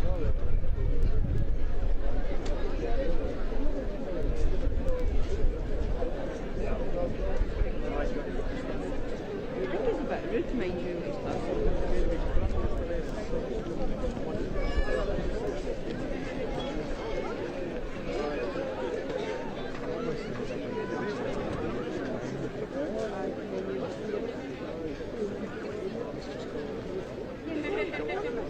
No. If you drive the phone, I'm okay with that. I'm going to go to the toilet, so if you want that.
Get them away nice and comfortable.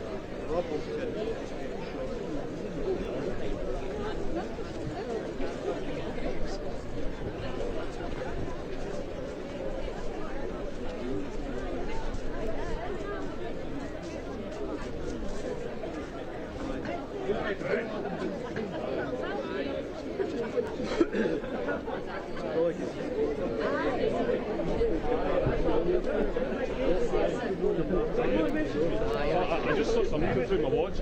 I just saw the front of Jim there in Northfield. But I saw my phone and watching. I was like, oh,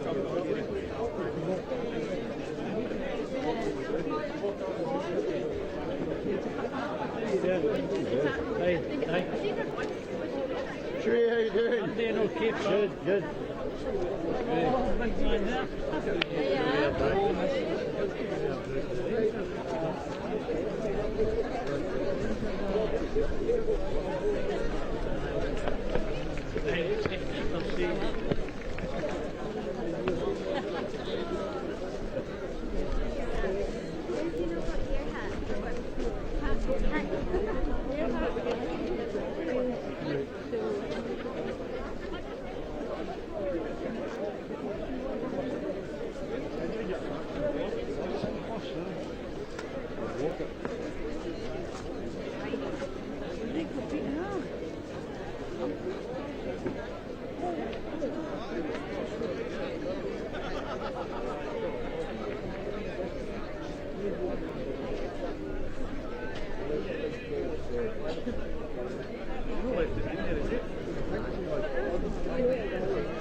out short.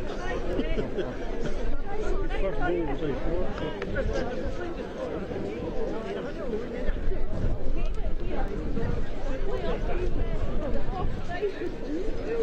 Oh, Ginny!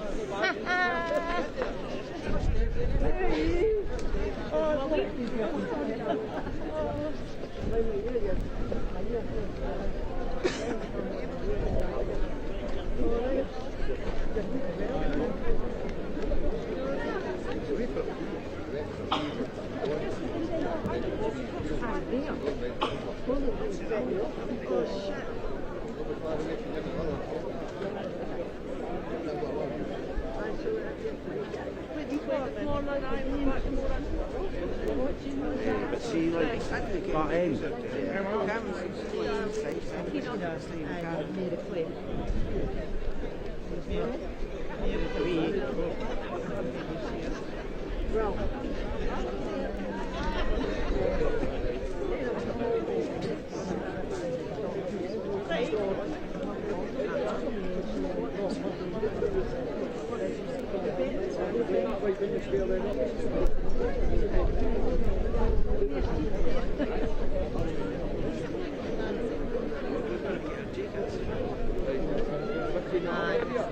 Nice to see how far.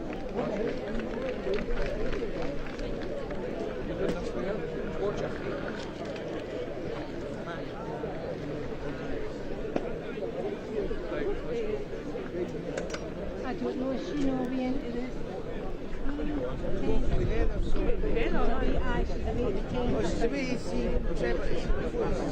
Alright.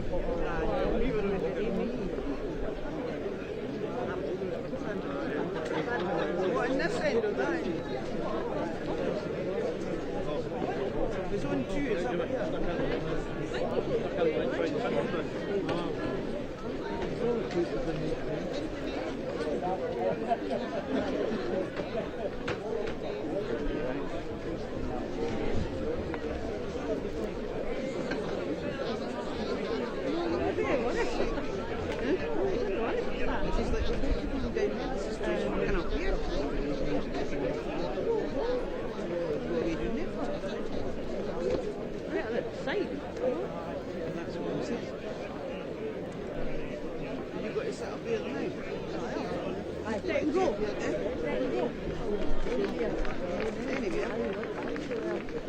Tina! Definitely Tina. You want your Jacob or what? What you were doing? What right you on? I just checked there. Ah, yeah, hi. Two. The real ass is on one. Oh, yeah, she's on the tail. Like, Jessica. You got a bump to her. You wait for it. Please. Yeah. Nobody's ever done it all for the rest. That's for the main of the It is anyway. Keep it separate.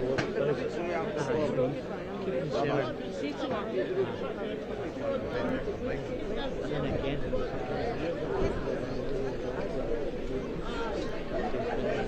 You know, you said he was out there at the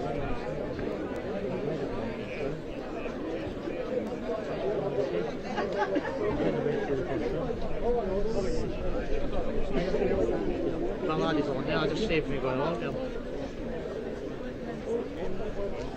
Every minute.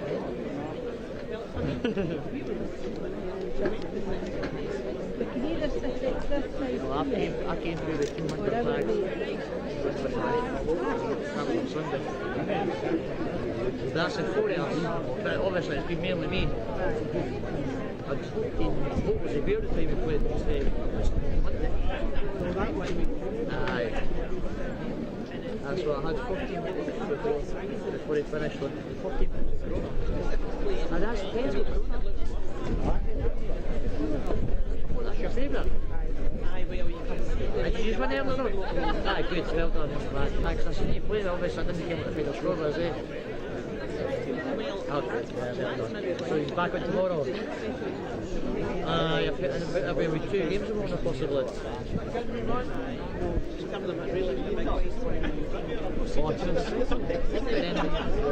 Saturday. Yes, not bad. Who said last time that he was going to Waterford? Perhaps did the Anne Cunningham, she plays at Waterford. The younger one. I don't know who she's name is. Up the road for Waterford Community Centre. Oh, is that where it is? Ah, right, is that? Yes, I never knew that. I never knew where she was, eh? I never. Oh, right. Right, Shaibas. Every time I've seen a Shaibas had to go wish before, but I never came where she was at first, eh? That's why. Yeah.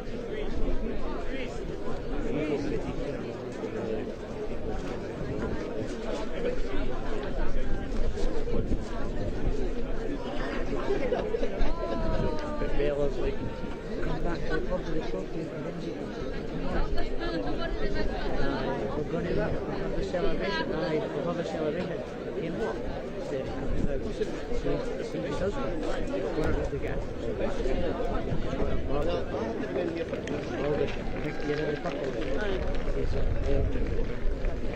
He's older. Steplad. My steplad. It's been since I was 2 years old. Yes, I know. Feeling nervous? Did well, eh? He did jack up well. Sorry.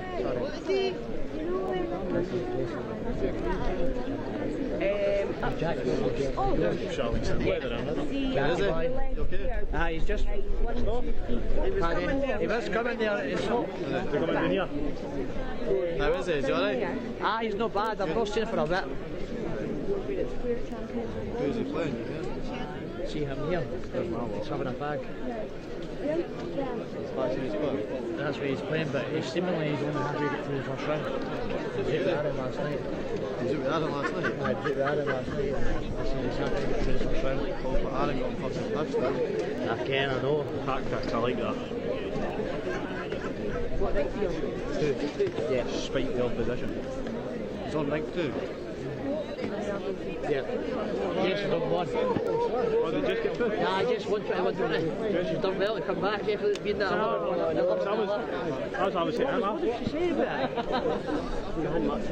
I just gave her a cuddle. I thought it was the Amy maybe won because we saw her back there. She saw with her bowling shoes on, so I just took that as she must have just hit Jess. But nah, she's just walked out with her bowling shoes. Jess went 11-0 up or 10-0 up, and then the last had come back a bit. She just started getting. Jess got a good 44 front, and then.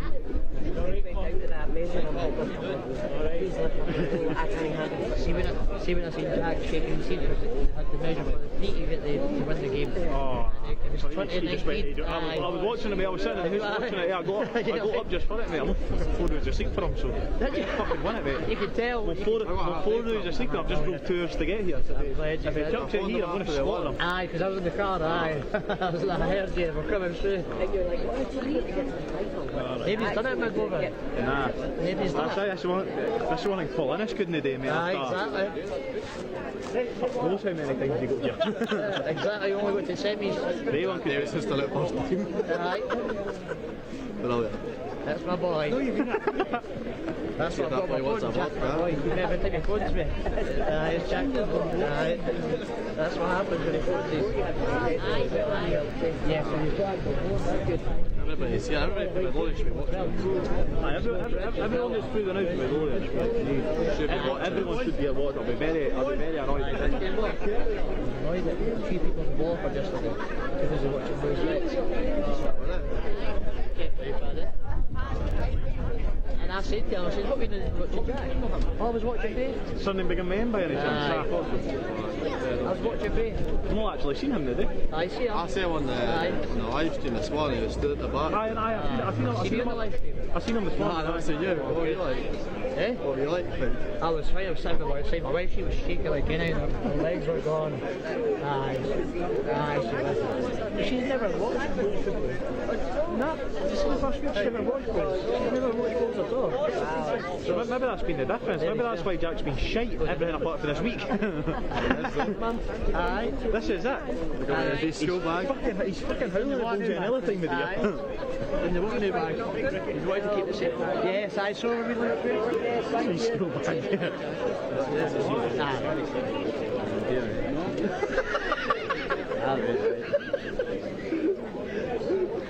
They tell Jack, before you do that, then I'm warning you now because I take where this came from. I'm one of 2 years. That's so much. Jack, I'm not wanting a message for you, like Bunty. Exactly. She was doing my dad getting changed. No, I need to ring on the horn. Couldn't get any of the ring on. That's my grandson. That's who's Bobby's boy. And this is me, Robert, Margaret. Here's granddaughter. Oh, no, it's a daughter. Margaret Muir's granddaughter, daughter. It's me's granddaughter. Right. See you later. Yeah.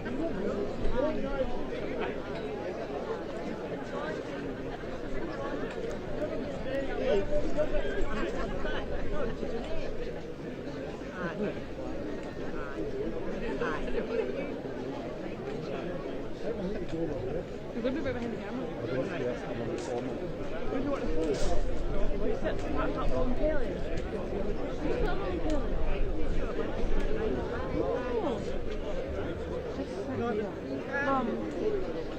You're sitting there, man. No, we've got to watch from here. We've got to be able to get in. And then you want to come back?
Right. I'm just going to deliver these back.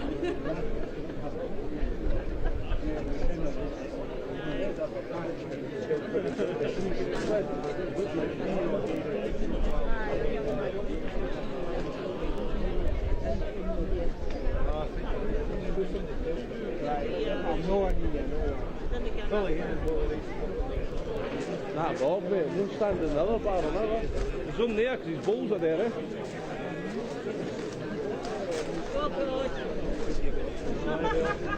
Right, we'll maybe see you tomorrow. Team up, Right,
Go sit down with the step or something.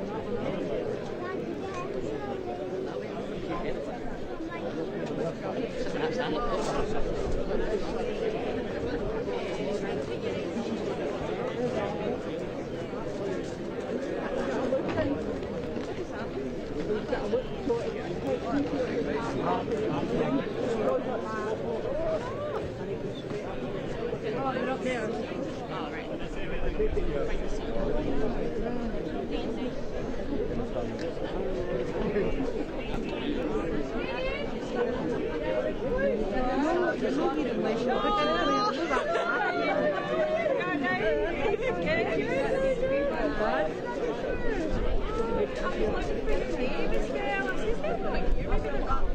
down to the bottom. All right.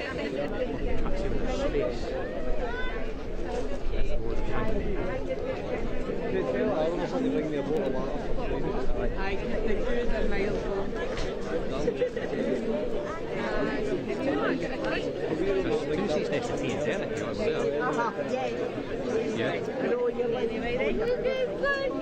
Good luck, my boy.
You just give me the move for that.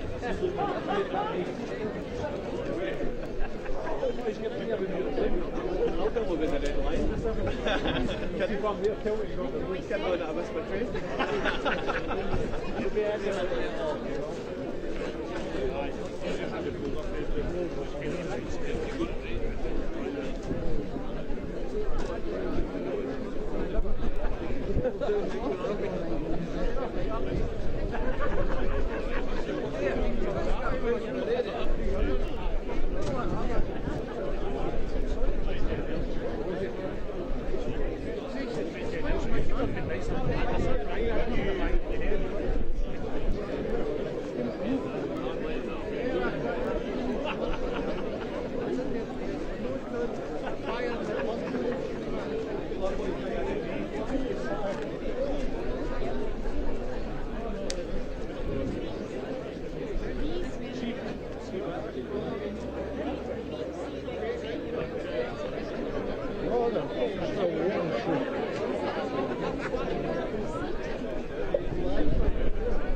Gary, you're pretty bum fools. Gary's got enough babysitting duties.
Going back today,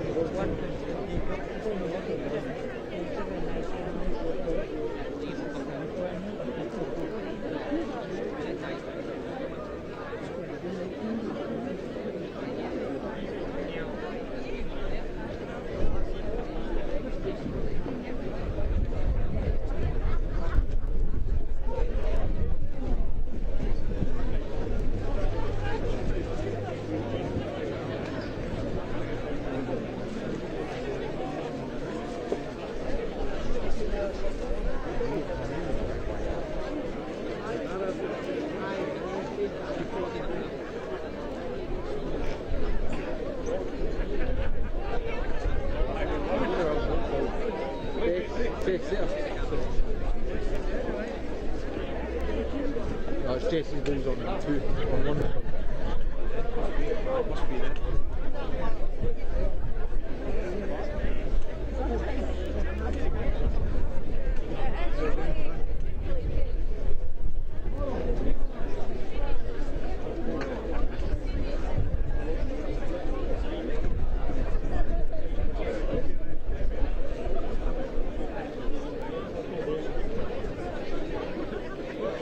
Shepherd's dog, carry that over there for me. Sorry for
right, mate.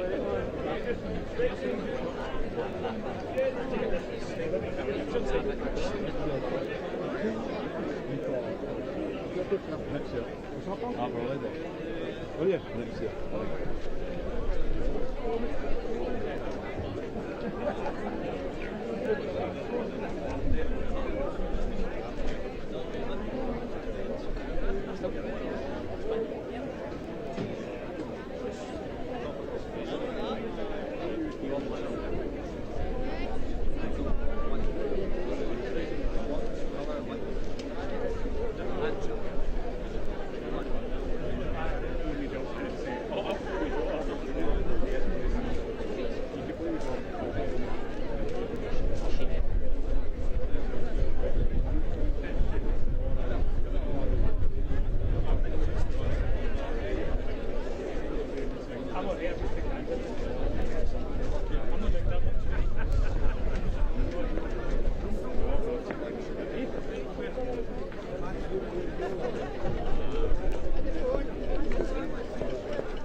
alright?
No, we're just we won. Back on to one. One for the it's actually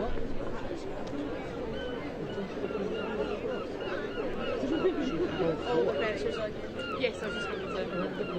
I don't know if you're sitting down there, but we're going to go around there if you want to. But yeah, yes, well, thank you very much. I will see you later. Yeah, see you later.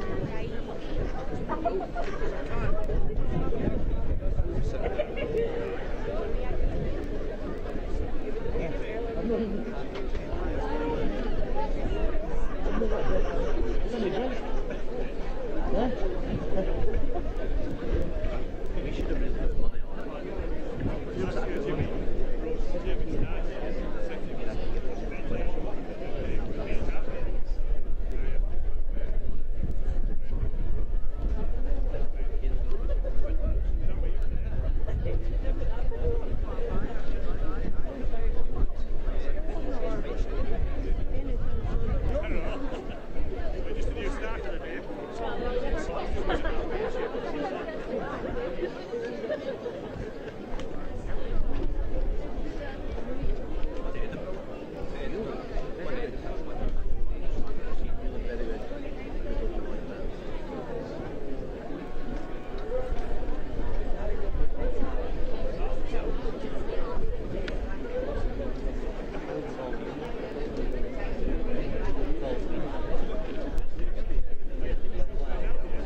Thanks. Thanks, Ben.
Good afternoon and welcome back to live coverage of the 2025 Bowls Scotland National Championships from the National Centre for Bowling in Ayr. And you can watch live action every day this week on the Bowls Scotland YouTube channel and Facebook page. And our last match of an action-packed day is the ladies' junior singles final. And that will be contested between Jessica Young of Craigentinny and Ailey Weir of Alloa East End.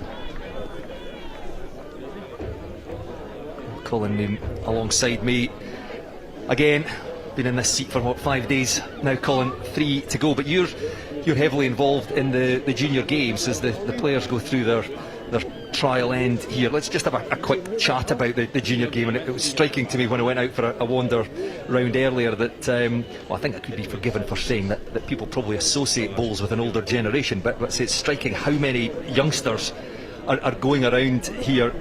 Tell us about the health of the junior game and what Bowls Scotland are doing to grow the game. Well, good afternoon, Bruce. Good afternoon, everybody at home.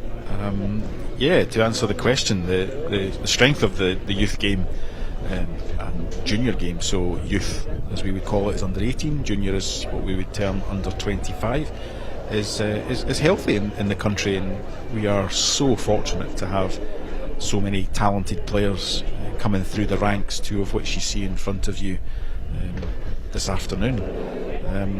Bowls Scotland, have national championships for the youth game at under 18 singles, under 18 pairs, and under 18 triples, which have concluded earlier on this week. And it's a fantastic opportunity for players all over the country to experience the atmosphere, and the crowds of Northfield.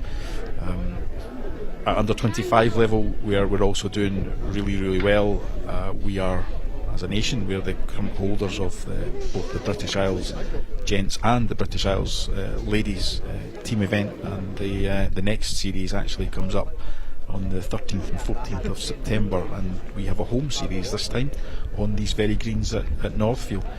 So lots going on in the game, lots of talent coming through, and at the moment we are very, very strong.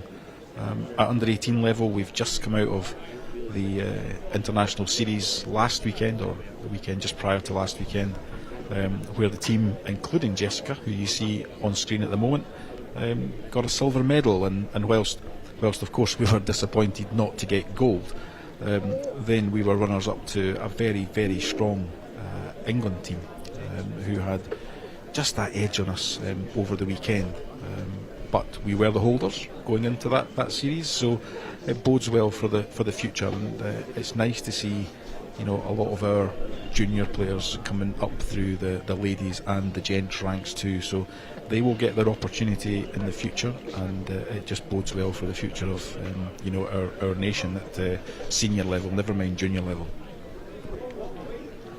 Well, we covered the gents junior singles semi-final this morning. Jack Davidson going through to the final against Robert Hunter, but on the 2 rinks immediately next door, we were sort of keeping tabs on these 2 players. Jessica Young, with the black top on at the far end, has sent her bowl down towards us there. She came through against Abby Harris of Ralston, but what a tussle they had. Jessica led 9 shots to 0, and then she trailed 11-10 2019, but picked up 2 shots in the final end to come through into this final. and she had an equally tight quarter final, similar score, 21-20, and then in round 2, 21-15, a slightly easier first round match, 21 points to 4. But she's had to fight her way to this final. Ailey Weir coming in clearly in very good form, 21 shots to 13. She defeated Ellie McCubbin of Auchencairn in that semi-final. In the quarter final, likewise 21-13, 21-14 in round 2, 21-9 in round 1. I'm not sure we can read too much into those, but Ailey clearly in good form. Tell us what you know about the two players. Well, we know both players really well. As I mentioned, Jessica got her first under 18 cap just over a week ago and performed really well. So, you know, she is, I'm going to call her the new kid on the block. I'm not sure if that's fair at this particular age, but you know, she has qualified for 4 events this weekend, which is quite incredible for one so young. So she was here in the youth triples, she was here in the mixed pairs. Unfortunately didn't medal in those, but you know, she is guaranteed a medal here, and she'll be pushing on for gold, I'm sure, in the under 25s. And she also has the ladies singles coming up, which starts tomorrow. So quite incredible. Ailey, age 22.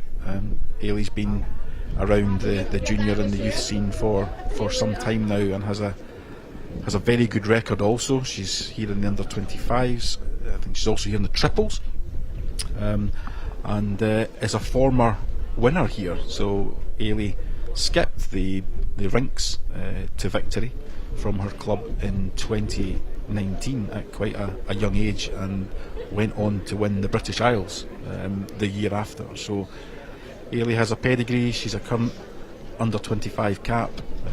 In fact, skipped the series last year when we were victorious over at the Belmont Club in Northern Ireland.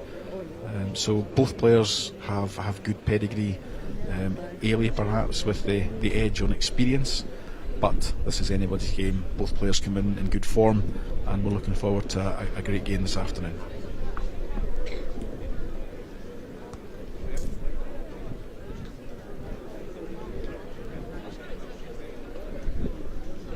Here we go then, first end of the ladies junior singles final. Jessica Young of Craigentinny with the red stickers on the bowls up against Ailey Weir, Alloa East End with the blue stickers. Again, as you see in the top left of your screen, first to 21 shots.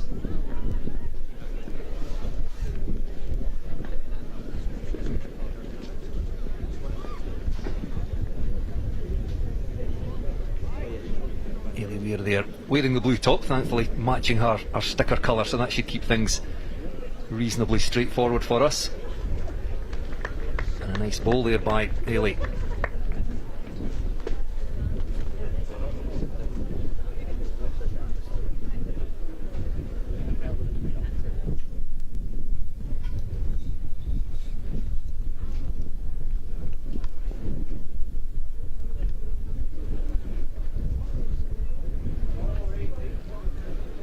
Left-hander.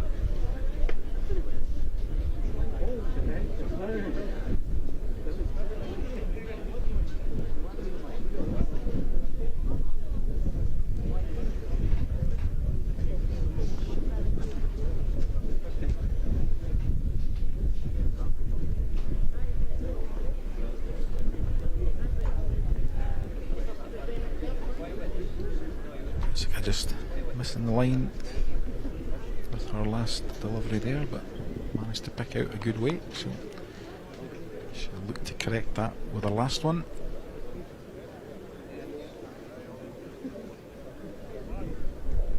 Well, that is the side I think you've said all day that is harder to come in from. Yeah, a little tricky, but she has an opportunity if she's just overplayed on the jack to the back of the rink. Can yield some shots. She doesn't want the front one though.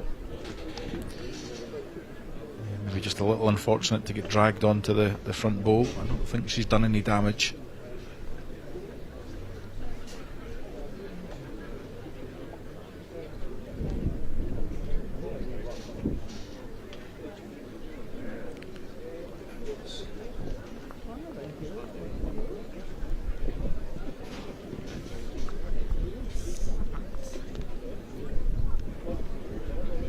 So, a one shot to Ailey Weir, hello East End.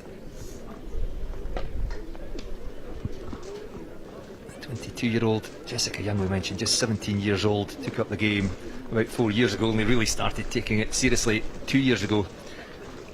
I mean, how long does it take you to refine your technique? Well, clearly not long, if Jessica's anything to go by. But it's the joy of the sport. You know, you can pick it up very, very quickly. Sometimes how fast you develop is around how many opportunities you get to play with and against better players, or perhaps, you know, who takes you under their wing and gives you a bit of coaching and a bit of advice. So, you know, it's clear from both of these players that, you know, they've been given some strong advice and coaching and mentoring to get them to the standard that they're at. Both play a very mature game for one so young. So, you know, I think you'll see that through this game. You know, they will think quite tactically around how they play. They will understand about changing line and length and trying to get themselves in a position to win the match.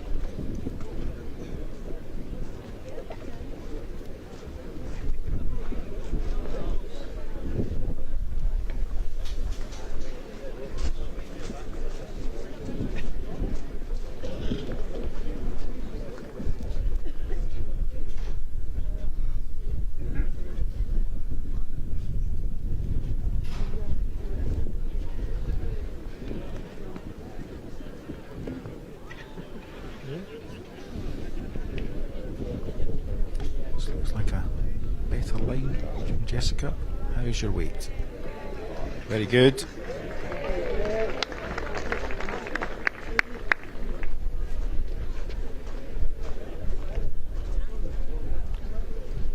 Just asking about the position and how far short the shot ball is. And she'll look just to drift inside her own with good weight to draw the shot.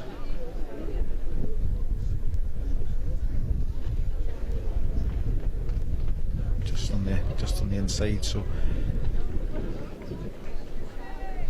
we think Jessica holds one, and a nice opportunity to add another, get on the scoreboard and settle down.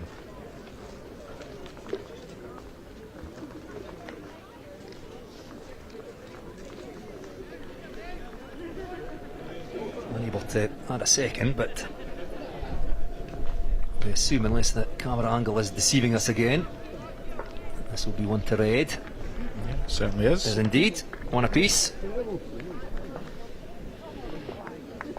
Both players with a weight off their shoulders already. They're on the scoreboard, and that's really important. And that lets them settle down into a nice rhythm, and I'm sure we'll get a good showing from both players.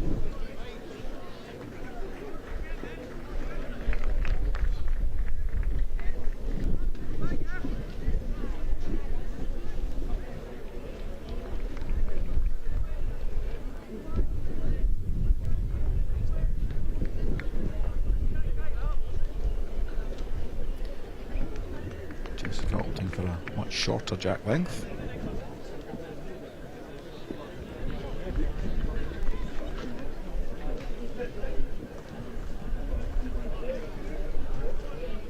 Fraction off the line, but with good weight.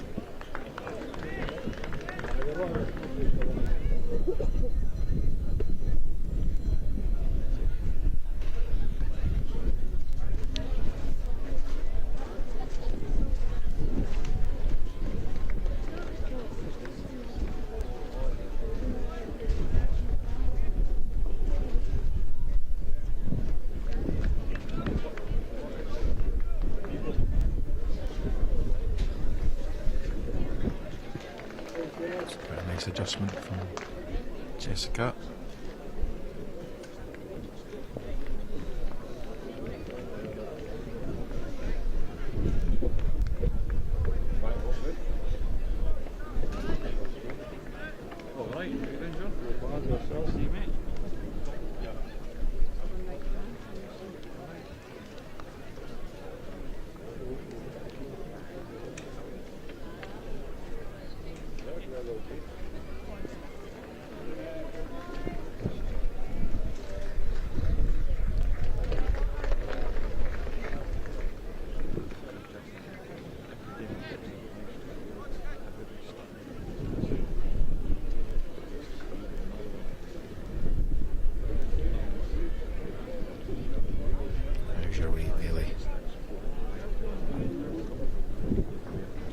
overplayed again, but picking out good line.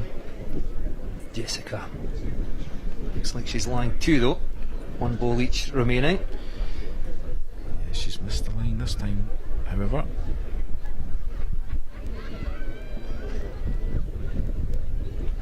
So wide open for Ailey. Pick up another shot here. Can she hold that line? No, it's just going away.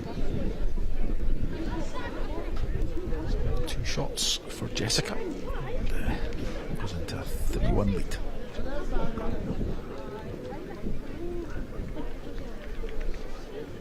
Worth just mentioning on rink 2, immediately to our left, is the gents under 25 final. We mentioned we covered the first semi-final between Jack Davidson and Robert Hunter this morning. Jack Davidson progressing through that, and in the other semi-final it was Robbie Meikle who came through against Fraser Klein. So we'll bring you score updates from the neighbouring rink, but our focus very much on this ladies junior singles final.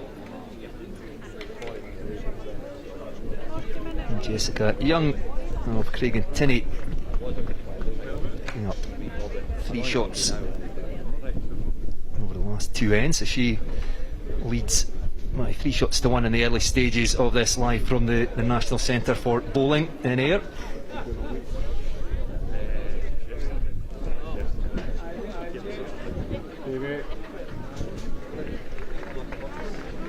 That held its line much better than I was expecting it to. Yeah, it certainly did. Maybe a bit more forgiving at the shorter length.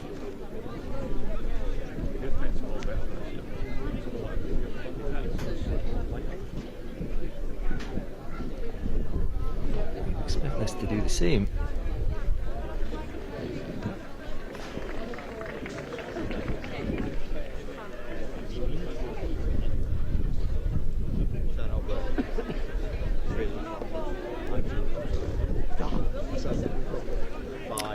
Failed to push through that, so it did made the correction on line, just failed to maintain the same weight.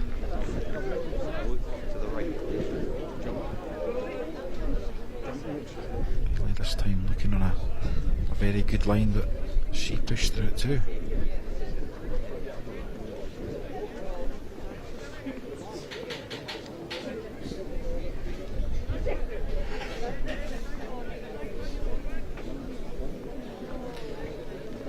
We'll draw the winner. Yeah, looks like it.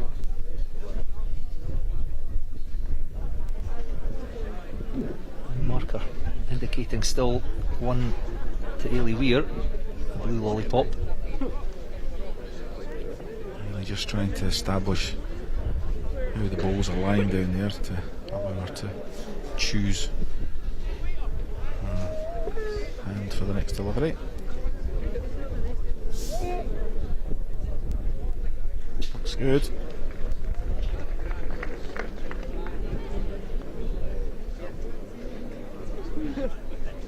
Line 2. What sort of response will we get from Jessica? She's just gone under the line.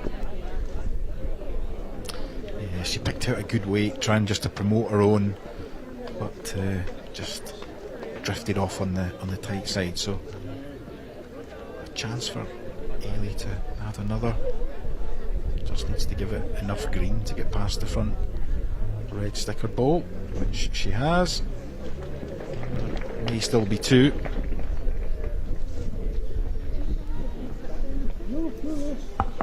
Yes, essentially just replaces one of her own balls there. Yeah, maybe slightly unfortunate on the contact, but she'll be happy with 2, and she'll go back to her favoured long length, I think.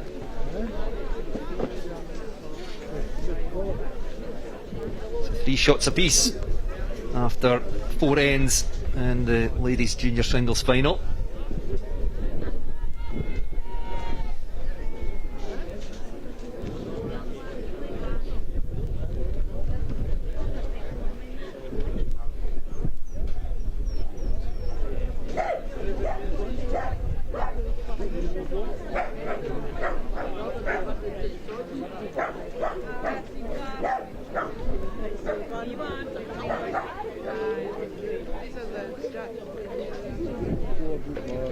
pressure on.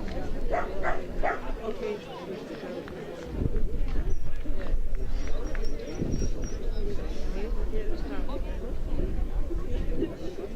Might take time to come round, eh? So a change of side to lead off in this direction for Ellie. Clearly not happy with how she's been performing on the other side, but Jessica sticks with it and plays a super opener. Yeah?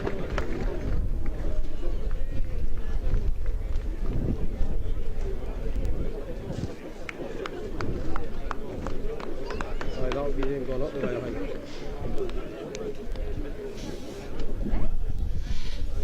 That's him going up the way. Coming back good.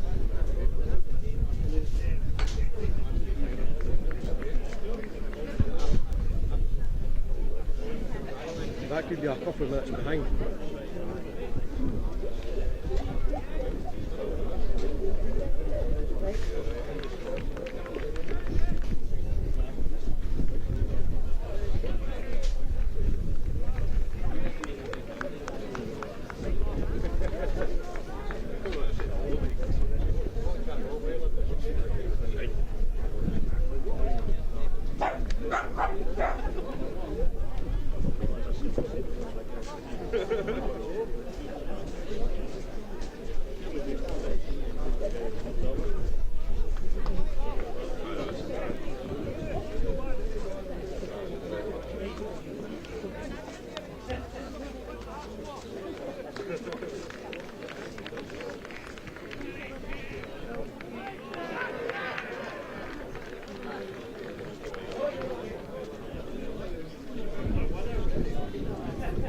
Looks like Jessica Young lying one shot, final ball of the end. Can she add a second? Can she hold that line? Steady. Just overplayed. I think it's quite clear at the minute that the difference in the two sets of bowls here. Jessica seems to be holding just a slightly better line on that side than Ailey. Jessica playing with a Hensley Tiger Pro size 0 and Ailey playing with an Aero Quantum size 2.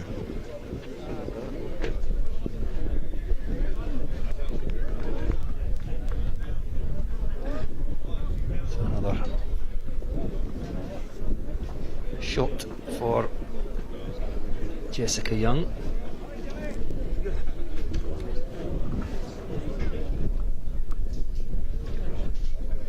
Craig and Tinney bowler, leading by 4 shots to 3.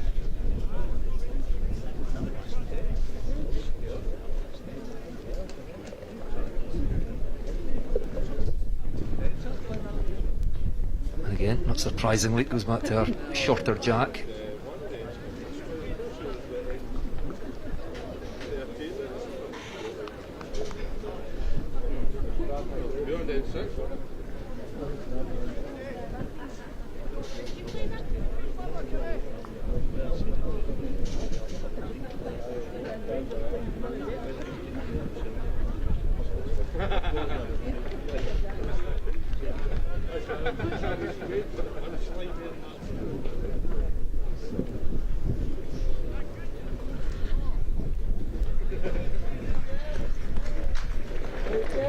Nice correction from Jessica.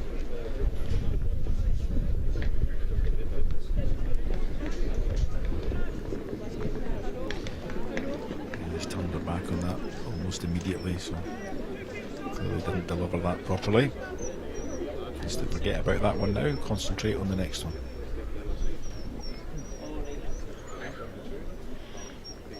Well, Jessica's picked another great line down this side. Can she get back to the jack? Yes, she can.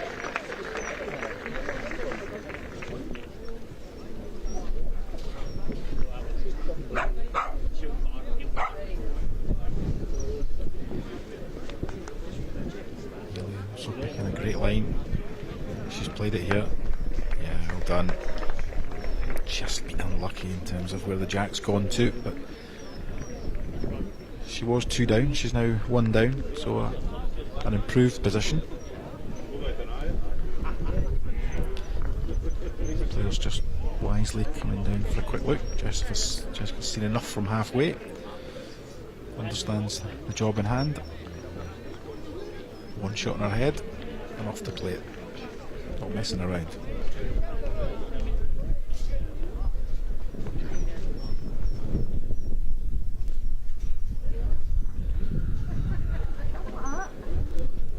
Just snarled up in the front. Fortunately for her, she's cleared the way for Ailey. Ailey can now afford to be reaching down the ditch side, her backhand. Set the ball away for a couple of shots. Played this side very well the last time coming in this direction. Yes, I'll target this red ball immediately to the left of the jack.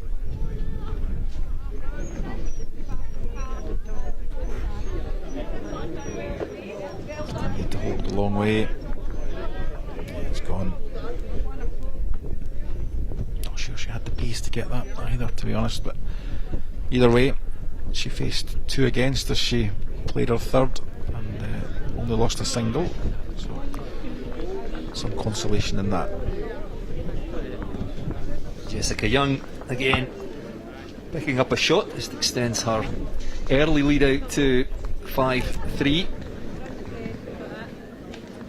The youngster very much settled in early in this. We talked about the skill of bowls earlier, but temperament's got to be a big part of it as well.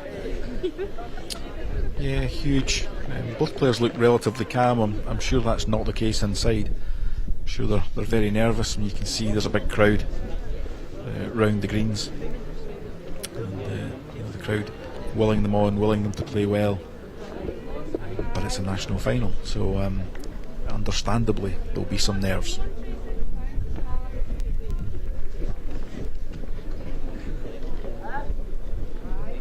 So into end number 7.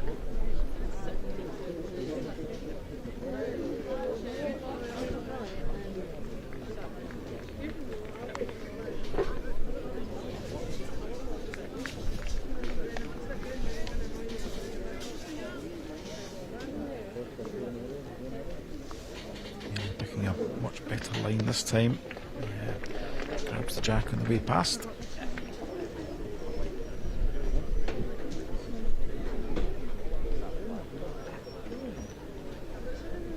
Lovely smooth delivery, Jessica Young.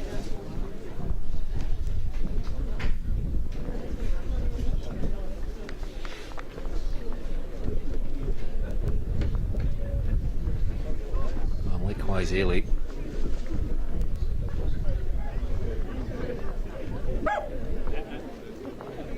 Good line again. Yeah, she's played that really well.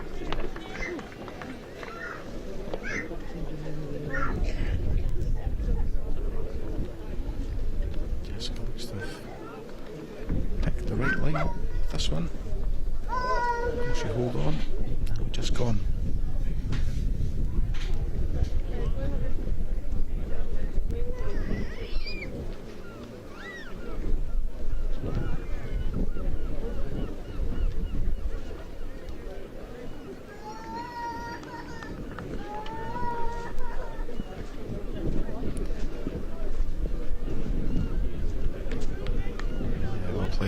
That was our target area.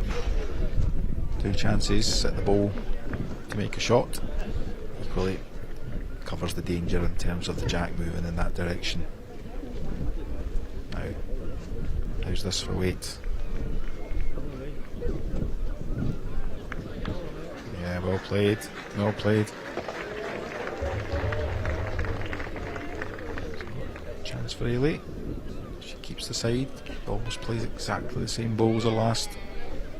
If it does happen to drift inside, then the jack is very good to be trailed for a 3. This is down to weight. It's not dropping. Just Almost carrying enough to keep her out on that side.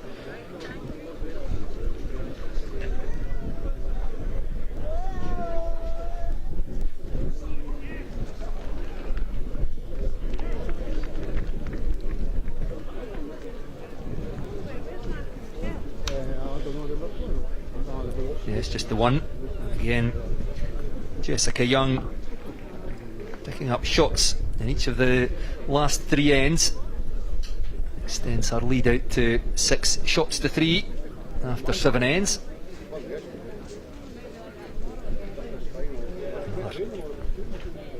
High quality match in this Bowls Scotland National Championships 2025, the ladies junior singles final. Live on YouTube and the Bowls Scotland Facebook page. If you're following us on social media, I haven't mentioned that today, you'll periodically see the hashtag popping up on the purple strip at the top left of your screen. BSNat Champs 25. Not that Colin and I know what a hashtag is, but I'm sure the youngsters will know. Here we go. Yeah, I know it's on a keyboard somewhere.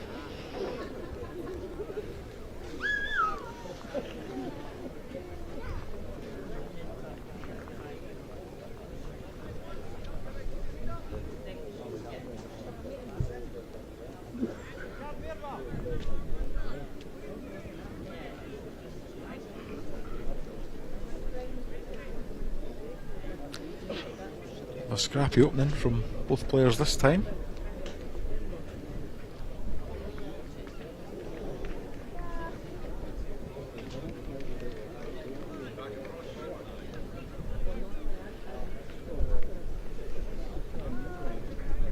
It's better though. Well, that certainly held a long way. Side has been swinging quite a lot most of this week, so that was a surprise.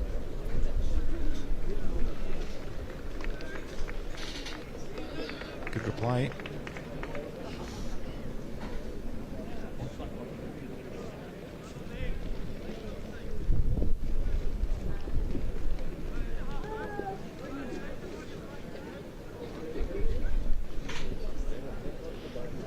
He's picked a similar line down that side to Shavinov running.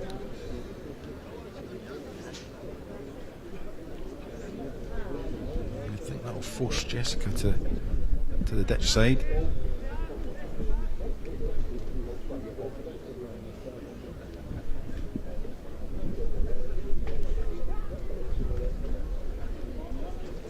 Just wants to sit her own.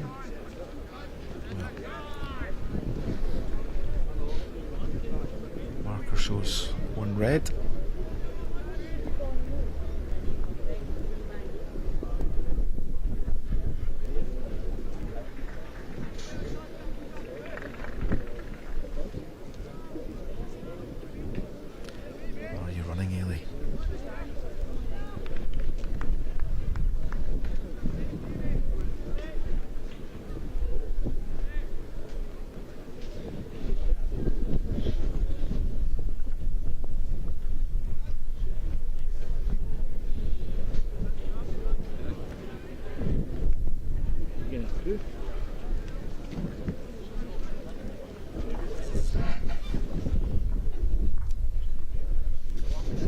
Red, the indication from the marker, and for 4 ends in a row Jessica Young picks up a shot and her lead extends out to 7 shots to 3.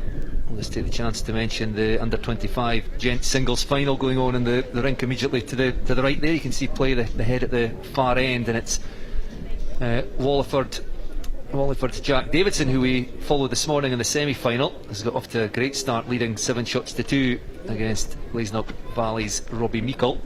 So we'll keep tabs on that, but for now, all eyes on rink 1 and Jessica Young, 17-year-old from the Craigentinney club. Will be very happy with her start to this ladies junior singles final.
down a good track from Jessica. This will be the shot. Well played. That looked perfect from the moment it left her hand, just picked a lovely line at the white right.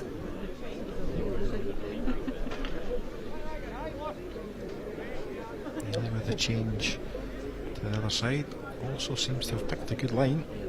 So we're hoping this is good weight, and it's looking like it. Has she made it?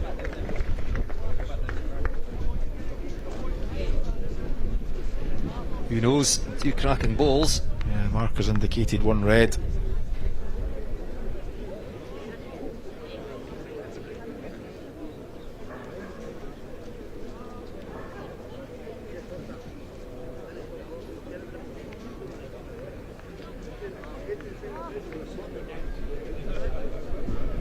Just a fraction over the line from Jessica, so a minor adjustment from Ailey. Chance here though for Ailey with her final ball. Not so sure with the grimace out the hand. No. Doesn't want to catch that.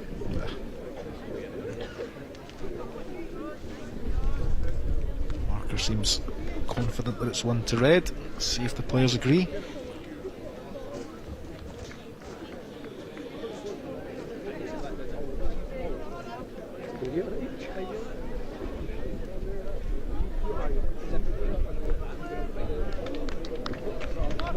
Calling for an umpire.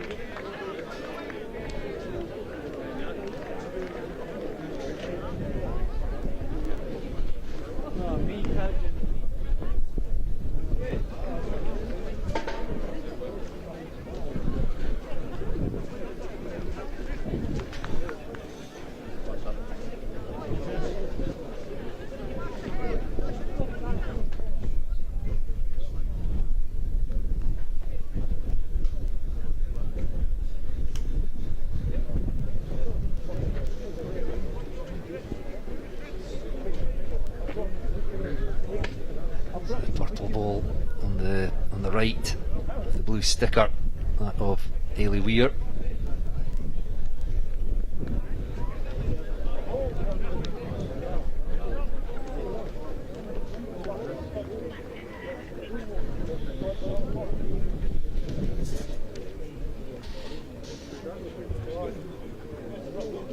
Just one more quick check. Is the red ball of Jessica Young, which was marginally closer.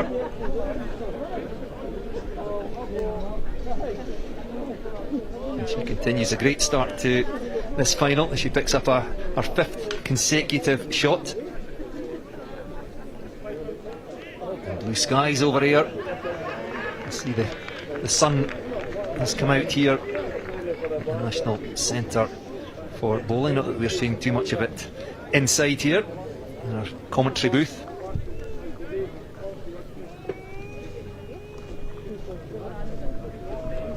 The crowd, you can see to the left there, and you know, immediately off screen towards the front of your picture. Lots of spectators there, absolutely fixated on this.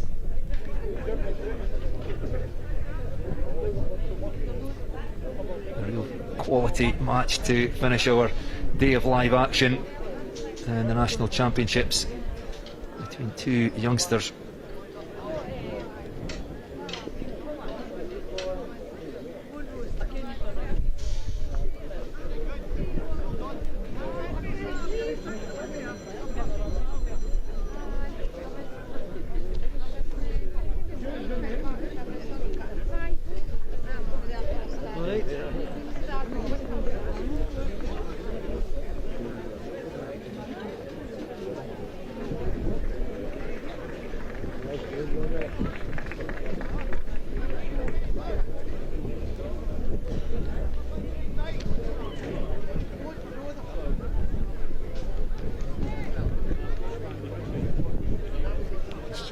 Run.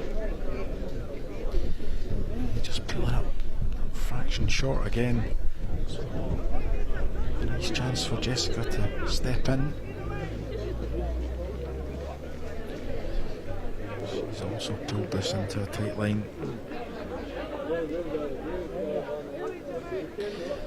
was a nice chance, nothing particularly close.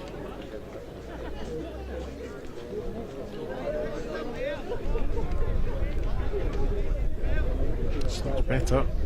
Is it going to make it though?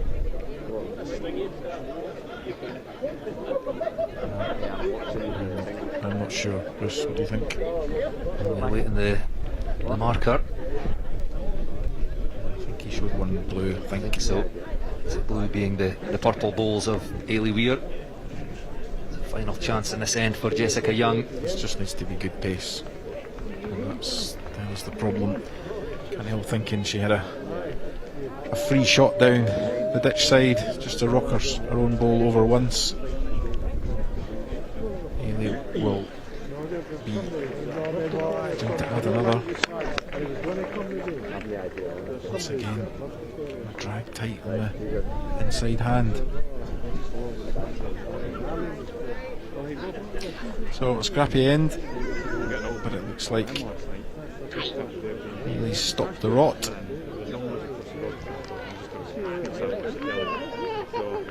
Yep. Oh, the marker's holding up one red.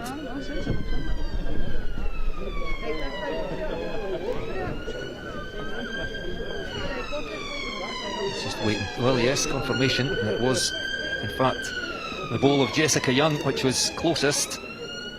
Get to sleep. Does that get to sleep? So for the 6th consecutive end, Jessica Young picks up a solitary shot. Now on a very healthy 9 shots to 3 advantage after 36 minutes of this ladies' junior singles final. Kane remains in control of the jack. Yeah, she's getting marginally longer as the game goes on, actually.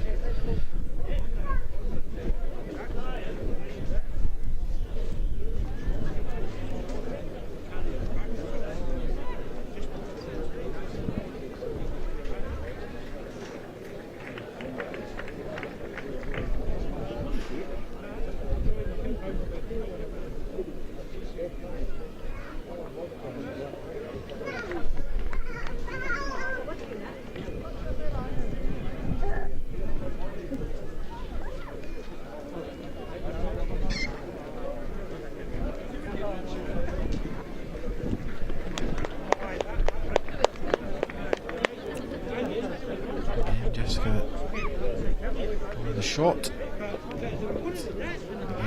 Plenty room for Ailey to beat that one.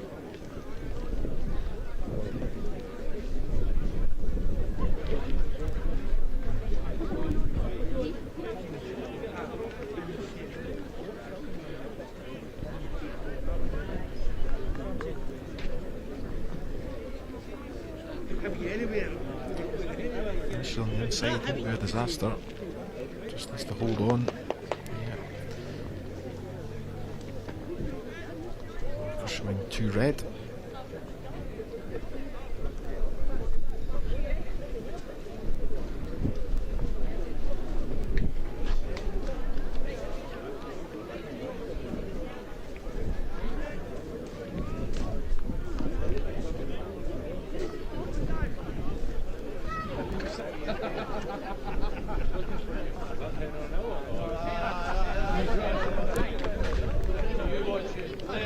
She's just missed the lane again. If she has good weight, she'll drift inside for a shot. But she's drifted inside almost for the shot. Pivotal moment coming up. Yes, big bowl needed from Ailey Weir here. The line's good enough, but I think she's overplayed it. I think she has.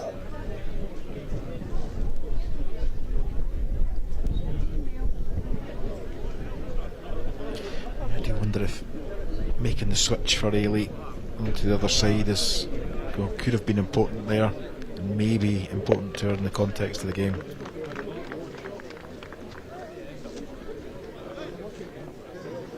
You know what's doing? I'm just checking the score here. What we just try win. So a big end as Jessica Young picks up 3 shots. And leads now by 12-3 after the first 11 ends. First to 21, remember.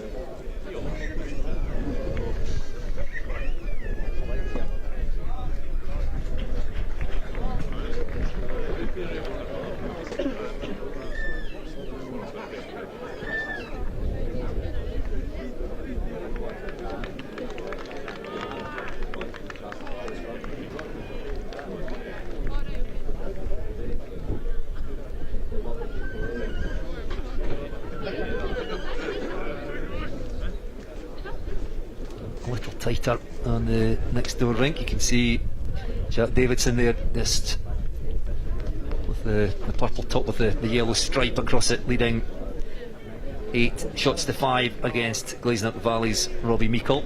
It's in the gents under 25 junior singles final.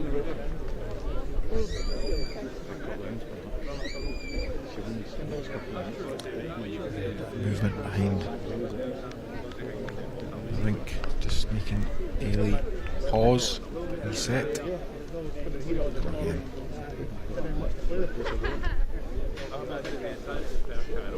Pick the line. This looks good. Yeah, well played. Nice ball by Ailey. She'll be desperate to pick up something in this end. This one's about weight too. She needs to stop. Well played, How about that? She's carrying a yard or two there, so she'll be delighted to see that drop onto Ailey's shot ball.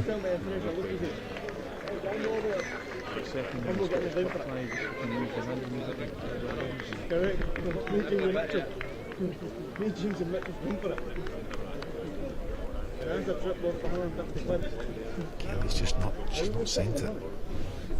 Well, what about that one for both?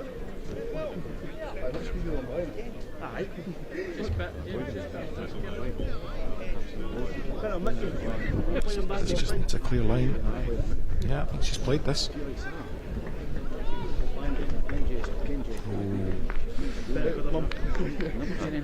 Just over. Just too much, but still lying. 1 shot. Last say in this end goes to Ailey Weir. She set it off on a good line too. Bruce, can she hold? Oh, again, just drifting under.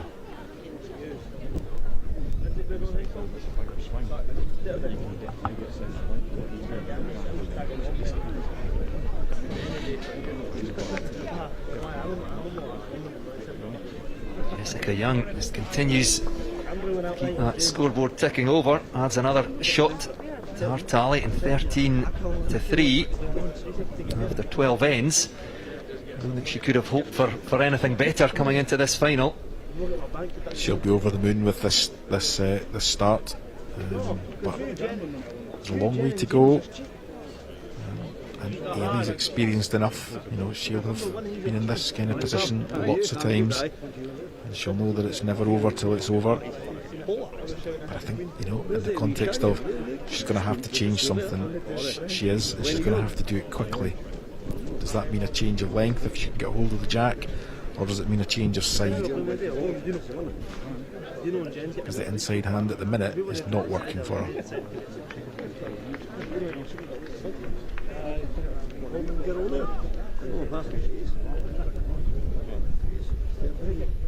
Jessica knows how quickly things can change, as we mentioned in the build up to this, when she led 9 shots to 0 against Abby Harris in her semi-final, and then suddenly found herself trailing by 11-10.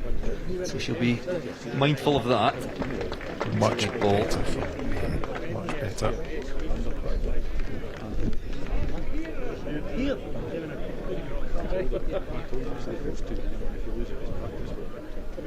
That's a good reply.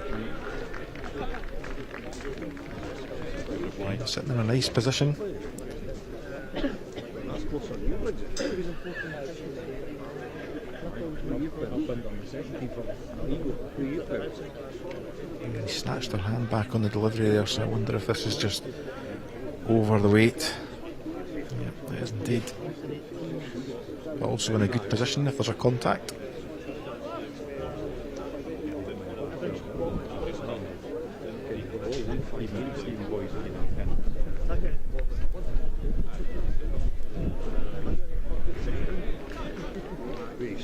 Oh, you're in the Mercury as well, eh?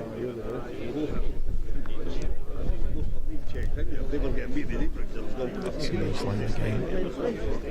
Doesn't want the contact on this ball. Doesn't want to let her see it. Oh, well done. Touched the jack on the way past. A wise move from Jessica, coming up to have a look. Have a look at the angles, see what her options are.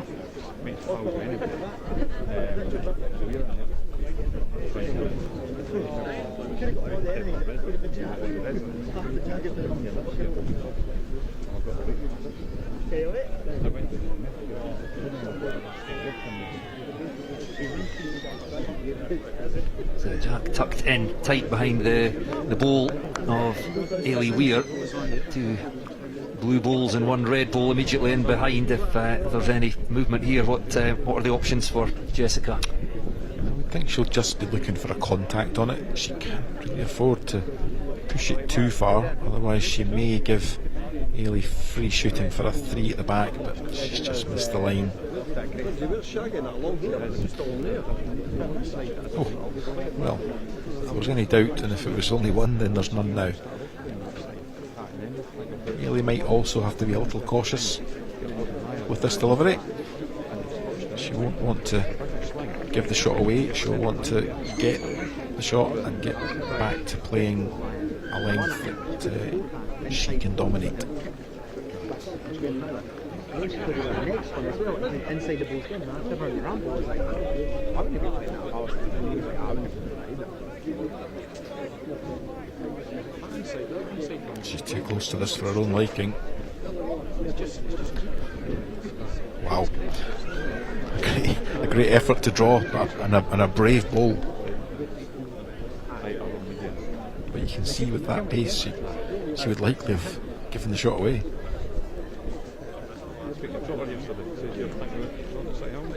Oh, same form of work. I same form of work. Thank you very much. Good.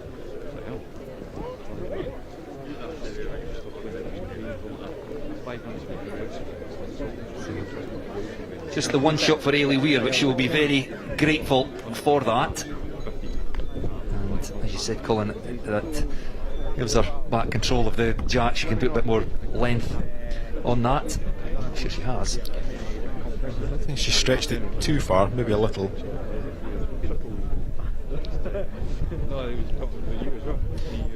She'll take some confidence from that last end, where she's got one on it, and then 3 balls just 2 feet behind. That's the most consistent end thus far. This has been the Achilles heel. Short balls. Very, very, very lucky. I think he had like a hairline fracture on 2 of his back. Jessica didn't change there, but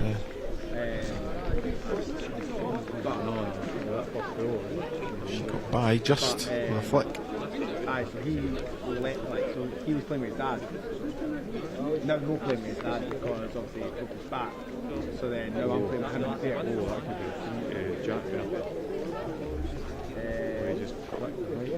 And then the triples, he doesn't have a triple because he's meant to play with 2 people across. So I might be playing him in the triples. And then the fours, there's 4 boys. Well, there's 3 boys that want me in the 4, but they've got a 4th player. Right. And the 4th player, they say,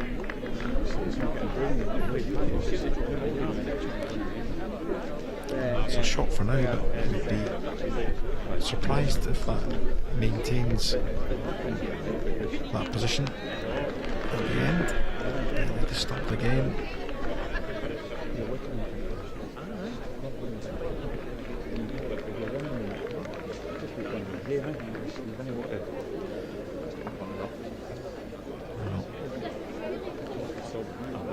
Wait for the indication from the marker. Aye, let me know if you want. Because by the way, I said to Trotter as well, I said about the triple. And he said, Jessica wise to change her side. She's on a good line. Her weight looks pretty good too. Well played.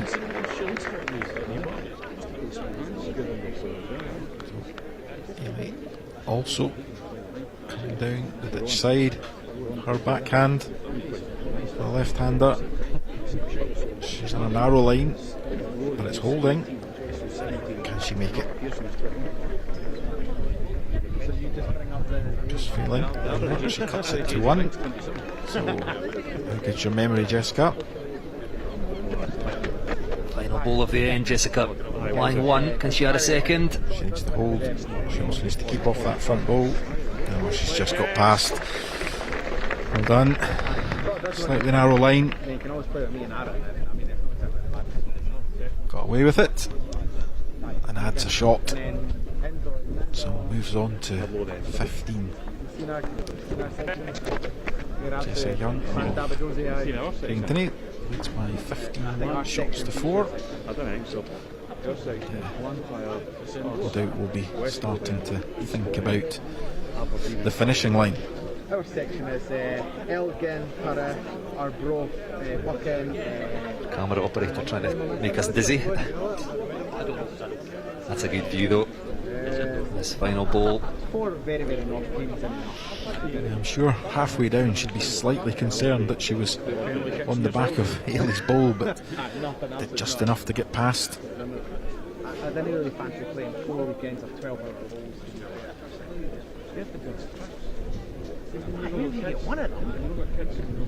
Similar sort of scoreline in the gents singles final next door. Jack Davidson leading by 13 shots to 5 against Robbie Meikle.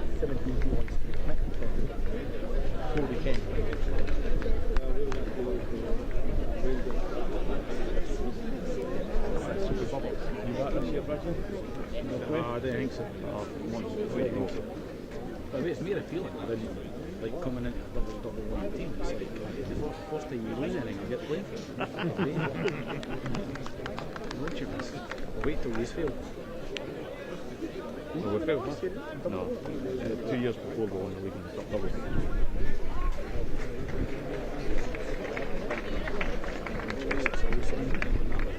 Did you be in the finals? No, training qualified. I must have lost well in the top.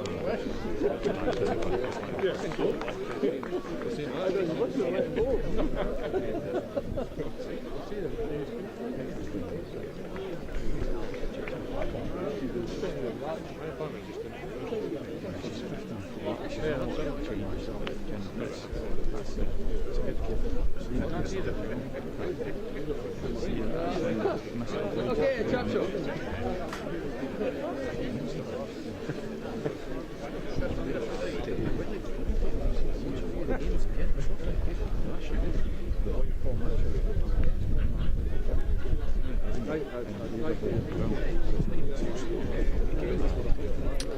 A scrappy end from both players. Keep your voice down as I can hear you discussing indoor leagues. A yard or maybe more to draw for the shot. Jessica set that on a reasonable line. Can she stop? She's overplayed this again.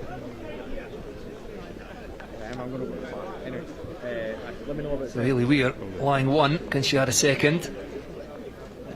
Final ball of the end.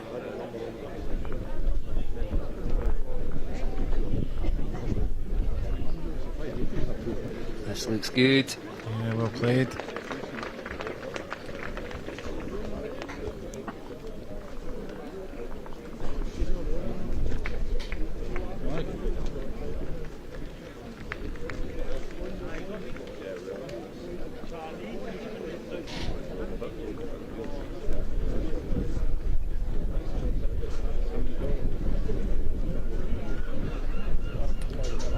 Jessica's just asked for a measure of the 2 balls just to be sure. previously indicated one blue, so he obviously thought the blue bowl, which is actually the purple one across to the right, belonging to Ailey Weir, he felt that was the closest, so certainly one shot to Ailey.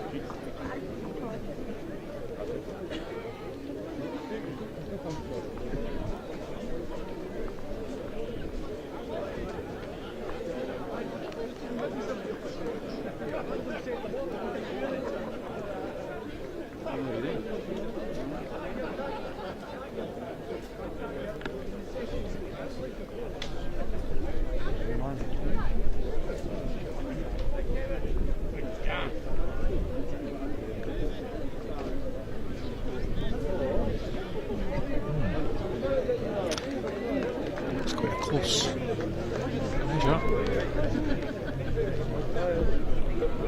Indeed, as red. So 1 to Ailey Weir. Ailey closes the gap to 15-5.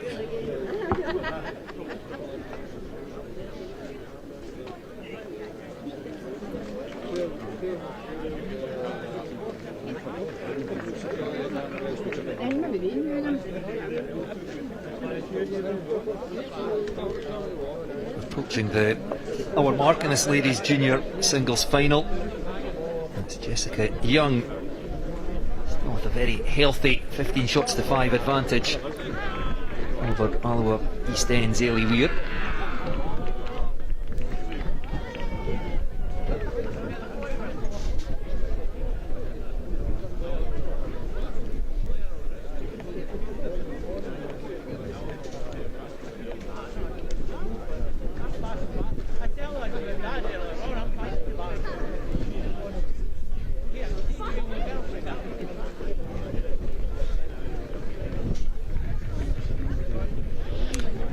Better weighted first ball from Ailey, but she's shortened the jack length. So a decent reply from Jessica. Okay.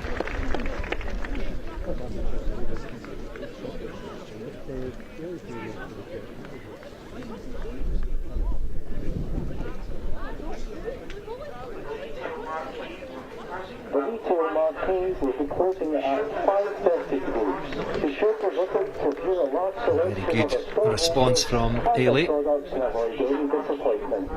The retail marquee will close at 5:30. She's put the cracker there.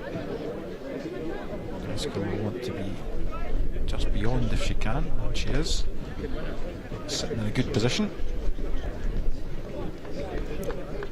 Ailey with a chance to sit the blue bowl or the dark coloured bowl of Jessica's out the head. She won't want to move her shot ball though. She will not want to fold this open.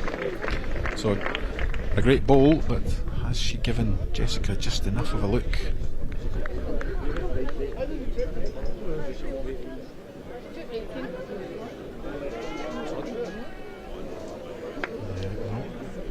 Cut that to 1. It's a super effort.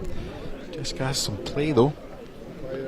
She has every opportunity, depending on what Ailey does here, to move the jack to the back. Ailey will just look to draw in and hopefully add another.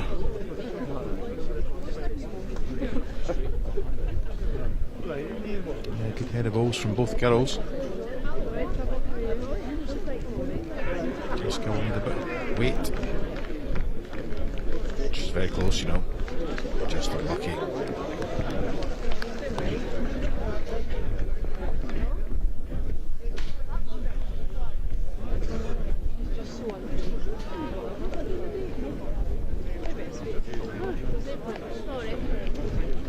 Well, that could have gone either way. That final ball had gone slightly differently. Jessica Young, but Ailey Weir picks up another shot.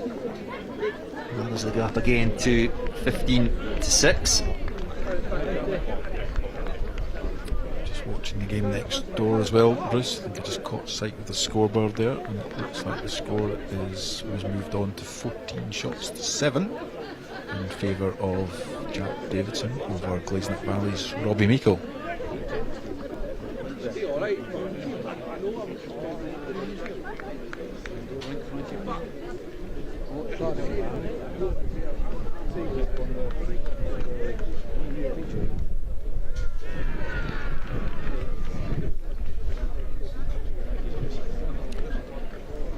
Short length jack from Ely.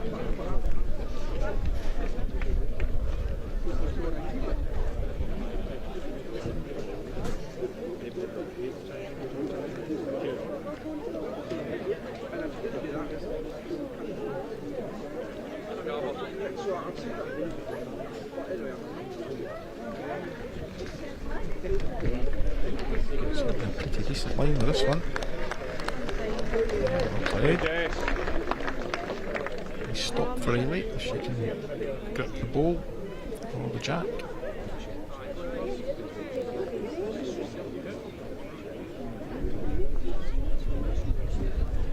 It's going away really quickly.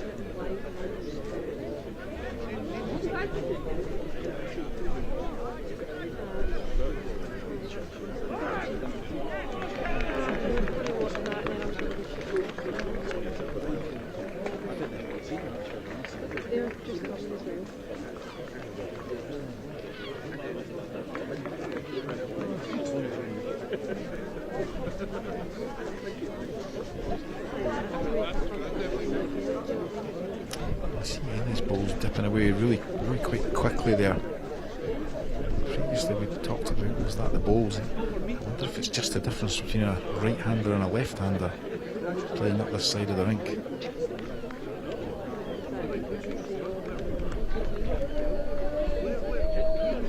That ball of Jessica is looking quite lonely in there. I'm sure Ely will be trying to play this clean through.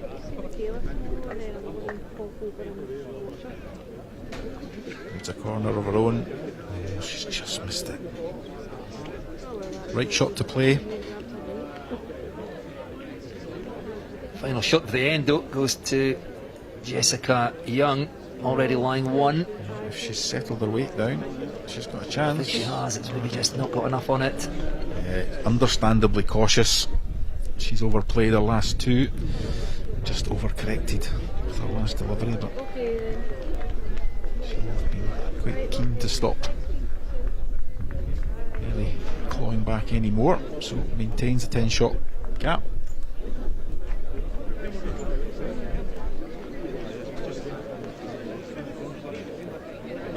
Into the 18th end of this ladies junior singles final. 10 shots the difference between the two players. 17-year-old Jessica Young of Craig and Tinney leading the way against Alloa East End's Ailey Weir. We're getting into some big ends here. I think if Ailey Weir is going to mount a comeback, she has to do it now.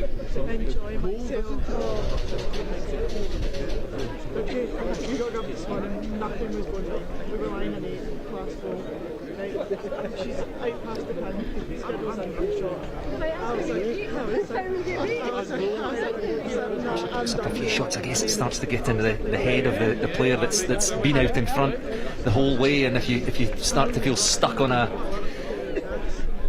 certain number and your opponent is just gradually fighting their way back into it. So big end for both players. Yeah, it's exactly that, and I think, you know, in this position, you know, most players would just be comfortable trading ones and twos to the finish. It's just important that you don't let your opponent gather any kind of momentum.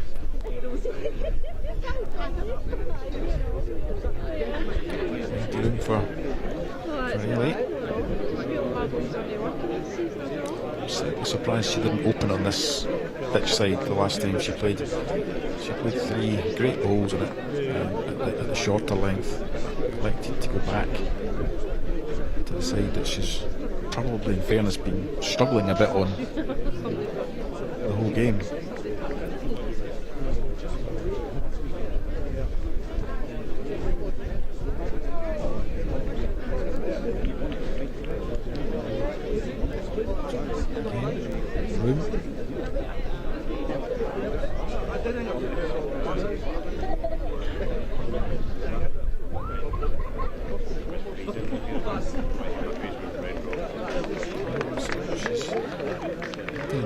nothing particularly close.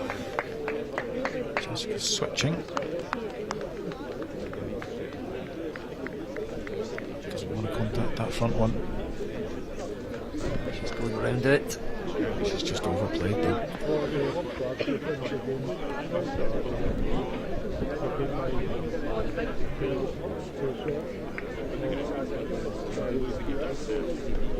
The silver line. It's just about weight now. Doesn't want the jack. Goodness. Well, she's held on.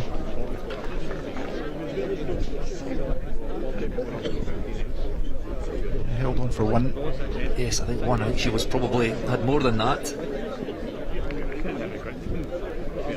Yeah, she'll be a bit disappointed. She was drawing for a third. Probably unfortunate to contact the jack. But the important thing is she has the jack back and can again, change it up or dictate her length. I've not seen the girl bring the mat up a bit, which might change it tactically.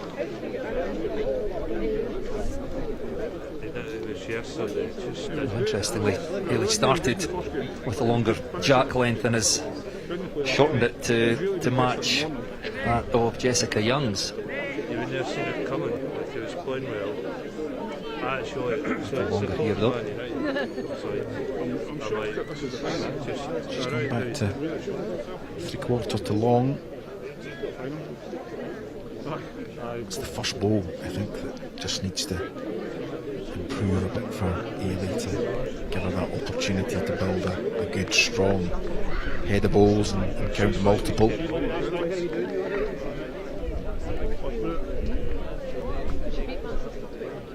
Your sister was playing well. She put Jessica's picked a good line with this. There's your weight.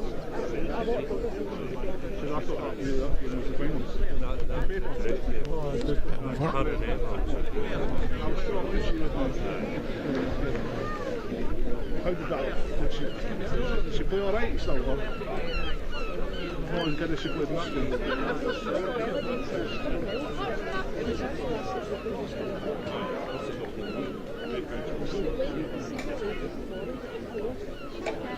Alright, how you doing? Going well. And the experience of having played already, quite a few games as well.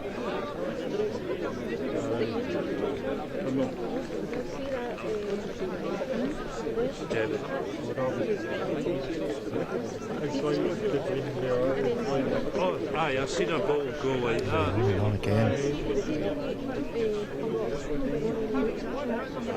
A chance for Jessica to put another one in there and put Hayley under a bit of pressure.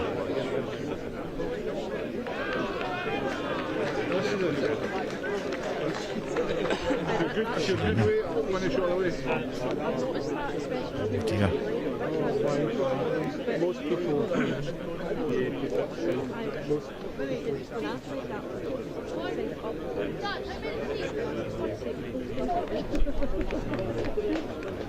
Where's the weight? Most people just stay on The shot. Yep. Marker indicates one blue.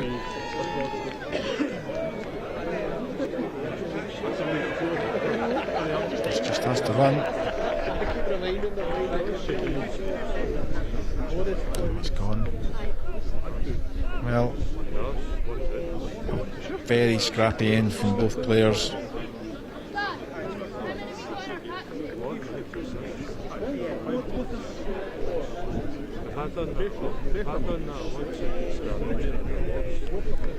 Yes, now they're adjusting particularly well to that longer jack length. That's one goes the way of Hayley Weir.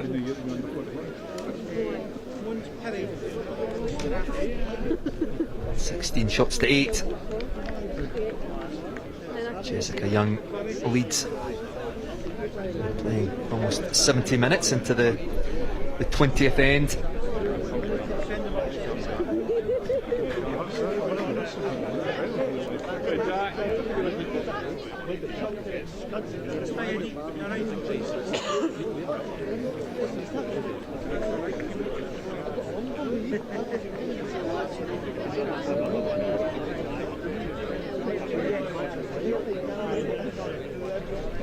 Really deciding to open on that side. Opens well.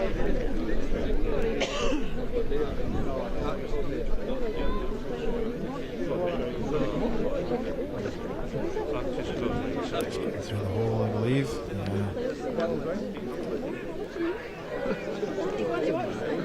I'm like that. I'm not going in the shower like that. It's waterproof. Well, I would stop running it. Yeah, first of all. That's more what you expect. Ball from Elliot.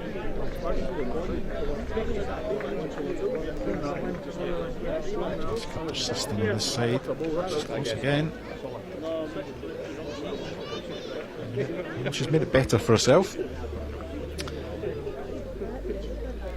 We will just look to repeat the previous delivery. Marker still indicating 2 to blue. And again, this side from Bailey. Those consistent lines we've seen from her.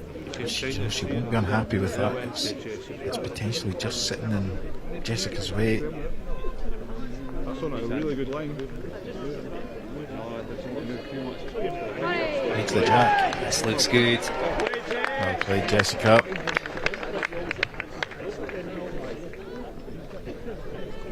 Now, what will Bailey decide to do here? Yep, she's going to follow her down that side of the rink.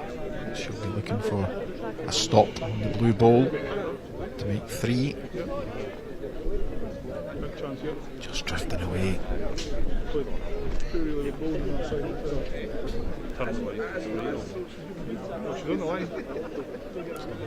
Jessica with no fear, persisting down that side of the rink. And she's on the jack.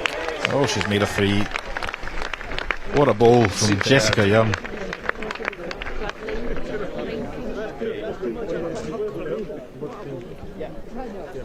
Just like so much face. She's like, whatever.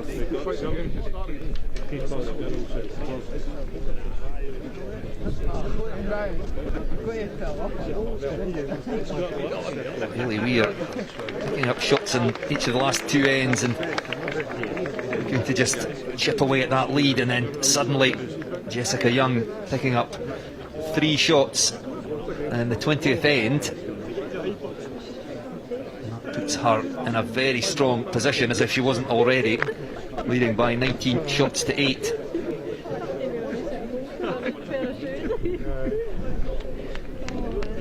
She just needs to keep focused now. She's within touching distance, but nobody gives you the trophy until you hit 21. I'm sure lots of players have been stuck on 19 shots for a long time. She'll be desperate for a good opening ball. That's disgusting. She's given it a chance on the line, just under, I think, but at least we're going to get something like 125 each for the semi-final, beating the semi-final. It's dropped 75 quid. Yeah. 750 each.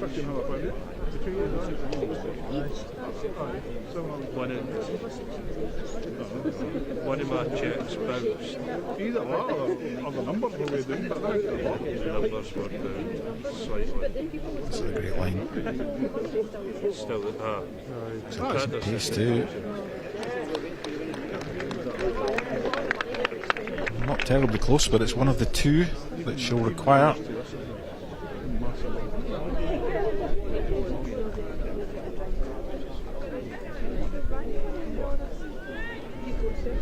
A better line this time. Need to stop. Too far. So, chance for Jessica to add another. It's got to ask the question of Ailey. She's good again. It's enough for 2, so this question has to be answered.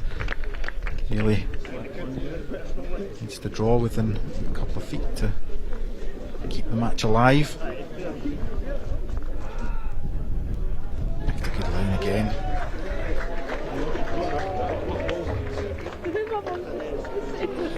Desperately unlucky. That really is an excellent ball, but just nudges the jack across towards the two red balls of Jessica Young, who's still lying the 2 shots she needs to win this trophy. I'm watching some of the Craigentiny supporters at the back of the rink sitting on the edge of their seats. Well, this is it. You can see Jessica looking quite stressed at the back of the rink there, but Ailey's experienced enough. She knows the job in hand. Is she running? Has she sent it? She hasn't, and it's the 17-year-old sensation from Craigentiny who lifts the under-25s title. 21 shots to 8 against Alloa East End's Ailey Weir. What a fantastic tournament she's had for one so young.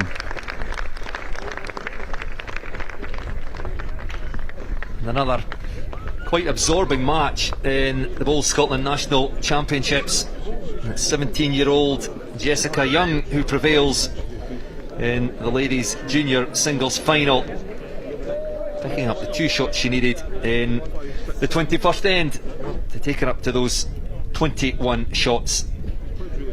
And what a performance from the youngster.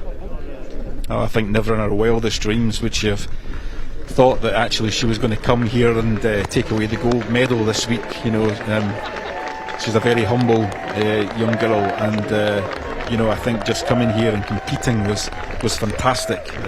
Let alone go away with the gold medal, and to play so many excellent players en route to winning this final just says a lot about her temperament and her skill.